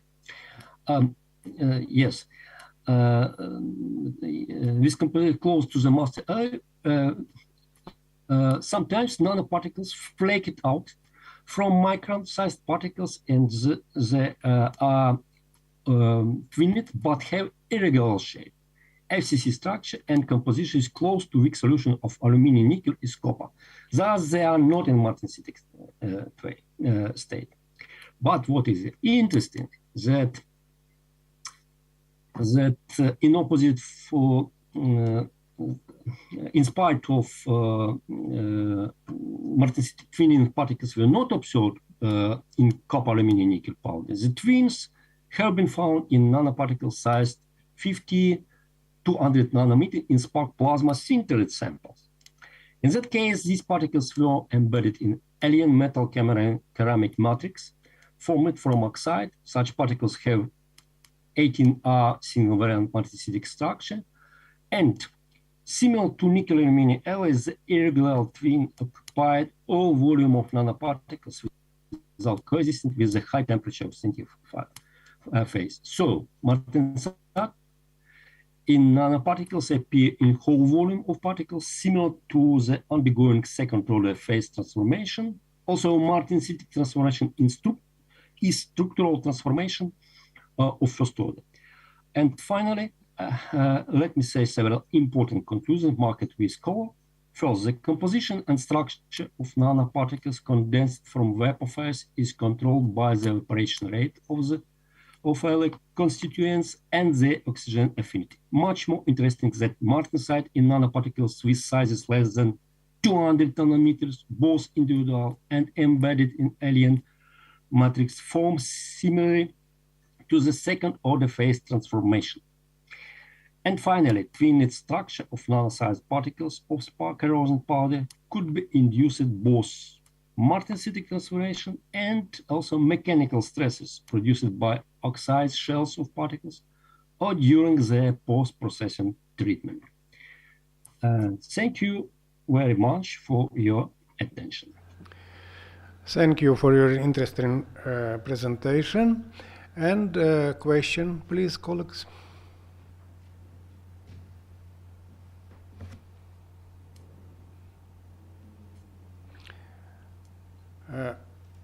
I have a short question, if possible. These materials is materials with shape memory of shape. In which scale of sizes these properties is actually work? For nanoparticles, of course, these properties may be not clear see. Thank you for good questions, because in fact the essence of this work was to prove that at least martensitic transformation appear in nanoparticles. And if you can see from the presentations, not always this is possible. Just for example, nickel aluminum, we have seen this transformation, but in copper aluminum nickel in consolidated form we also see, but for titanium nickel, no. But other investigation, not our investigation, but other authors, confirmed that in titanium nickel, exactly titanium nickel, atomic titanium nickel particles produced during severe plastic nanocrystalline state, produced by severe plastic deformation precipitated in crystalline form in amorphous matrix. Martensitic transformation also appear in particles between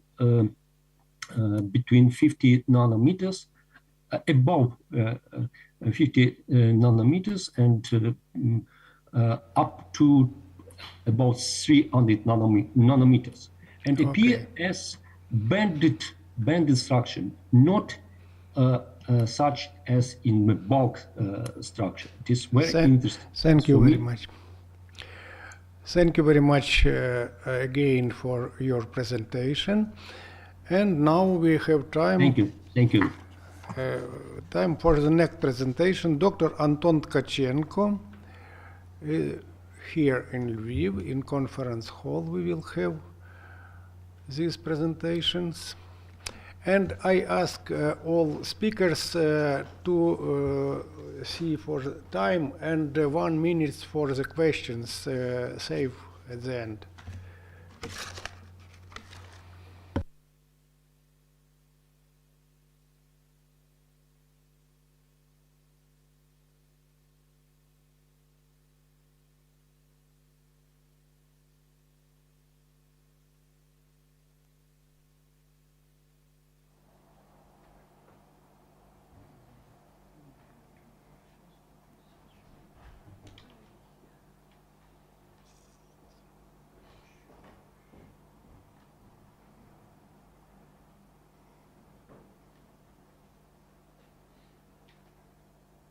Can I start? Yes. Okay, thank you. So first of all, I want to express my sincere gratitude for the organizing committee to participate in this conference and share our findings. And in my talk, actually, I want to focus on eryptosis, which is a suicidal cell death mode of erythrocytes, and to show that evaluation of eryptosis parameters is an efficient tool in nanotoxicology.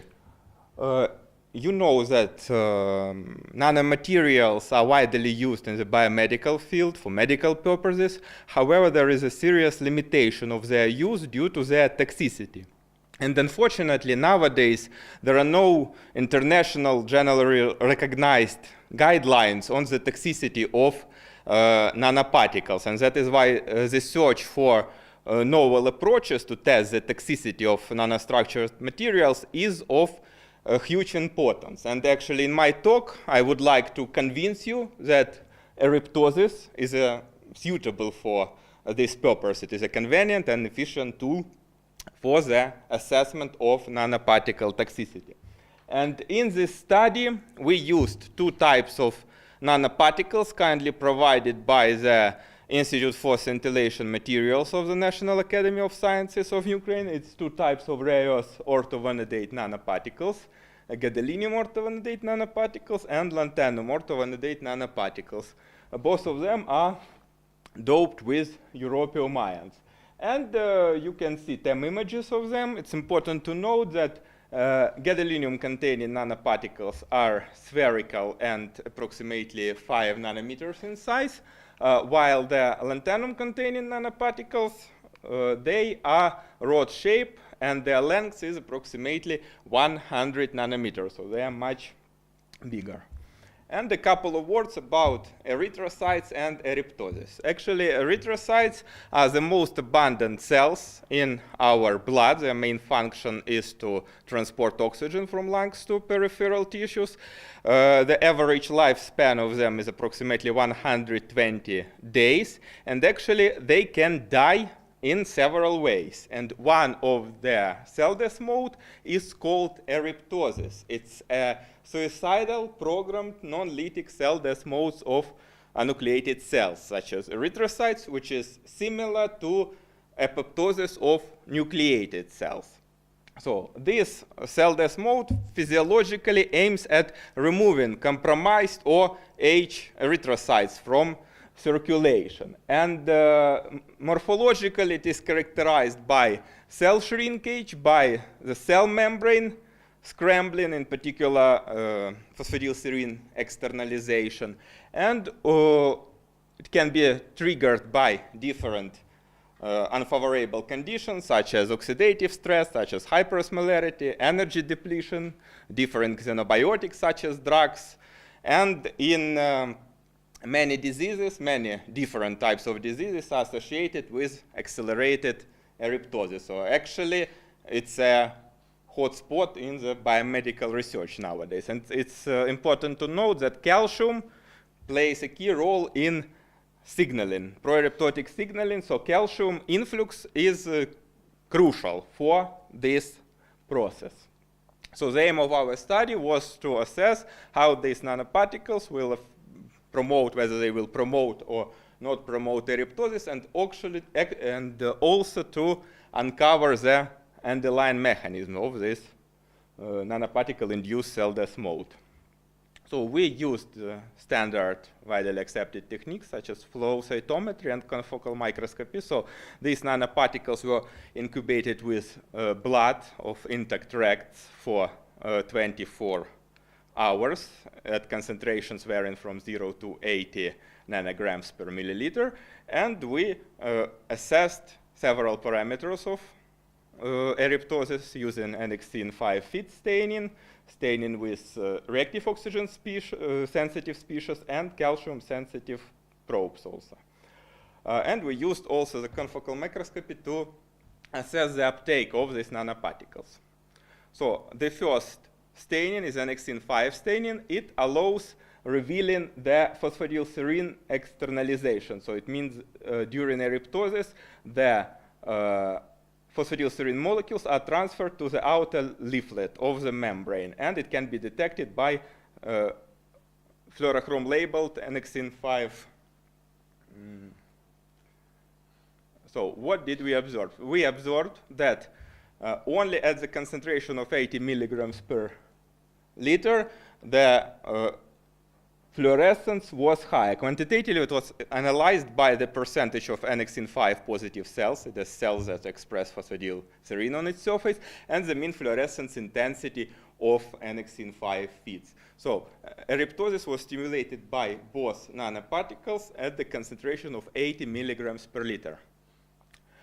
Another very important stimulator of eryptosis is oxidative stress, which is mediated by reactive oxygen species formation, which could damage macromolecules in the cell. We used a standard probe, 2,7-dichlordihydrofluorescein diacetate, which, when it enters the cell, it is deacetylated to DCFH, and then this DCFH binds to intracellular reactive oxygen species, and upon binding, it is converted to highly fluorescent DCF, dichlorofluorescein, and its fluorescence is proportional to the intracellular concentration of reactive oxygen species. You can see the types of DCF fluorescence in cells exposed to nanoparticles. Again, to quantify the reactive oxygen species intracellular content, we assess the mean fluorescence intensity of this parameter, and there were no statistically significant difference in the fluorescence of this probe, indicating that, actually unexpectedly, that reactive oxygen species overproduction is not absorbed in response to both nanoparticles. And also a hallmark of eryptosis, calcium influx, was analyzed using fluo-4 calcium-sensitive probe. We assessed the mean fluorescence intensity of this probe in our samples, and starting from the concentration of 40 milligrams per liter, calcium level inside the cell was elevated. So, and actually, lanthanum-containing nanoparticles have a little bit high impact of intracellular calcium level. And also to distinguish whether uptake of nanoparticles by erythrocytes is necessary for the stimulation of eryptosis, we use a confocal microscopy approach. And what you can see here, that the small nanoparticles, gadolinium, orthovanillate nanoparticles, can be taken up by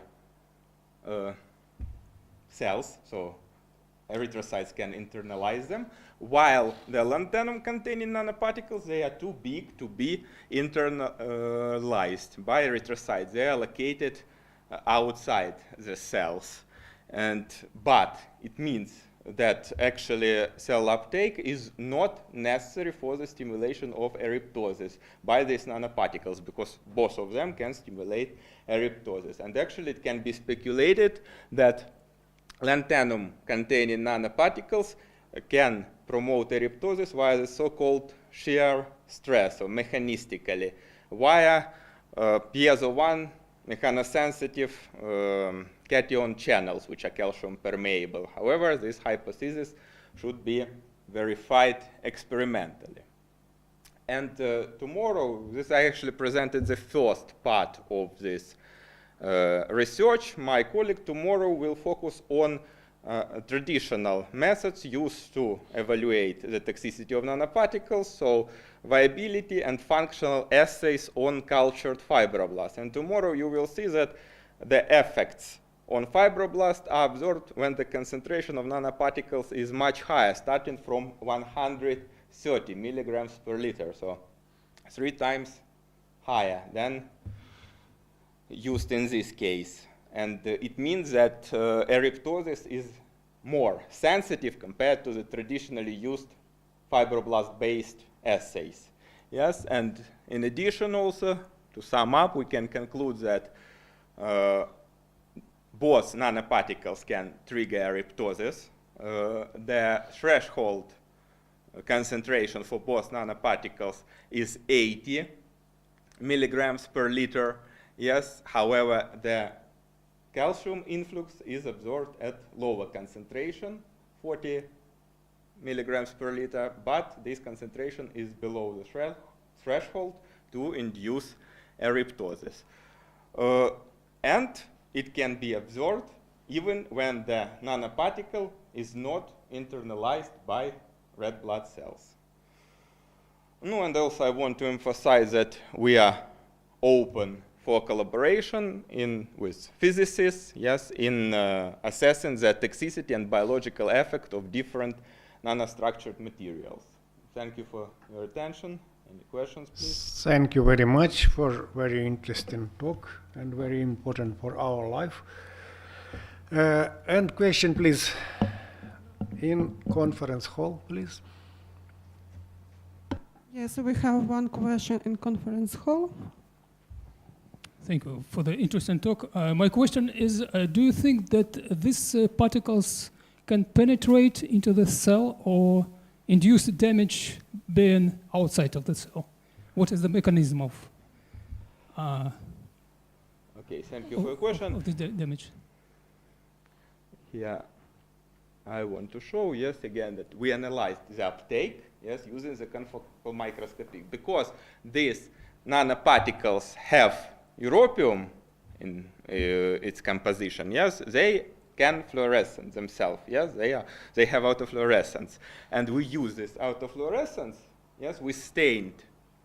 We actually added these nanoparticles to the erythrocyte suspension and used the confocal laser scanning microscopy to assess whether the uptake is absorbed or not. I don't know whether it's visible here or not, but what the small nanoparticles of 5 nanometers, yes, gadolinium orthovanadate nanoparticles, they were taken up by cells. They were located inside the cells.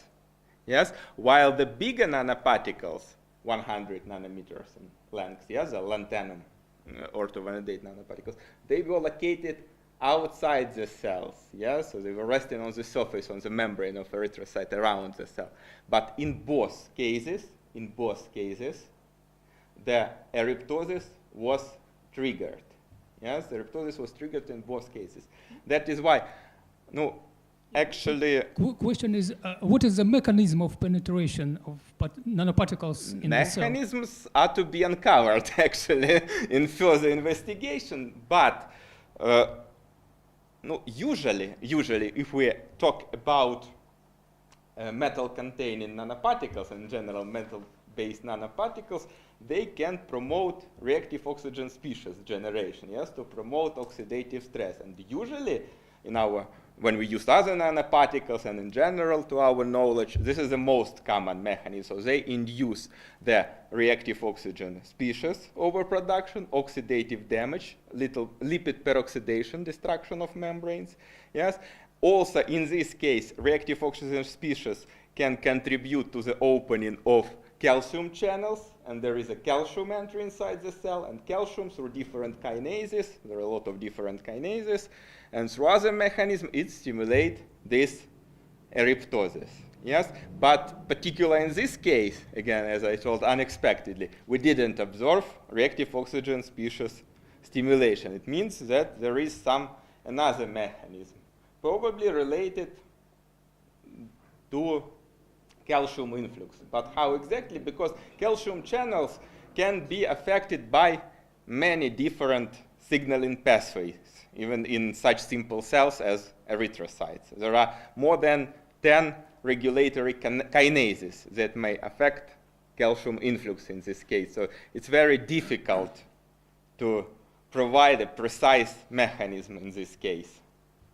In general, this field is in its infancy, eryptosis. So that is why I believe that a lot of research will be made further to uncover this mechanism.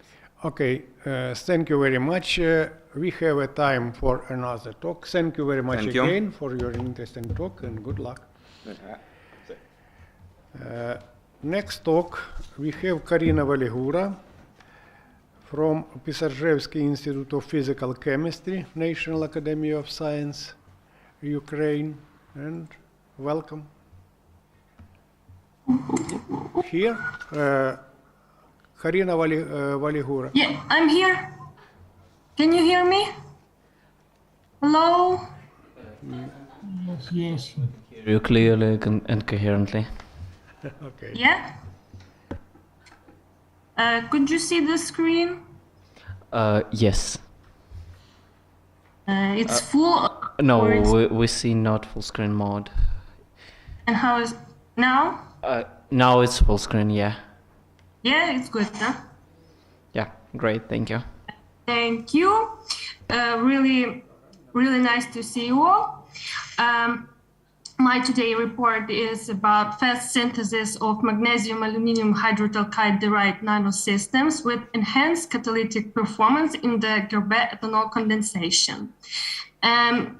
It is known the creation of processes for the production of industrially important substances using renewable raw materials is one of the promising areas of research in the field of organic synthesis, and ethanol obtained from the non-food bio raw materials can be the basis for the production of a number of valuable compounds, in particular 1-butanol. 1-butanol is mainly used as a solvent, as a chemical intermediate for the production of methacrylate esters, butyl acrylate, and it's also a perspective fuel, which is more desirable compared to ethanol. And the industrial method of its production is based on petroleum raw materials and has a number of disadvantages. And therefore, the prospects of obtaining this alcohol in flow mode in the presence of solid catalysts by conversion of ethanol to 1-butanol can be an effective environmental friendly alternative. And it is possible to realize this process of obtaining 1-butanol via Gerber condensation, which consists of doubling of a carbon chain and involves the reaction of dehydration, aldol condensation, dehydrogenation, sorry, aldol condensation, dehydration, and reduction. And the main objects of study are the magnesium aluminum oxide systems. Their attractiveness in comparison with other ones is due to bifunctional acid-based properties and the tunable characteristics of the surface. And the aim of the study is to investigate the effect of preparation time on the chemical and physical properties and catalytic behavior of such systems. The objects of research are magnesium aluminum oxide systems, which marked as with numbers 2 and 3. It means the ratio between magnesium and the aluminum, and addition fast. It means reduced preparation, only 1 hour in mother liquor. Earlier, we already studied the magnesium aluminum oxide systems with different ratio of active components, and we found out that the magnesium aluminum ratio was found one of the critical. The most active and selective catalyst toward ethanol conversion was systems with ratio 2 and 3. So, in addition to changing the ratio, the variant of preparation method can also be used to regulate the physical, chemical, and catalytic properties. And the series of hydroalkyds were obtained, and after calcination, after their calcination, only magnesia reflexes are present, and the absence of alumina lines is explained by the formation of the amorphous phase of the oxide. The micrographs of the samples allow assuming the presence of plate-like crystals with different length, in average 100 nanometers. And we can see that aluminum content and time of preparation influence the particle sizes. And also the uniform homogeneous distribution of magnesium and aluminum on the surface of the samples is confirmed via ADX elemental mapping. Also, as can be seen from the 27 aluminum NMR liquid phase research during the synthesis of hydroalkyds, the spectrum of samples with different ratio is quite similar. It contains a broad signal oriented at approximately 70 ppm, and it indicates the presence of predominantly tetrahedrally coordinated aluminium. And the additional sharp peak at 80 ppm was detected from 10 to 50 minutes of synthesis. It's tetrahedral monomers. And after calcination via NMR mass NMR data, there are two pairs of signals, octahedrally and tetrahedrally coordinated aluminum cations. One pair belongs to mixed magnesium aluminum oxide, and another one is assigned to the individual phase of aluminum oxide.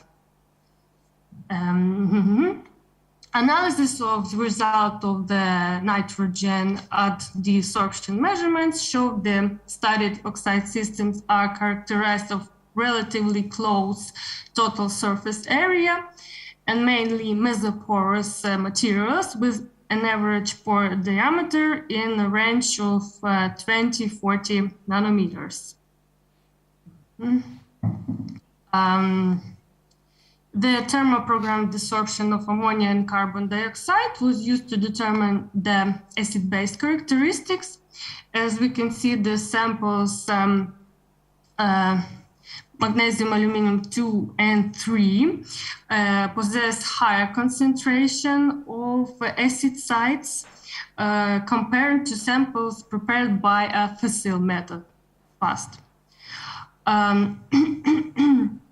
And the implementation of the fast hydroxyl synthesis leads to a decrease in total acidity. And a pause tendency has been found for the total concentration of base sites. For the samples with ratio of 2, we can see the strongly increasing using a fossil method of hydroxide preparation. And for samples with ratio of 3, the concentration of medium base sites, the concentration almost doesn't change.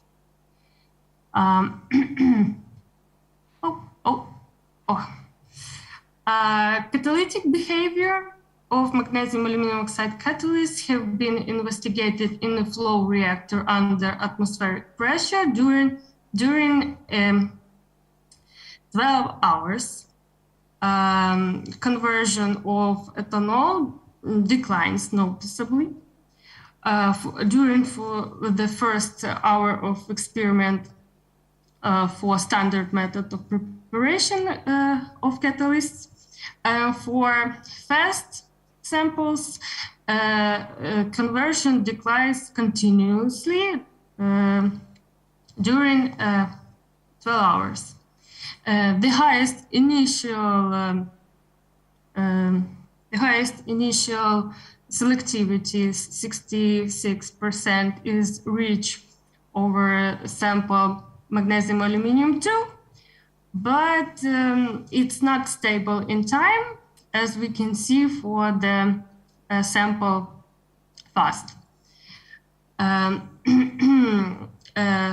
This sample magnesium aluminum 2 fast, it demonstrates the highest stable butanol selectivity, 64%, which remains on the same level.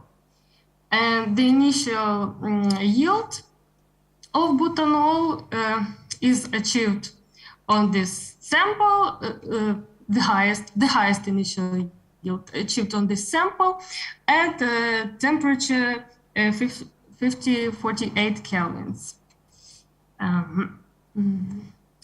Also, there is a problem for such systems of reduced activity of catalyst in time as a result of deactivation, and 13C NMR spectra obtained after 12 hours on stream is telling us it was detected adsorbed ethanol, the signals of carbon atoms of different alkyl groups, esters and acetic acid, and also for aromatics, which present on sample magnesium aluminum 3. It could be formed by cyclization of unsaturated aldehydes and ketones during the reaction. However, the catalytic properties of studied catalysts could be fully regenerated after only 30 minutes in the airflow at 70-73 kelvins, meaning these catalysts are able to work for many cycles, at least 6, as we can see. Therefore, the implementation of the fast synthesis of hydroxide alkyl precursor for magnesium aluminum oxide systems gave the precious advantage in their catalytic characteristics. It was found that the highest 1-butanol selectivity and yield is achieved over magnesium aluminum 2 sample signed as fast. Also, this sample demonstrates the highest stable 1-butanol selectivity during the 12 hours of experiment, and the increase in the volume of mesopores and the surface concentration of basic sites of medium strength increased the activity of catalyst and the selectivity of the formation of 1-butanol in the process of Gerber condensation. The obtained catalysts are reusable and their activity is sustainable after at least 6 catalytic cycles, and the robust efficiency for Gerber coupling makes those systems obtained by fast synthesis as a promising catalyst for the industrial production of 1-butanol. I thank you for attention. Thank you very much for your interesting presentation. And question, please, colleagues. Conference hall has a question.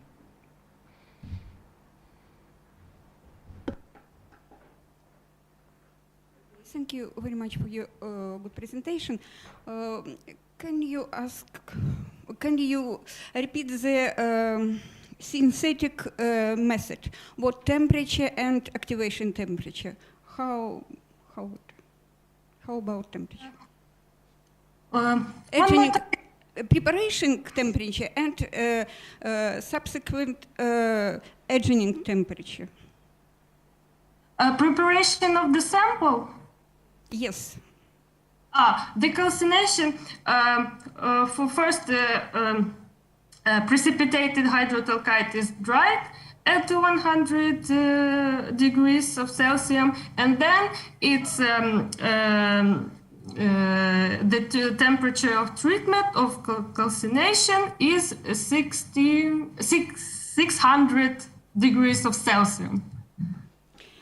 Another question: did you use the catalyst as receive, or you used holder, additional holder for your nanoparticles? No, without folder. It's like it's a very simple synthesis without any like problems and any additional methods or techniques. It could be really simply synthesize those particles. And another question. You, as I understood, you got a mixture of organics. Pure butanol in solution and in other organics absorbed by your catalyst. Yes? Yes, we see the reaction of Gerber. It's really has really have many side reactions except of the main. And there are really a bunch of different side products. It's like a problem for this process. And some of these products are adsorbed on the surface of the catalyst, and they damage the active sites. So we can see those adsorbed products after some cycle of working, like we did after 12 hours of working. We can see this in NMR spectra, those groups of some substances. Thank you very much. It's time for next presentation. Thank you for... Thanks a lot. Thank you. Now we have a presentation, Olena Lavrinenko from Frantsevich Institute for Problems in Material Science. Here. Are you welcome? How I may switch the presentation? Can you help me? My presentation is on computer, in computers.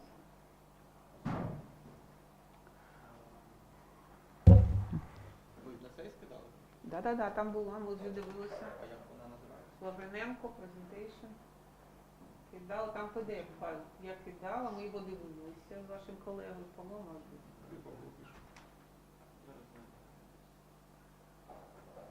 Там конференція Лавриненко. Десь була. Ну, да, конференція 2021 була.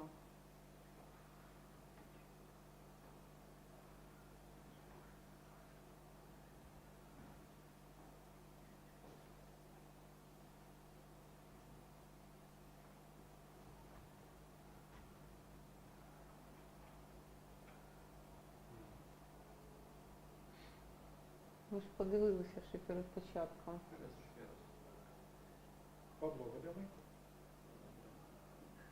В пошті, вона була в пошті, PDF, я ввечері, вчора ввечері її надсилала, ні, вона була в пошті.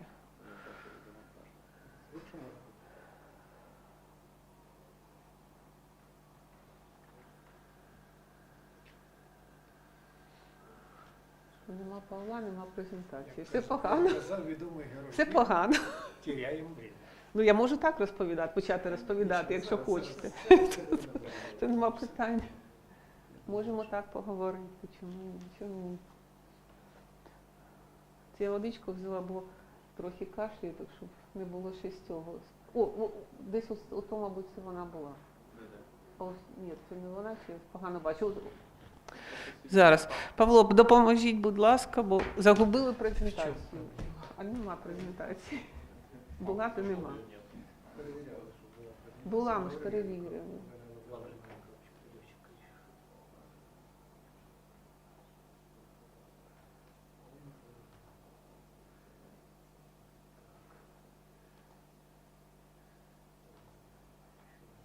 Ага, да, ось вона.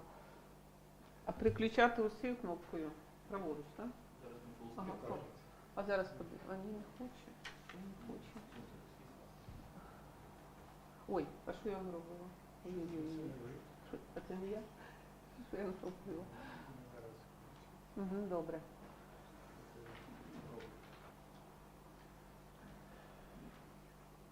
Втрачаємо час, дуже соромно. Що робити? А як... Скажіть, будь ласка, як переключати? Чим переключати? Переключати ось Право. А, ось ця. Праворуч. Да, а лазерний поінтер ось. А якщо треба? Ну, я думаю, що ми так. Okay. Dear Chairman, dear colleagues, in my speech I will tell about the processes of fast formation process in the system based on iron and lanthanum. Such system is interesting because of the, for example, lanthanum oxides are because of their high catalytical and optical activity are used now to manufacture and various materials such as semiconductors and optical glasses, light emitter and laser materials, etc. It is well known that combinations materials with different nature may improve the intrinsic properties, enhance the useful properties. So, for example, the inclusion of argentum cations into the structure of lanthanum oxide gives such materials the virucidal and bactericidal activity. But in our speech, we tell about the iron bearing component. Also, the inclusion of iron part in the lanthanum oxides and formation the lanthanum containing orthoferrites are used for the creation of new electrode materials that are characterized by enhancing activity and electrochemical capacity. But it is well known that the nature of the initial precursor species influence the property structure properties as obtained materials. In our work, the aim of our work was the study of morphology, chemical and phase composition of the structure formed in the biochemical route when when the different salts, ferric, ferrous, lanthanum, and lanthanum salts, different inorganic with different inorganic salts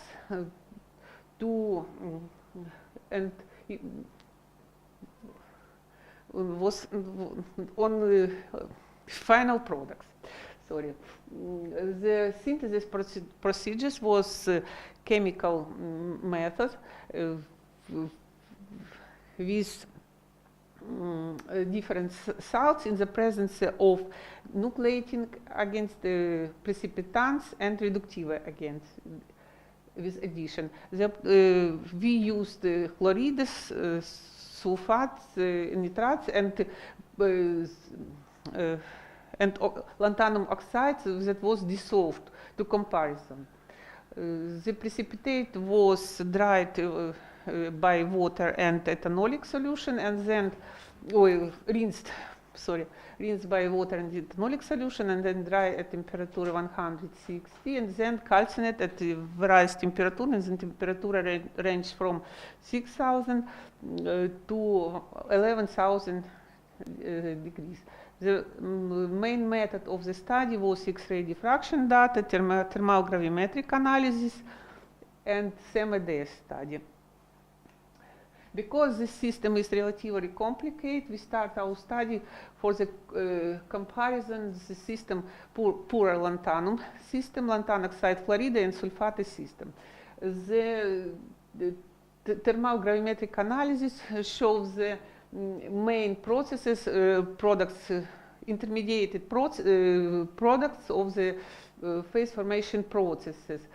At the relatively low temperature to 400 degrees, we have deal with the hydroxylation of removal of absorbed water and the hydroxylation of oxyhydroxides. And then after up to 600 degrees, start the formation of oxide structures, and then removal of sulfates and chlorides, and we obtain the oxide structures.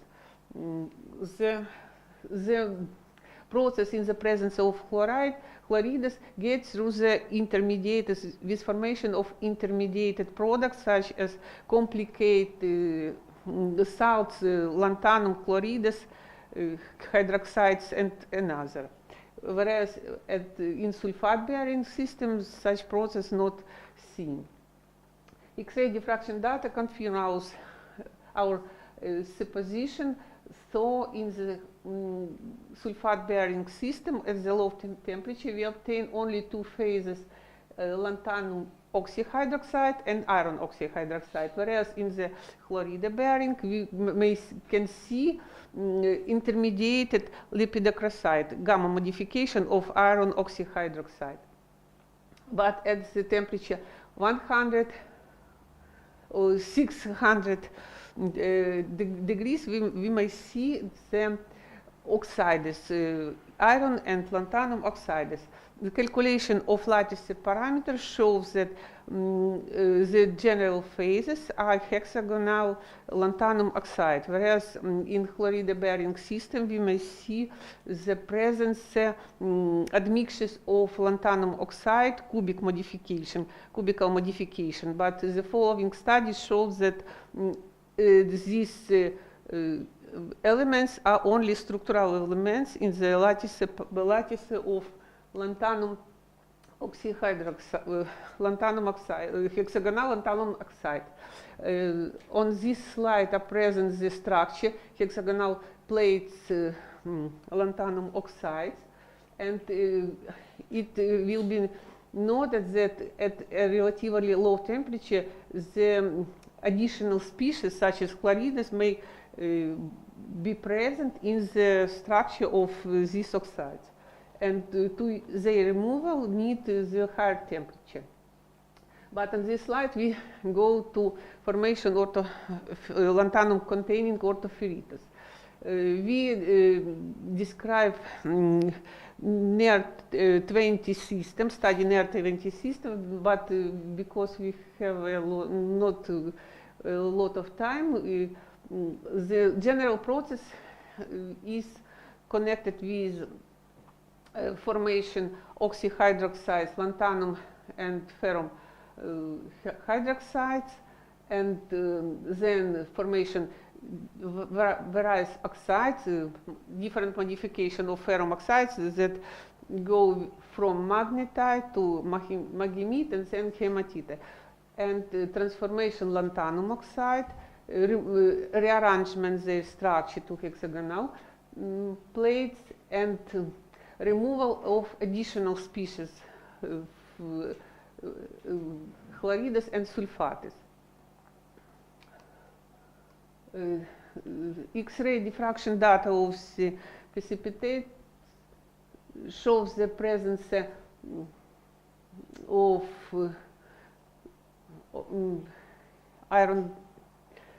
iron-bearing oxides and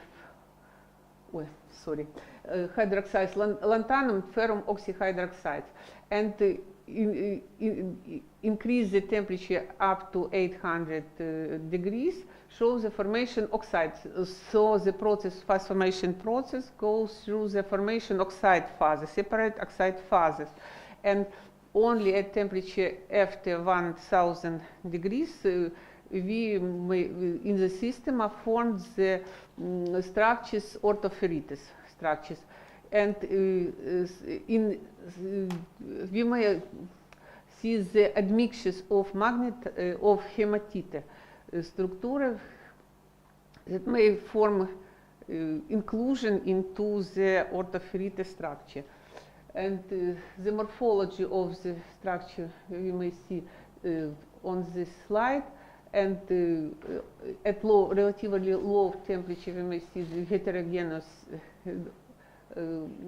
precipitate with few kind of the structure oxyhydroxide, and then the structure arrangement, and the last row shows the formation hexagonal orthoferrite structures.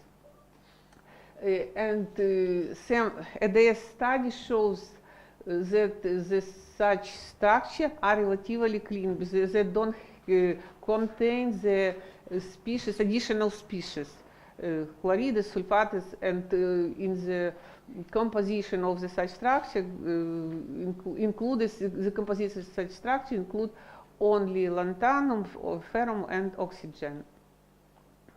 And the next, the study of the surface area shows the decrease such parameter, and they tell about the increase the particle size.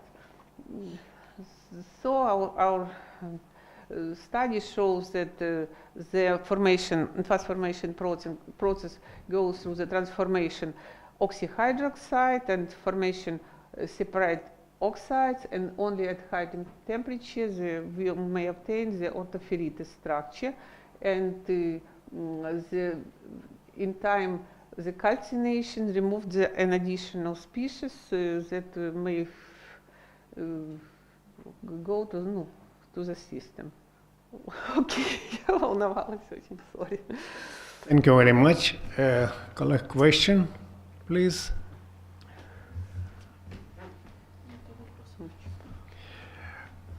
I have a short question. Is this nanoparticles stable? Yes, in this nanoparticle. Yes, this particle is chemically stable, and it may be used to obtain to manufacture materials, various material, and we will try it to electrode materials. Because Thank you. Activity. No questions, colleagues. Thank you very much again. Thank you. Good luck. Sorry, but not good my English. Now we have a time for the next presentations. Professor Volodymyr Krivoruchko, Donetsk Institute for Physics and Engineering, National Academy of Science of Ukraine. Professor Krivoruchko, are you welcome?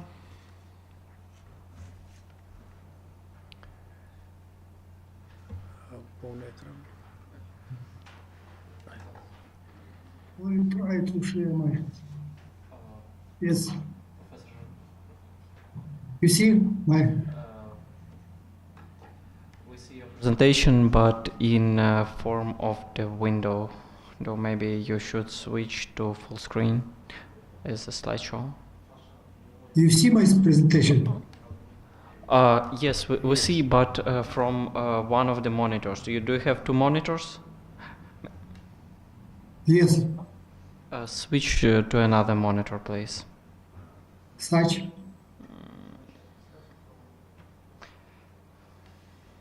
Such no, yeah, I don't understand. Now, not a full screen.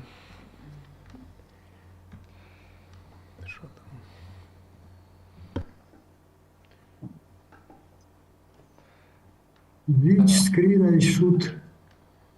Now a couple of minutes. Have you sent your presentation to us? Maybe we will share it for you. Ну так поки він перейшли. No, він переслав. Є? Є.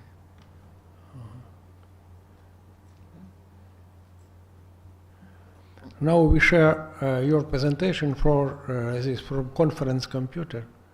Yes, okay. Yes.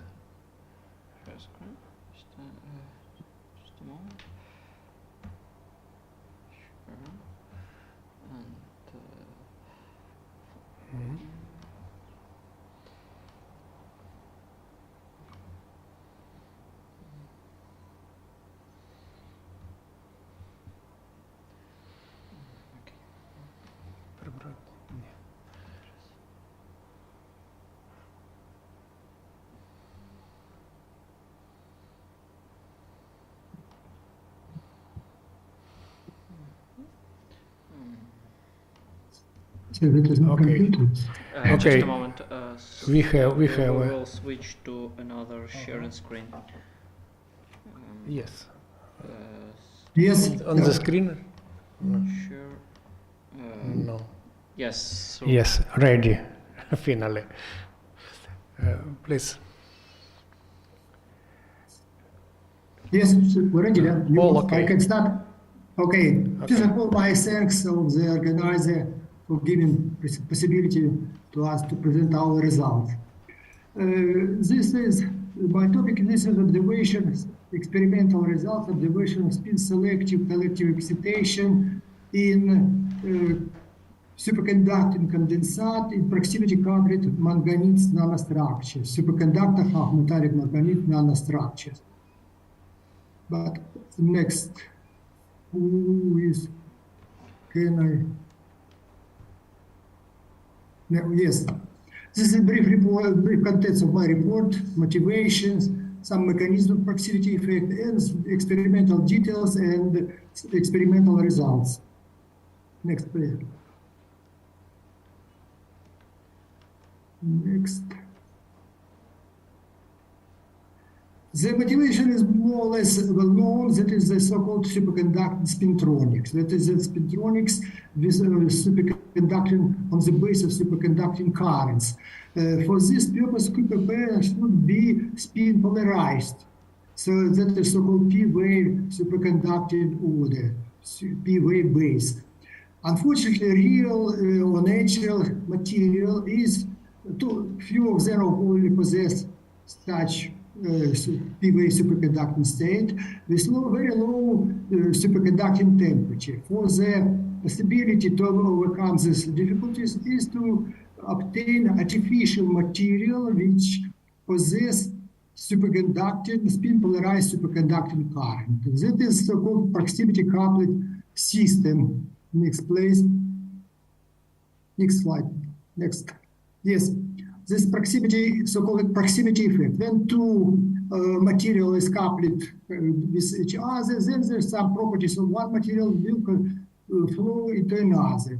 In particular, if you deal with spin singlet superconductor in contact with magnetic metals, then due to spin flipping scattering, this singlet QPP can be splitted, transformed into triplet state. For obtaining superconducting spin polarized superconducting current, most promising material is so-called half-metallic system, in particular half-metallic manganese. That is example of band structure of this system. Half-metal material, that is the system where in the surface, Fermi surface, there is metal conductivity only for one, for example, electrons will spin up, and that is insulator for another, for electrons with opposite direction of spin. That is experimental data obtained on the structure high temperature superconductor manganese between two high temperature superconductors. Supercurrent was observed thickness of the manganese up to 300 nanometers. So that is more than enough thickness for application. Please, next question arises. Microscopic mechanism of this induced proximity induced state. This is a chemical optional picture. We induce triplet superconducting state in half-metal ferromagnet, and the triplets also some with zero spin, some spin orientation with QPP with induced in superconductor. So we have some multi-component superconducting state in this proximity coupling structure. What is more that even if you deal with conventional singlet, even frequency, even so-called S-wave QPP, the result very depends on the what kind of metal we deal with. If we deal with clean metal, please, we then obtain, due to proximity effect, the singlet QPP with even frequency is modified as triplet one with odd momentum, p-wave state. But if we deal with dirty living, disordered system, then this type singlet QPP will be transformed into unconventional superconducting state with so-called odd frequency as triplet state, even momentum state, and odd frequency state. So please next. Yes, this and this, and next. So in this structure, we deal with some multi-band, multi-component superconducting pairing superconductors due to proximity effect. In such multi-components, multi-band superconductors possess some specific excitation which characterize its internal interaction between these different phases. Next, please. As a classical example is so-called magnesium diboride, the system magnesium diboride, which is this two-band superconducting state. Sigma band support, a p band superconducting. Between these two bands, there is interaction between two bands. Maybe some analogy can be as two superconducting which is coupled by through Jefferson interaction, Jefferson current between these two bands. Next, please. The expression for this excitation between bands is such, for example, in this case, and characterize not only the energy coupling in the internal bed, but also internal interbed interaction. And so that observation of Lagrange excitation in multiple superconductors characterize the internal superconducting state of the system. This is the internal physical component of this system, of this state. Please next. So in our, this is an example of observation of such excitation, the peculiarities in the conductivity, different point contact in magnesium manganese. And returning to our case, next please, slide. So question arises, what kind of excitation we can observe or should observe in this multi-band, multi-component superconducting state in nanocomposite. So that is next, please. That is declaration of some details that we use point contact spectroscopy for the measurement, and we prepared nanocomposite. Nanocomposite is a black tone that is a submicron magnesium diboride, and white tone is nanoparticle of manganese. Please next slide. This is example of the point contact result of Andreev reflection spectroscopy. We see that indeed we observe some specific result. First of all, we observe magnesium diboride, and I already said it possesses two bands of the coupling, pi band and sigma band. But being in proximity coupling, being in nanocomposite, we observe three. We see three specific peculiarities with three energy gaps. One of them is the same observed for parental material, magnesium diboride. Second one is approximately 2 times larger than magnesium diboride, but there is one third gap. This is that we attributed to induced triplet superconducting state, coherent superconducting state in the magnesium diboride. The next please state. The mechanism is such, proximity coupled, the mechanism is such, so it is suggested that magnesium diboride, that manganese possess local triplet superconductivity, but non-coherent state. No, that is not coherent state. So this fluctuation of the QPP without bulk coherency. Being proximity coupled with superconducting partner, in particular magnesium diboride, this coherent state is restored, bulk coherent state, and as a return effect, this manganese influences the state of the magnesium diboride. So that is why we observe next please. That is why we observe three superconducting gap in the point contact spectroscopy. Next please. Right.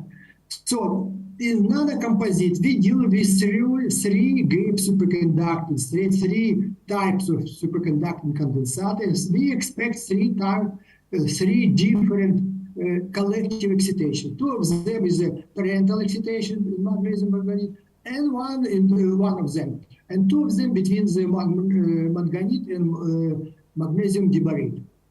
Next please slide. Indeed, if you carefully analyze this expression or something like, we see that additional peaks in this nanocomposite with the period of this oscillation. Next. Yes, with the period of this oscillation coincide with the observed with magnesium diboride. So the bit deal with this oscillation is non-magnetic point contact, is deal with parental jet acceleration. Next slide. But if we take point contact spin polarized, such or such, we again observe some additional oscillation of the conductivity with the period oscillation approximately 2 times smaller than in parental magnesium diboride. So next slide, please. But if the question arises, where is the pi small gap with this oscillation? We see some more or less fluctuation, but we see some periodical observation. Next, please. So the result of such, we observe in nanocomposite, we observe parental excitation, internal between pi and sigma mode of the magnesium debris. I observed legit excitation between the sigma band and triplet band, such approximately too small, but do not observe, do not detect such excitation between piezo zone and triplet mode. So without three legend excitation, legend-like excitation, we observe only two of them. What is the reason? Next slide. And this is a key question arises. Magnesium debris is a clean or dirty metal? And answer is some unconventional. Sigma band, that is conductivity in plane magnesium plane. Sigma band is clean, but pi band, that is conductivity between plane, is diffusive. The version is diffusive limit. So, please, next slide. So, in fact, with this structure, we deal with some unconventional situation. One band, sigma band, produce even frequency P wave, partner, such conventional more or less, but pi band produce as a each partner, his partner, odd frequency S wave, as such type, odd frequency of such wave, triplet state, but odd frequency. Odd frequency possess zero quantum static quasi-particle spectrum. That is why we do not see enhancements or some set changes in this small gap. But another step, please. Another is the fact is that the lowest order Johnson coupling between odd and even frequency Johnson superconductor is in the first order is absent. But that is an interaction between two superconductors only the second order, higher order interaction. So that is why we observe such unconventional behavior in this region, in this process mode. So in summary, in this result, please, next. So summarizing this result, experimental our three arguments that we, in this nanostructure, we observe some unconventional proximity effect that is interrelated even frequency P wave generated by the sigma band and odd frequency S wave generated by pi band. And such unconventional pairing is triplet pairing is nanocomposite. The data observed first our knowledge data that is first our knowledge concerning the dynamic coupling between even frequency and odd frequency pairing condensator in such type system. Thank you for your attention. Thank you very much for your presentation. Very interesting and deep. And a question, colleagues. Have someone question? I have a question. Oh, okay. Please. Can you clarify temperature dependence on the slide number 12? First of all, please switch on the presentation once more.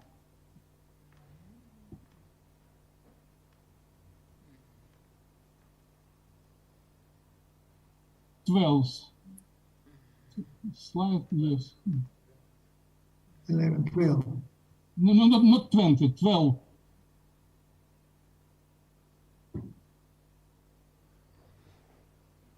Oh, yes. This temperature dependence in right corner. And what does it mean? And that means that if we take Becquerel dependence of the temperature dependence. So if you take zero temperature, for example, see this value and estimate the temperature dependence of this in manganese, that so that according to Barton-Cooper-Schiffer dependence, we will have critical temperature about 120-3 at such temperature. So the internal fluctuation in the coupling may be large enough in manganese, but there are no general phase coherency of this system. So that is why this system is very interesting, in our opinion. So this is a perspective system for high temperature spin-tricklet superconducting state. Yes. Not everything clear, but thank you. Okay, thank you for answer. Unfortunately, we have not any time for another question. Thank you again, Professor Krivoruchka, for your presentation. And we have a next presentation, PhD student Oksana Zikrata. It's correct name? Zikrata. Yes, please. Just a moment, we'll start sharing your presentation. Zikrata, Oksana Zikrata, word condensation of ethanol. Yes. Sure. Yes. Oh, that's correct. Are you welcome? Thank you. The development of the processes for the synthesis of thank you. For the synthesis of valuable chemicals and fuels from the renewable raw materials is an important area of research in sustainable chemistry. The unsaturated hydrocarbons and oxygenates, such as 2-acyl-1-hexanol, can be obtained by the successive vapor phase Gerber condensation of ethanol and 1-butanol. 2-acyl-1-hexanol is generally used for the production of plasticizers, 2-acyl-hexyl-acrylates, loop oil additives, surfactants, and other special chemicals. Traditionally, 2-acyl-1-hexanol is obtained from propylene, which produced by the steam cracking of oil. Despite the possibility obtaining 2-acyl-hexanol in a flow reactor by environment-friendly process of successive Gerber condensation from ethanol and 1-butanol, there are a few works on this issue. In the process of conversion of ethanol to 1-butanol, have been investigated a wide range of catalysts, including metal oxide systems, alkali cation zeolites, and hydroxyapatites. As my colleagues Karina Valigura have already been said, the Gerber process is a very complex process, consists of several reactions. So it requires a certain ratio of acidic and base properties on the surface of the catalyst. Use hydroxyapatite offers the possibility of regulating the acid-base surface properties by modifying the stoichiometric form of hydroxyapatite to the non-stoichiometric calcium-deficient hydroxyapatite, or by the replacement of calcium cations by the magnesium cations or strontium cations or others trivalence or divalence cations.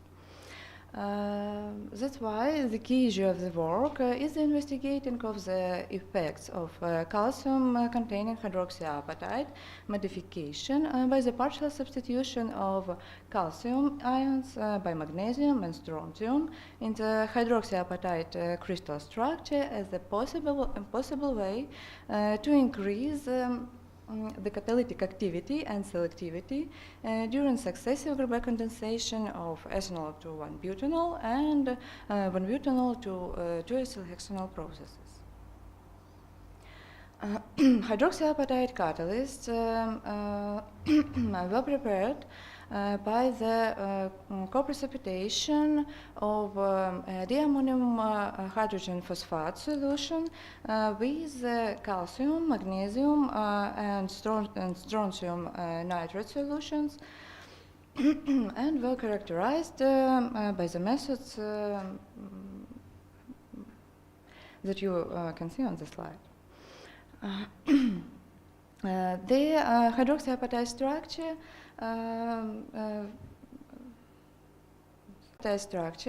were confirmed by the X-ray diffraction analysis and infrared spectroscopy.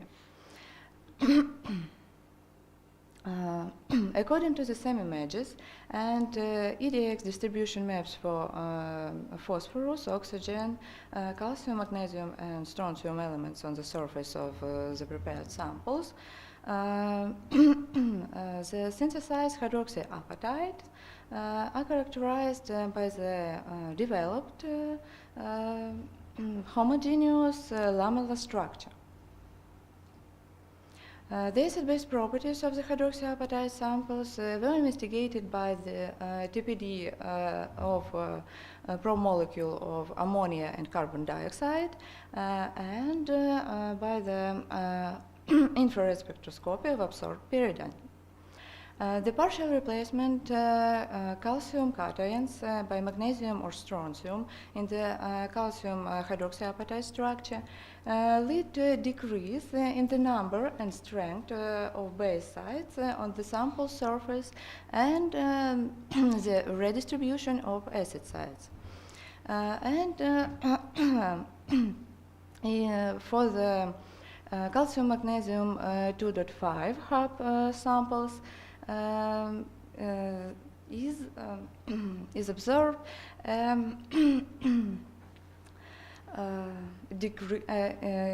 an increase in the amount of acidic sites.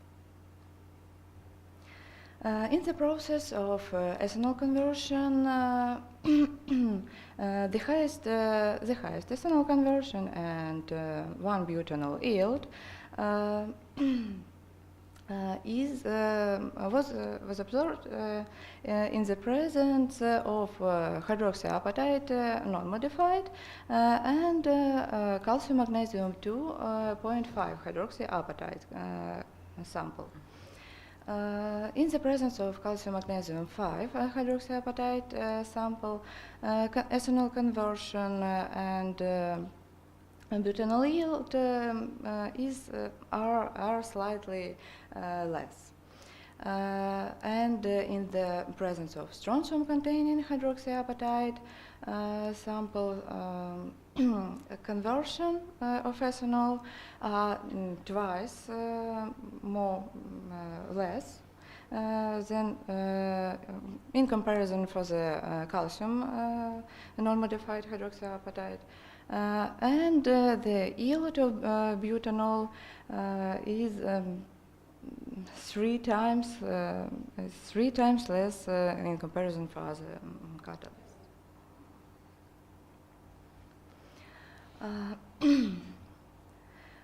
With the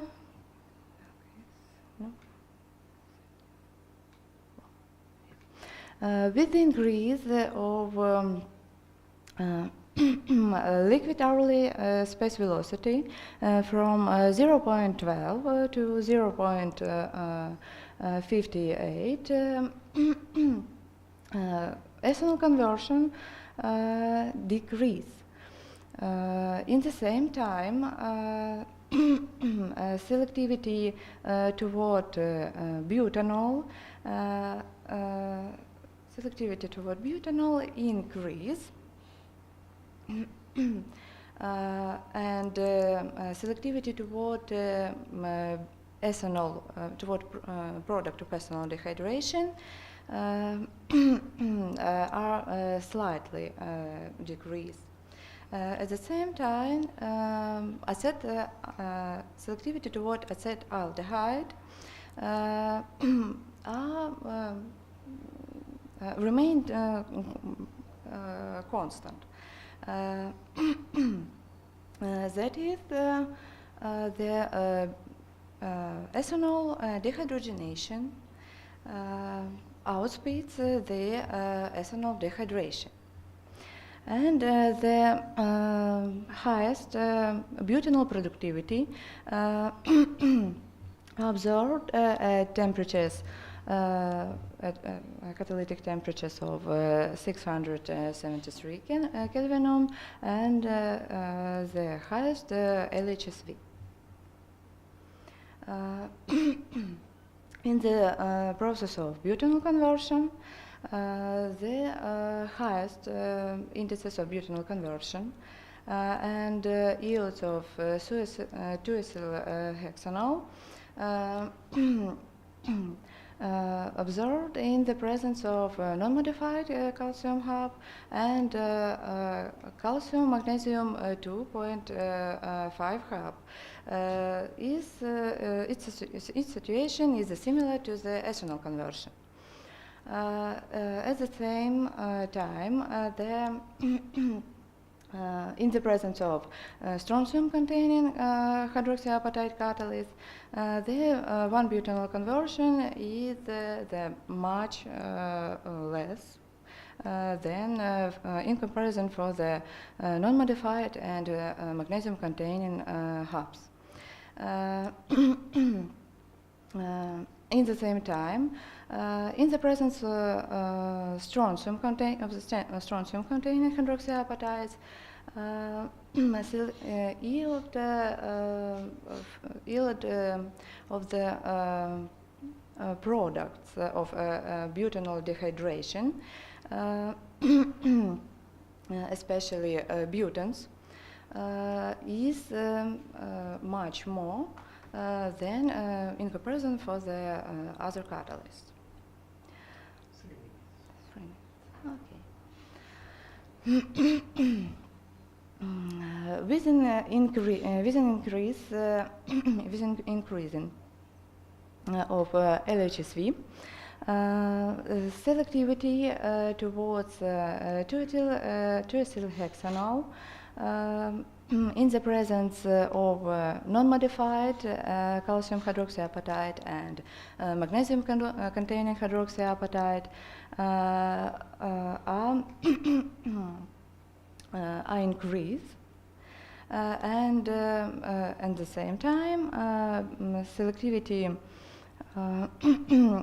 toward butanol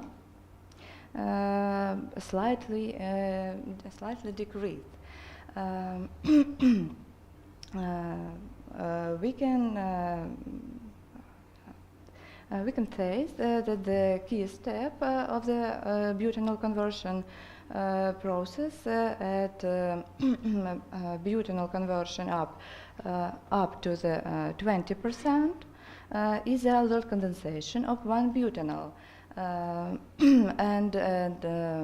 butanol conversion of more than 30%, the key step of the process is the formation of 1-butanol.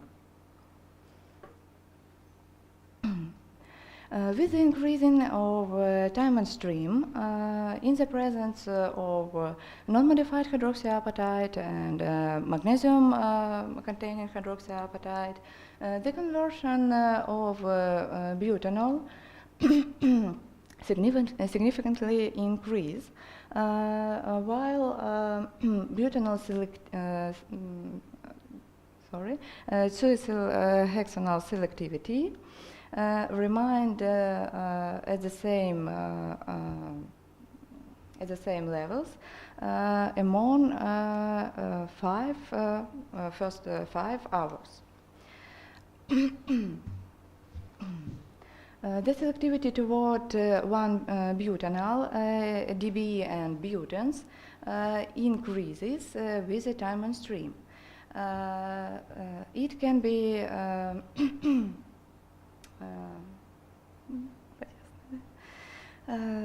we can say that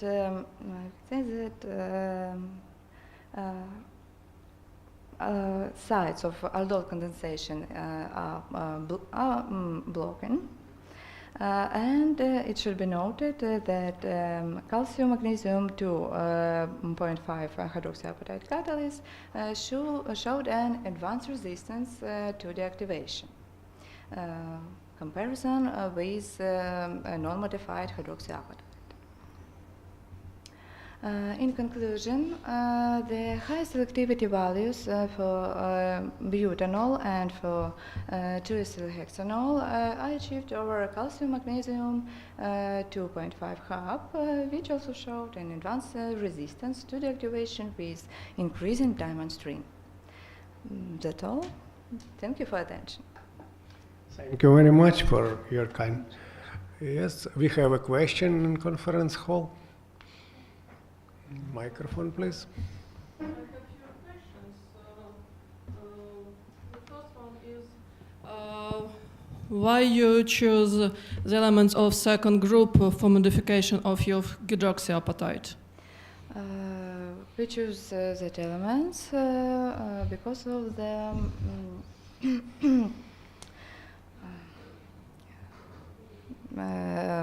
literature data. Because it is known half substitution of calcium in the structure of calcium hydroxyapatite by strontium. Thank you. And the next question is, does water in ethanol influence on the catalytic activity of your catalysts? It is known that water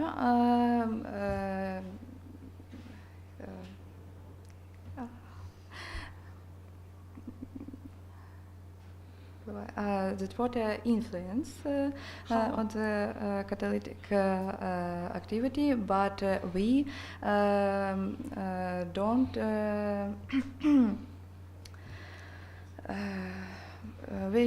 research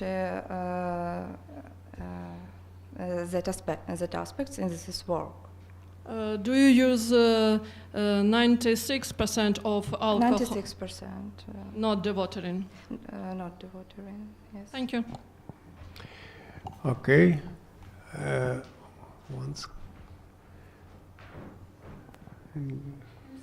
As far as I understood, you used high temperature for your conversion. What about the stability of hydroxyapatite at this temperature? Hydroxyapatite is stable at temperatures about 600 degrees of Celsius. But it is water mineral. You used high temperature, it is water mineral, so it is impossible to be stable. Before the catalytic experiment, hydroxyapatite catalysts were calcinated at 600 degrees of Celsius. But it is not hydroxyapatite if you use high temperature for calcination. But if we look for the XRD patterns, we have a pattern exactly hydroxyapatite catalyst. Okay. Unfortunately, we have not the time for another question. Thank you again, and be successfully in future presentations. And now we have a time for a next presentation. Vitaly Chorny, National University of Life and Environment Science in Ukraine. We have a presentation. Okay. Good afternoon. Can you hear me? Mm-hmm. How about my presentation? Presentation clearly. Okay, thank you. I would like to thank to organizing committee for possibility to present some results about preparation and optical properties of phosphotungstate nanostructured glass ceramics. This work was performed by a group under management of Sergei Nedilko, who had a talk this morning, and he in his talk said about glass ceramics. So you have general information about this type of materials. And in my presentation, I want to emphasize on the phosphotungstate glass ceramics. Such composite materials is interesting from many viewpoints, and here I focused my attention on its luminescence properties and motivation of our work on these composite materials related with two types of practical application. Main type is white light emitting diodes, and also about luminescent solar concentration. About light emitting diodes.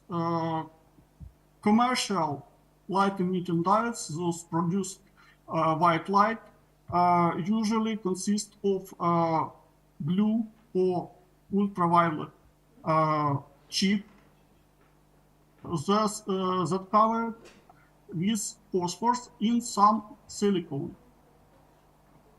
Such system not stable under temperature, under high temperature action, and the silicon should be substituted for more stable compounds, and glass can be such compound. Currently, for light emitting diodes, use so-called phosphor in glass technology. So phosphor incorporated in glass host. We obtained glass ceramics by another method, also very common, it's glass crystallization. Actually, all that we said for LEDs, we can apply to luminescent solar concentrators. About materials. In our research, we used glass ceramics of such compositions.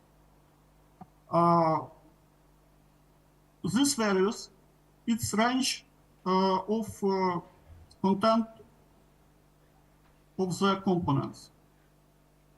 The starting materials, the raw materials, were melted at such temperature and then fast cooled to room temperature by pouring of the melt on copper sheet. Obtained samples were characterized by some common techniques like a powder X-ray diffraction, also thermogravimetric analysis, scanning electron microscopy, and some spectroscopies. Some interesting results. From X-ray diffraction, in our samples, we can see that the samples consist of crystalline and glassy part. Glass part described by these white bands near 30 and 40 and 51 degrees. And the crystalline part can be seen from the sharp, narrow peaks near this diffraction angles. For this pattern, we have found that crystalline component is europium phosphate. But with increasing, with increasing of phosphorus oxide content, we can obtain crystallization of the potassium uranium phosphaton state. So we can obtain in the same system two different crystalline parts. Thermogrammetric analysis. From this analysis, we can see that our samples unfortunately have some hygroscopic properties. With increasing of tungsten content, or by decreasing of phosphorus content, we can improve these properties. Also, we can see from this picture that glass transition temperature of the host is 348 degrees of Celsius, and also full melting, complete melting, take place at 566 degrees of Celsius. So we have low temperature glass ceramics. Some other glass ceramics reports in literature can have these temperatures 300-400 higher than we obtained. Scanning electron microscopy. We can see that increasing of the europium content in the initial glass host provide opportunity to obtain different crystalline part of the glass ceramics. So we have needles or spherical particles or some agglomeration of the crystals. We need to deeper understand how europium content affect on the shape and size of this crystalline part of the material. Infrared spectroscopy has shown that in our samples we have phosphates and tungstates tetrahedra, also tungstate octahedra, and also defect containing phosphate and tungstate tetrahedra. We know that in our crystalline component of the composite materials, we have only tetrahedral phosphate and tungstate groups. And the most important for our studies results is photoluminescence emission and its excitation spectrum. We used two excitation wavelengths. Those are common for LED, basic LED chip. So it's 473 and 365 nanometers.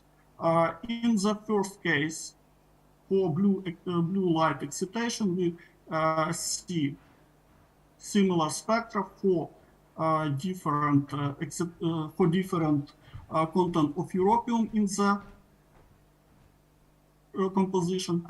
All these bands correspond to transition within europium 3+ in oxygen environments, from excited 5D0 level to lower energy levels in the Europium 3+ ions. The similar situation takes place when excitation performed in ultraviolet region. Also, we can see in some samples wide band in blue green region that this band correspond to glass host. Excitation of the photoluminescence efficiently take place in the region of absorption band of Europium 3+ ions, near 400, 460, and 530 nanometers. In the energy diagrams, you can see the most intensive excitation band, their positions, and also where emission take place from which levels.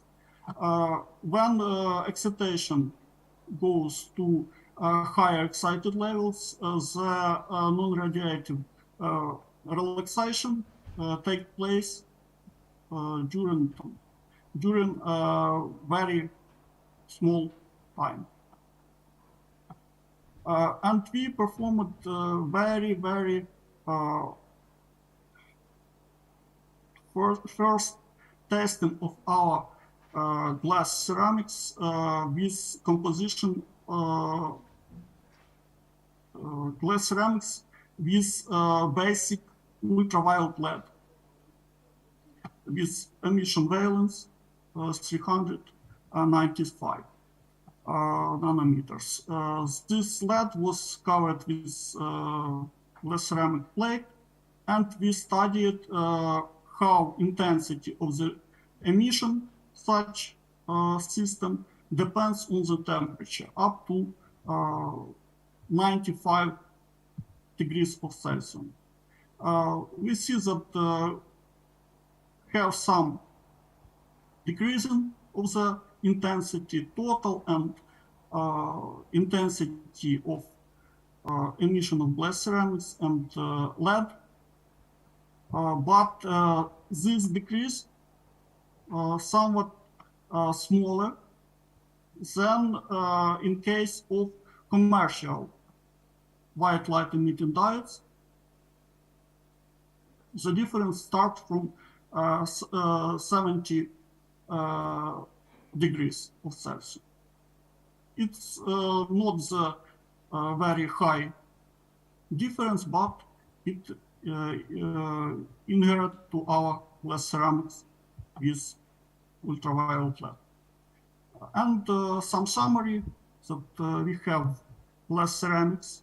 Those were obtained by spontaneous crystallization of the glass. We found that two types of crystalline nanoparticles can be crystallized in the system. We also seen that Europium content play a role in the shape and size of crystallites. And also on the basis of our studies, we can say that our glass ceramics can be used for elaboration of effective luminescent converters for white light emitting diodes. Thank you for attention. Thank you very much for your presentations. And question, please, colleagues.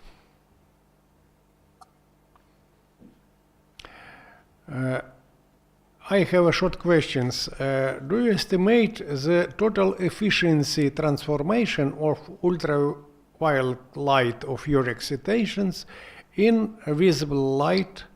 Its parameter quantum yield is important for future applications of such materials in white diodes. Thank you for the question. Unfortunately, we not studied quantum yield yet, but we want to do it in nearest future. Of course, quantum yield and transformation efficiency of the blue or ultraviolet light into red light is the most valuable parameters for our glass ceramics. We made it later. Okay, thank you. No questions, colleagues? No another questions. Thank you again for your presentations. And now I want to ask Professor Petr Kopčanský, we are with us or no?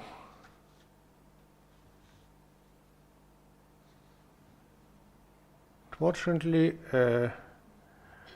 Petr Kopčanský is not connected to our community right now. And possibly we will invite next speaker, a PhD student, Lucinda Blanco Redondo. Lucinda, are you here? Microphone, Hello. please. Yeah. Okay. Hello. Okay, thank you. We invite you for presentation, please. Okay, sure. Just a second. So I will share my presentation.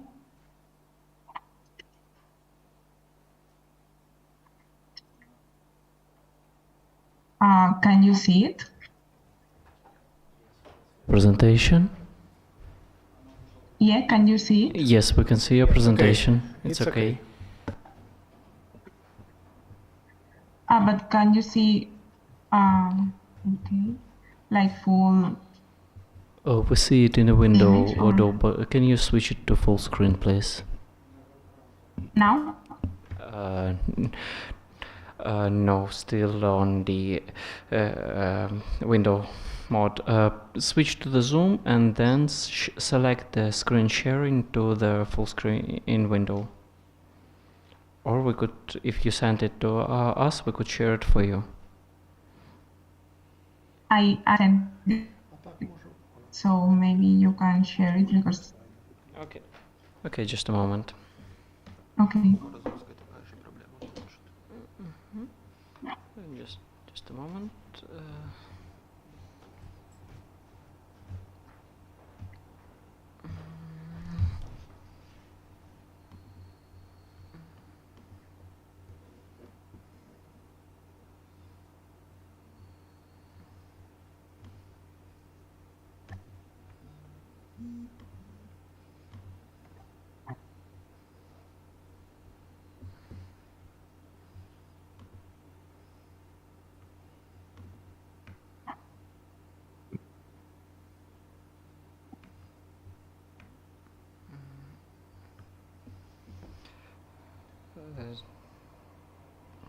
Just a moment, your presentation is so large, so it's uploading. Maybe better start with your screen. Okay. Okay, let it be there. Let me here. Just on the switch slide from the browser window as you used. Okay.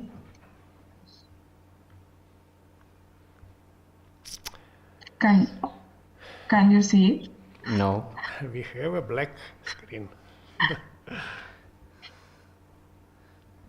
But it's supposed to be shared. No. You maybe come back and switch switch slides selective on the left. Oh, you better switch to not full screen mode and Yes. show us your presentation in only in window mode. It would be better Yes. because we can't see your presentation, unfortunately. So do you see it now? No.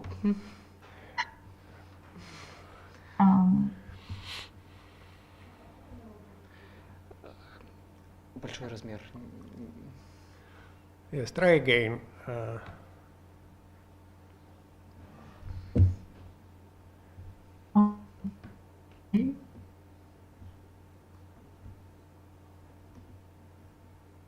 Do you see it?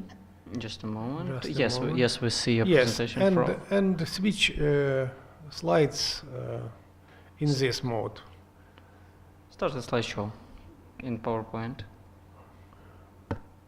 Now it's in PowerPoint, yes. Yes. Okay, let it be so.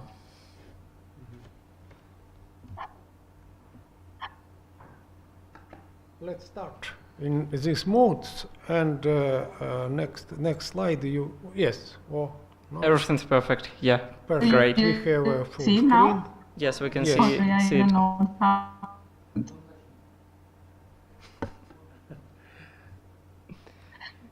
Okay, so sorry, Prague, Yes, start. and I'm also member at the Hello? Hello, you can start. But it's okay. Yeah, okay. We're patiently waiting for your talk. Okay, thank you. So I'm PhD student at Charles University in Prague and also member of the Nanomaterials group led by Eva Matolinova. And today I will talk about supported iridium nanoparticles as catalyst for water electrolysis. And the main motivation of this study is the production of hydrogen. As you may know, hydrogen is considered an energy carrier and not a direct energy source. So it means that we cannot find it typically in the nature. However, it's possible to produce from compounds that contains it. The good part is that hydrogen can be stored and also transported. So it's a really good technology. It used in technologies such as fuel cells, which are popular, are very interesting technology related with the production of hydrogen without any byproduct apart from water. So this is very interesting in the near future because of the electrification of many sectors such as transportation. However, the problem is that hydrogen nowadays is produced mainly by the reforming of natural gas, so producing of greenhouse gas emissions. So a variant which is low and green possibility in the production of mass, but also the electrolysis. And I will focus in this electrolysis or water splitting because actually based in the estimations, the demand of hydrogen is expected to increase up to 500 million metric tons by 2050. And actually all this demand it's expected to be supplied by the PEM electrolyzer cells. And this is, of course, a long path story. So let's talk about the near and next goals that I summarize in these 4 points that consist in meeting a clear clean hydrogen cost target of $1 per kilogram, in the energy efficiency over a range of operating conditions, and also increasing the understanding of the electrolyzer degradation processes. And actually, in the frame of this study, I to these goals, which is the reducing the cost of electrolyzer units and understanding of the degradation of the cells. So also briefly about polymer electrolyte membranes electrolyzers. Basically, this is a device which is composed of an anode and cathode, and by introducing water, the anode, it's produced the evolution reaction. It means that water is split. These protons goes through the solid membrane, and on the cathode side, the protons together with electrons again produces hydrogen. And if we focus into 2 of these elements of the cell, the cathode and anode, and we look into the elements that work as a catalyst, which are the main important elements of this cell, we see at the cathode side a state of the material supported platinum, specifically supported on carbon. and on the other side is that reacts to these oxides in evolution. And what we can see is that in that case, iridium usually supported, and the reason is because carbons at the operating condition of the anode actually oxidizes and completely destroys this electron, this cast, and degrades really fast. But actually, using a supportive material, it's a very interesting and clever strategy, because this support material, which does is to increase the dispersion of the active noble metal, which is also very expensive. So in that case, the utilization of this iridium is better, and at the same time, we can reduce the loading. So also we can reduce the cost of production of the cell. However, as I mentioned, this support cannot be carbon-based, and it needs actually to match or to reach stability at high potentials, but also high electrical conductivity, high surface area, mesoporous size distribution, strong interaction between support and catalyst, and also a reasonable cost. And going into that direction, actually titanium dioxide, it's an interesting material because it matches almost all the requirements that I mentioned. The only problem that we talk about it is that it has very low or poor electrical conductivity. However, we started as reference point with this titanium dioxide material, and by using this polyol method, we use iridium salt as a precursor of the iridium nanoparticles, and in an ethylene glycol medium reaction, together titanium oxide with the salt, and after heating and stirring, these iridium particles precipitated on the surface of the titanium oxide, obtaining this iridium on titanium powder that I will use as catalyst. Continuing with the morphological characterization, we have here in the first image titanium dioxide nanoparticles, and we can see how they have a size of about 20 to 30 nanometers, and that after the synthesis, we could observe these tiny and small iridium nanoparticles surrounding on the surface, decorating the surface of the titanium. Even was possible to, by studying these images, to calculate the mean particle size of about 2 nanometers, and even was possible to measure the distance between the atomic planes, showing that this iridium had also a good crystallinity arrangement. And just in order to compare this laboratory synthesized material with the commercial reference, it was purchased iridium black pure nanoparticles that I show here. Also from TEM, what we observe is that because of these particles are not supported, they agglomerated, and actually it was not really possible to study their sizes or crystallinity as in the case of the supported one. So also it was important to study which was the actual loading of iridium on titanium, and by EDX was possible to calculate that it was about 20% of the total composition. And also by X-ray photoelectron spectroscopy, we found that titanium was in this 4+ state, which is related with this titanium dioxide. And in case of the iridium energies, we found this doublet at a typical iridium metallic position. So we found that we didn't have any other oxidation state, or it was just metallic one. And in order to study the electrochemical properties of these two materials,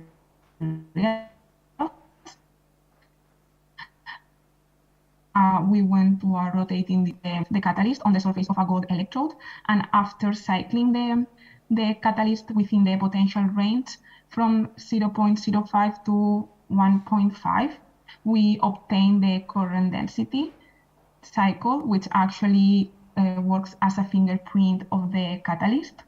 And you can observe for iridium black how the peak at low potentials corresponding to the hydrogen desorption peak is decreasing with the number of cycles, which is indicating that this iridium is oxidating. And also this oxidation process can be followed at 0.9 volts with these peaks, which actually corresponds with the accumulation of the oxide on the surface of these iridium particles. However, in case of this iridium on titanium dioxide, was not really possible to follow the same, because since we added a new material, the behavior under this potential was different. However, when I shifted into the linear sweep voltammetry, it means to study this oxygen evolution reaction, which is the one of interest for us. What we observed when we went up to higher potentials is how, for example, by taking as reference 1.55 volts, we could read the current density of both samples, and we obtained 28 milliamperes per square centimeter for iridium supported and 33 for iridium black, which is comparable. But actually, what is really interesting is that after normalizing these results, the actual amount of iridium in the sample, remember that iridium was in 5 times less amount than the of course actually 5 times more active. This was just an ex situ characterization. The thing was to see how these guys behave in situ. It means inside the water electrolyzer, and for that to prepare with the in black, and just as reference, I include here the target for loading on the membrane of 0.4 milligram per square centimeter. And after my preparation, and the Mayer-Roth method, which allows to control the catalyst loading by changing the thickness of the gap between these coils of the Mayer-Roth and also the viscosity of the ink, possible to vary and control the membrane loading. And I prepared membranes, one with 1.5 milligrams of catalyst per square centimeter corresponding to the supported material, which after taking the 20% of iridium would correspond to 0.3 milligram per iridium per square centimeter, together with one membrane of just per square centimeter of this iridium black. And here we go with the results. Again, in order to read this polarization course, we have as reference one value of current density and observe which potential it's necessary to apply in order to achieve this value. So as lower is the potential, better is the membrane or the performance of the cell. So what we observe at low current densities is actually the iridium black and also supported iridium obtained similar results. Actually, only 1% of difference in potential, and that's true after certain increase of the current density. This difference in potential increases up to 0.8%, which is not remarkable. Again, talking about the stability of these particles, what we found after 6 days of testing is that for this iridium black, the performance was kept the same. So this was really stable. However, in case of the support particle, the potential increases by definitely. This gives us information about certain behavior inside the catalyst, probably related to the oxidation of the iridium, even oxidation, or even some kind of problem of agglomeration, which, since the titanium, as I mentioned at the beginning, it's not really conductive, could create this ohmic resistance or losses in the electrical conductivity of the catalyst layer that needs to be improved in order to continue with the development of this catalyst. Just as a summary, titanium oxide nanoparticles were related with iridium nanoparticles with a loading of 20%. These particles show a good crystal structure, North-South distribution, and stable dispersion. And also, while in situ measurements perform comparable activity to that of pure commercial, ex situ measurements have shown lower performance at higher current densities.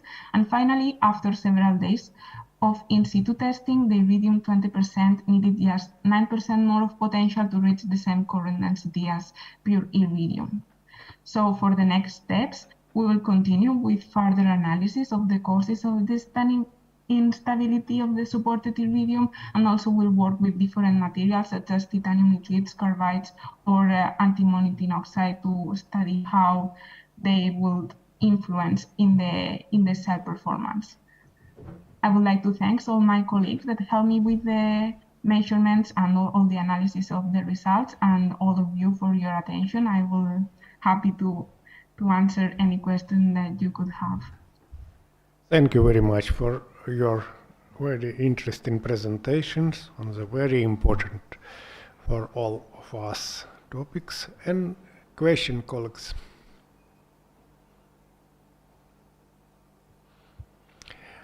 I have a short questions. You say that target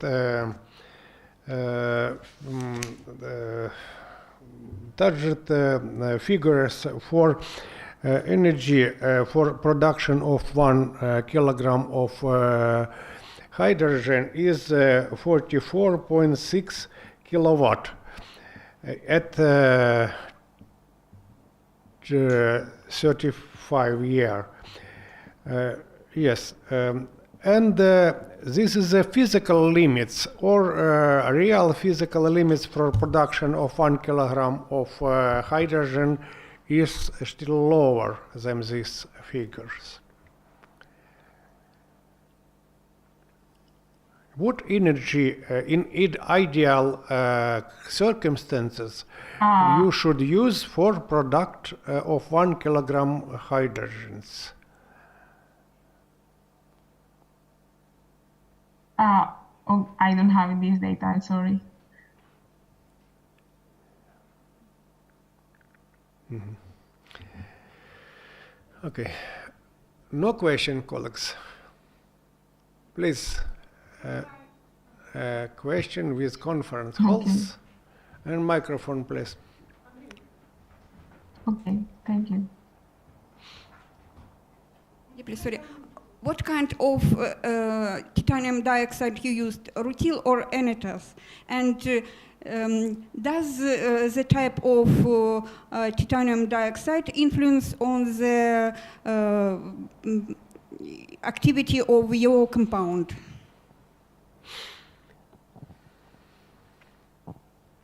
Can you hear me? Yes. Hello? Okay, so yeah, actually this material is titanium anodized, and so it's true that there are another types of titanium, such as, for example, titanium magneli, that are known for being more conductive due to the oxidation vacancies that it's created, and we are sure that it has certain effects. We already worked in synthesis on different titanium oxide materials. However, I didn't collect all the results yet, but definitely this titanium oxide and their varieties or certain how to say, toppings can really help in and to improve this problem about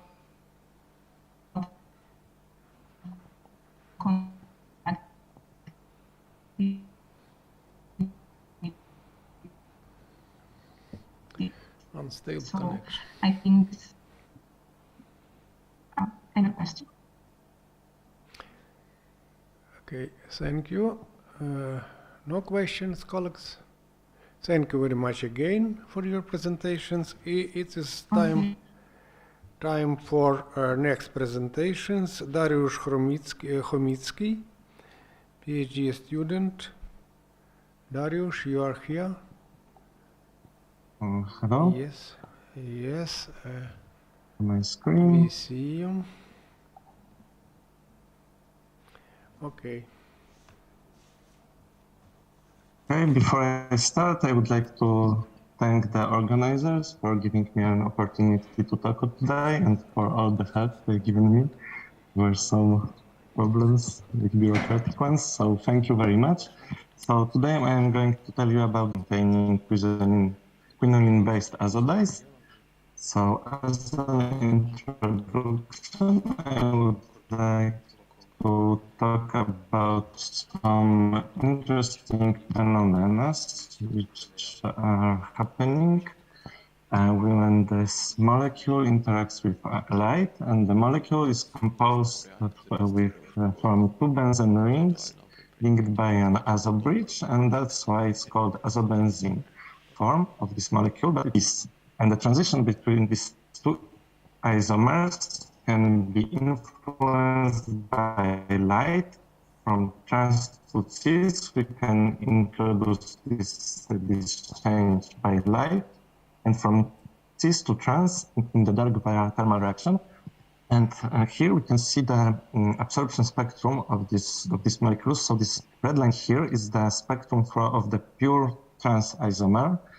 It consists of intense pi-pi star transition and very weak n-pi star transition. And when this molecule is illuminated or excited with the light falling into this pi-pi star transition, it will go to cis, and then this pi-pi star transition becomes weaker and n-pi star transition becomes more intense. Okay, another interesting phenomena in these molecules is when the molecule goes through a cycle from trans to cis to trans, and it's excited with a linearly polarized light, it will tend to orient itself in a direction perpendicular to the direction of the polarization of light. So after undergoing multiple cycles, trans, cis, trans, trans, cis, trans, it will orient itself in a direction perpendicular, as I said. So now it can no longer absorb this linearly polarized light because the transition moment is perpendicular to the electric field. And this way we can orient the molecules inside the bulk sample containing them. And the last interesting phenomena is when these molecules are being oriented. If we illuminate the sample with a laser beam, for example, so this laser beam has a intensity gradient, but it also has to be polarized. And then another condition is these molecules of azobenzene have to be bonded to a polymer. And then, because we orient these molecules, there are regions in this bright spot, they are oriented, and in the dark spot, they are not. So there is a tension between these two domains. And on top of that, we have the intensity gradient of light, which is causing a pressure into the material. And here on the picture, we can see the beam was circular, but the polarization was linear. So the material went from this bright spot into the dark spots, but only in the direction of the light polarization. So now if we illuminate the sample with an interference pattern, we can record this pattern on the surface of the material.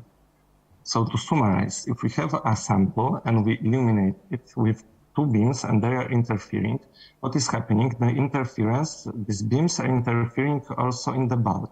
So we have maximum density planes and minimum density planes. So in these light spots, the isomerization will happen. So we will have an isomerization grating. And on top of that, in these regions, the molecules will be oriented. So we have another source of grating in the bulk, it's orientational grating. And lastly, on the surface of the sample, surface relief grating can be formed. And surface relief grating is permanent, but these two other types of grating might not be permanent. Okay, so let's return to the molecule. What we can do with it? We can attach something to it, some substituents, and the substitution pattern affects its properties, mainly the absorption spectrum, but also the quantum yields of this transition from trans to cis, cis to trans, and the thermal reaction rate. So what we can do when we introduce the substituent, the absorption spectra change, and the stronger acceptor donors and acceptors we introduce, the spectrum will be redshifted, but only the pi-pi star transition. N-pi star transition becomes like it's fixed in the same spot. So when we introduce the strong electron donor and acceptors, this pi-pi star transition will completely overlap with n-pi star transition. And now, why is it beneficial? Because with the same transition, when we excite the molecules with this pi stars transition, it goes from trans to cis. But then we can, with the same wavelength, excite the n-pi star transition of the cis isomer, and then it will, after excitation, it will relax back to the trans form. So all these phenomena, which are relies on fast switching between trans-cis and trans isomers, and they require these multiple cycles of these transitions, we can speed them up, and we can introduce them with the same wavelength. But adding these substituents, more and more substituents into the sample, makes it bulky, and it might be hard for these bulky molecules to reorient themselves. So our approach is, our question is, what will happen if instead of introducing the substituents into the azobenzene molecule, we will change one of its rings itself with an electron deficient or rich heterocyclic ring. So we've chosen an 8-hydroxyquinoline. It's an electron deficient heterocyclic moiety, so it acts as an acceptor. And then, because we need, for surface grating, we need to bond this molecule into a polymer, we are using PMMA, and it's bonded like this. And these materials which I'm studying are copolymers, so for like the ratio of these functionalized monomers to unfunctionalized is 1 to 3. Okay, so this is the family of the molecules that I'm investigating. I'm investigating how the substitution pattern in this benzene ring now will affect the ability to create the surface relief grating of the material. And also I use as a reference material the disperse red one. It's well known for its ability to create surface relief grating. So it's well studied. So it's a good reference material. All of the samples which I'm studying are thin layers made with spin coating method, and the substrate was a glass slide. And this is the experimental setup. We use 2 lasers. This green laser is a pump laser. It's split into two beams, and then those 2 beams are interfering on top of on the surface of the material. And the probe lasers, 638 nanometers, this wavelength is not absorbed by the material. So if the surface relief grating is formed, it will be diffracted, not influencing the material itself. And then by measuring the intensity of the 0 order, like the beam that is going through the sample, and measuring the first order diffraction beam, its power, I can calculate the diffraction efficiency. We can calculate also from this formula, the interference patterns period, so we can use it to validate if what we recorded is this grating that we wanted to record. And my methodology is like that. I turn on the pump laser and the probe laser, so the surface relief grating is recorded for some time, and then I switch off only the pump laser, so I can see what's happening, because this bulk grating, orientational grating, should disappear with time, so we can see when it's happening. So here is the list of the my materials as well, and how I color code them. And this is the result of my experiment. So what we can see in this experiment, the highest diffraction efficiency was achieved with this reference material, with disperse red one molecules. But after 10 minutes of relaxation, this diffraction efficiency went down, and it's lower than the diffraction efficiency of the relaxed grating for one of my materials with a dimethyl ethyl group. Here on the bottom, we cannot see what really happens, so I enlarge this, and we can see like something's happening. Probably this bulk grating is recording, but the diffraction efficiency is really weak. So the diffraction grating wasn't recorded in this material with hydrogen, so unsubstituted one, but also in the material with dimethyl amino group and additional chlorine here. So how can we explain those results? As you can see here, we have absorbance spectra of these materials, and this unsubstituted molecule does not absorb the green light. At least the green light cannot influence the transition from trans to cis. So based on the absorption spectra alone, we can expect the surface relative grating will not be formed, but this material with dimethyl amino group and chlorine, you can see it can absorb green light. So we need some more studies into why the grating was not formed. Okay, so here I compare the final diffraction efficiencies after 10 minutes of grating recordings, and they are like that. Also, what we can see if I normalize these graphs, you can see that this dynamics of this grating formation is kind of similar for all the materials. It's like an exponential. For this perceived one, it's more linear. And for all the others, it's like exponential. And here to see how these relaxations dynamics are, I normalize the spectra, and we can see the dynamics is quite similar. What I mean is like it's exponential or be exponential. And also for this perceived one, we can see that it's after 10 minutes of relaxation, it's like it tends to go down stronger than on the other materials. For all these other materials, we reach like a equilibrium.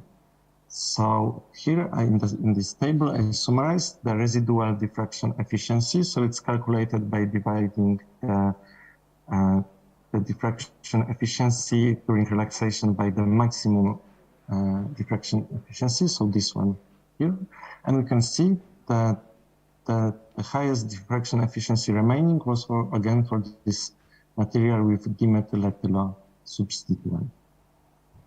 And to see what happened, like to see these gratings, I performed the atomic force microscopy measurements. So we can see here for this unsubstituted sample, grating is not formed. And here for this one with dimethyl amino group and chlorine, the surface quality was really bad. I took many pictures. I tried to create new samples, and like I expect there is some kind of interaction between these azo molecules, and there are always some grains, like undissolved grains or maybe some aggregates, and the quality is bad, so the surface grating is not found. So here to compare the surface modulation depth, I took the profiles from those elephant pictures, and then I fit a sinusoidal profile. And here we can see the results. Although the diffraction efficiency for this dispersed red one material containing dispersed one was the highest, the surface modulation depth is the lowest. And also, I realized that this sample was thicker than the other samples. So I thought, I knew that the thickness of the sample influenced the result, the surface modulation depth. So I created a new sample for this material with the dimethyl ethyl group. And now we can see, this is the result I showed you previously. The sample was around 150 nanometers thick. And for a thicker samples, 250 nanometers. And the diffraction efficiency after 10 minutes of grating recordings went from 1% to almost 3.6%. And we can see this the dynamics. So the dynamics are exactly the same. And again, here are the atomic force microscopy images, the profiles, and what we can see after changing the sample thickness, the surface modulation depth was increased more than twofold. So what's the conclusion? Substitution of the benzene ring in azobenzene with electron deficient or rich heterocyclic moieties is a valid strategy for designing holographic mediums. And the substitution pattern affects the surface relief grating formation as well as the sample thickness. And I would like to say thank you to all my co-workers, especially the group from Taras Shevchenko National University of Kiev, who synthesized all the materials. And now I can study. Thank you for your attention. Thank you very much for your interesting presentation. And a question, colleagues.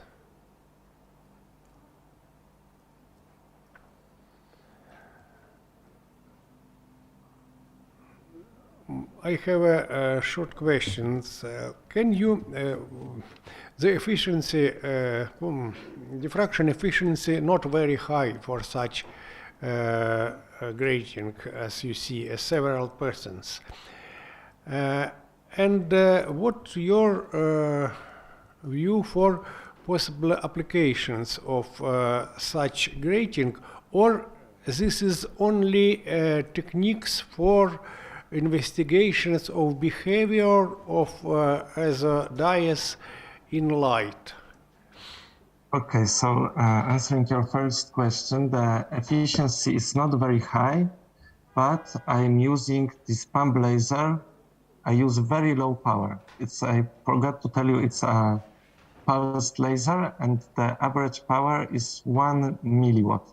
So when I look in the papers, they always use higher power.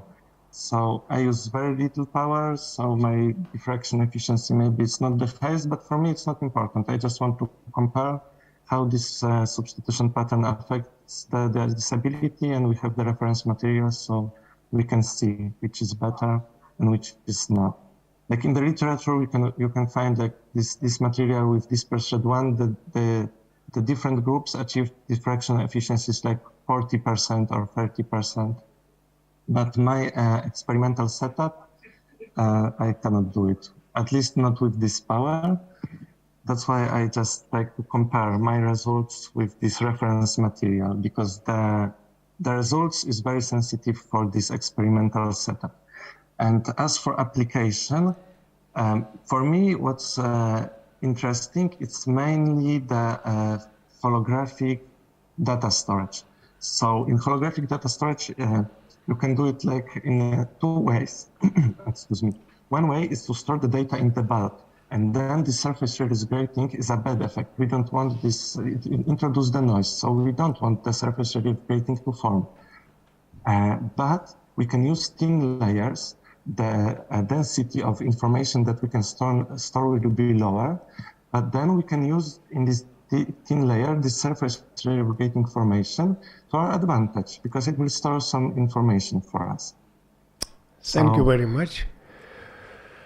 Again, no questions, colleagues. Please, question in conference. One moment, microphone. Speaker should. Thank you. My question is that if the holographic data storage is generally actual for tomorrow, for today, is it the technology that has now just is past? Sorry, but I think this is of no more importance in now, present, and future. Like there are some problems with this technology. It was like the idea is like 70 years old now probably, and there are problems like we don't have the proper medium for this data storage. We don't have the small stable lasers, and there are some difficulties. But like I think if you have a Visa card, there is like a hologram, and so this thin film holographic data storage technology might be used. So, and I've seen some application that like the tickets for a bus, like this long period ones, you can store it in this hologram. So I guess it will find some uses. And besides the holographic data storage, we can use the surface area of grating for its lithographic technique, and we can use it to manufacture the structures from other materials. Because, for example, we can create the surface area of grating and then spin coat other material into this grating, so it will gather in these walls. And then if we remove the polymer, what will be left is, for example, stripes of the other materials. So for me, what's interesting, because I would like to have this medium with this very high capacity of data, but it's not only that application, we can find another ones. For example, in OLEDs, the surface area of grating can minimize the internal reflection between the air and this the highest this layer, like a glass layer or this transparent electrode. Okay, thank you. Okay, no question, colleagues. Thank you very much for your presentations. And now we have a time for the information session about Horizon Europe, SMP and EEN programs. It's Elena. Mm-hmm.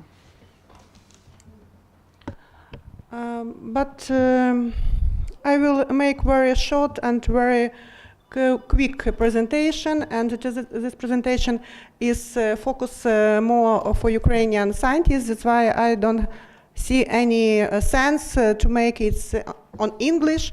I only pay your attention for different programs and different opportunities which you have now, and after this maybe you can use it in your daily activities. As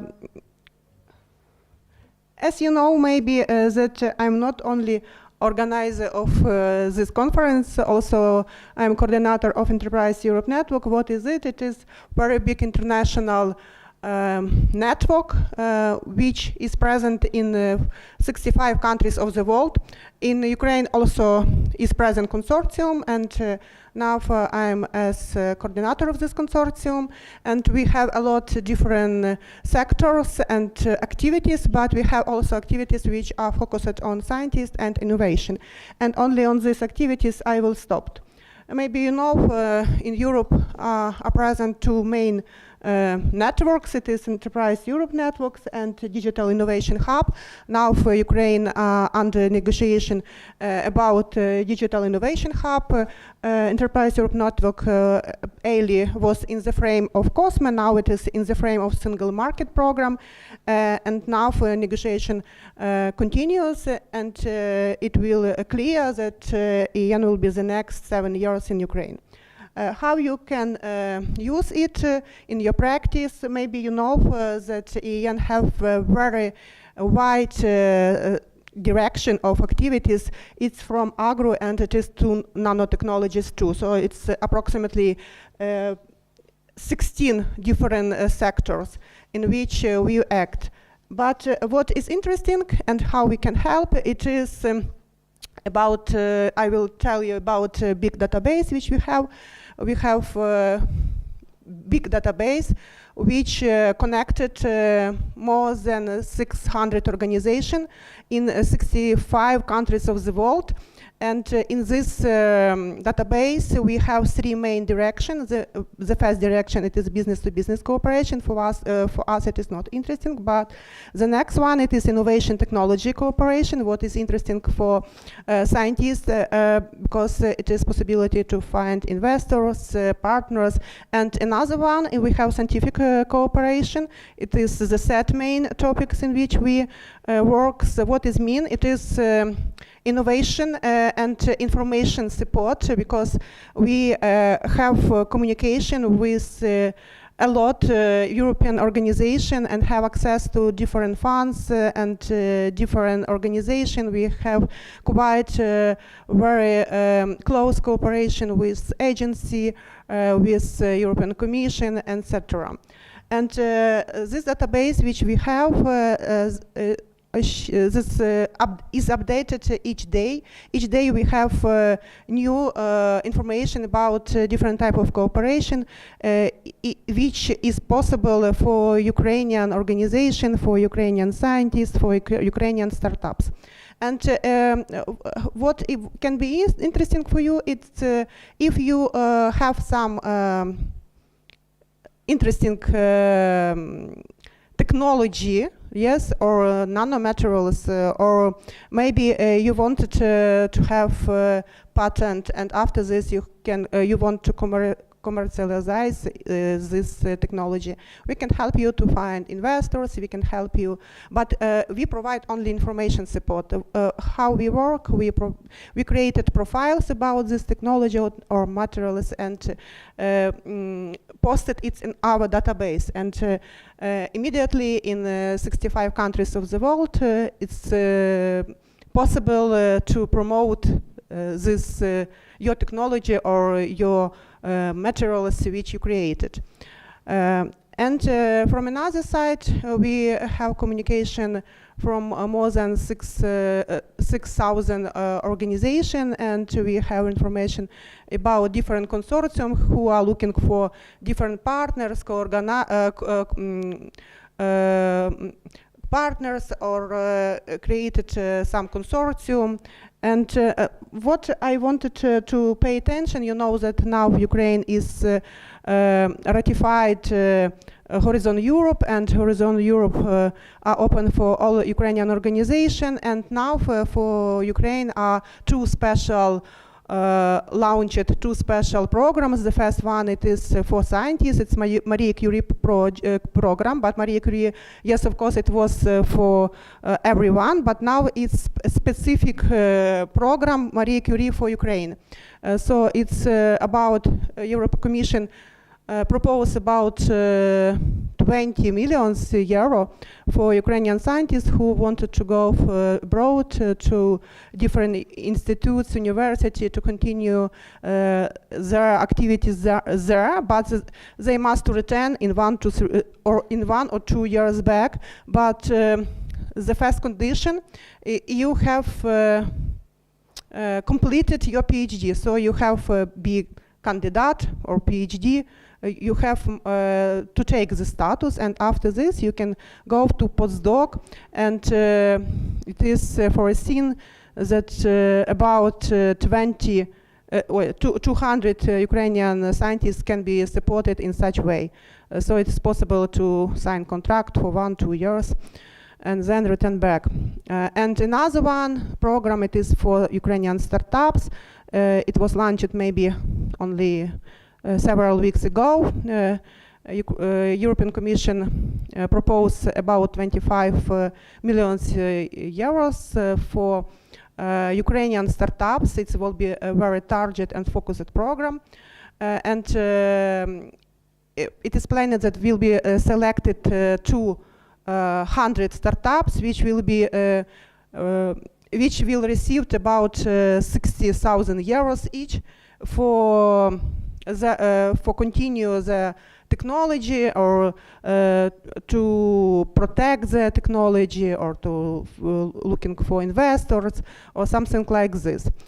No, for example, for our last activities of our consortium, maybe 1 week ago, we finalized our startup competition, which we launched for Ukrainian startups. So we selected, our consortium in Ukraine selected about 130 applications for different Ukrainian startups, and now we selected only 10 Ukrainian startups, which will be go to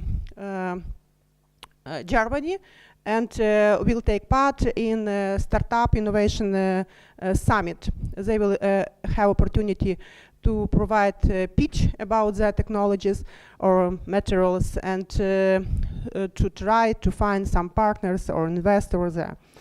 And we also have communication with Ministry of Germany, and we have negotiations that they will cover travel cost and accommodation for these 10 startups which we selected already. It's very short information. I will show you only my contacts, but I think everyone knows my contacts because it is indicated in programs. And if you will have some question, or maybe you have some interesting technology or materials and you wanted to try to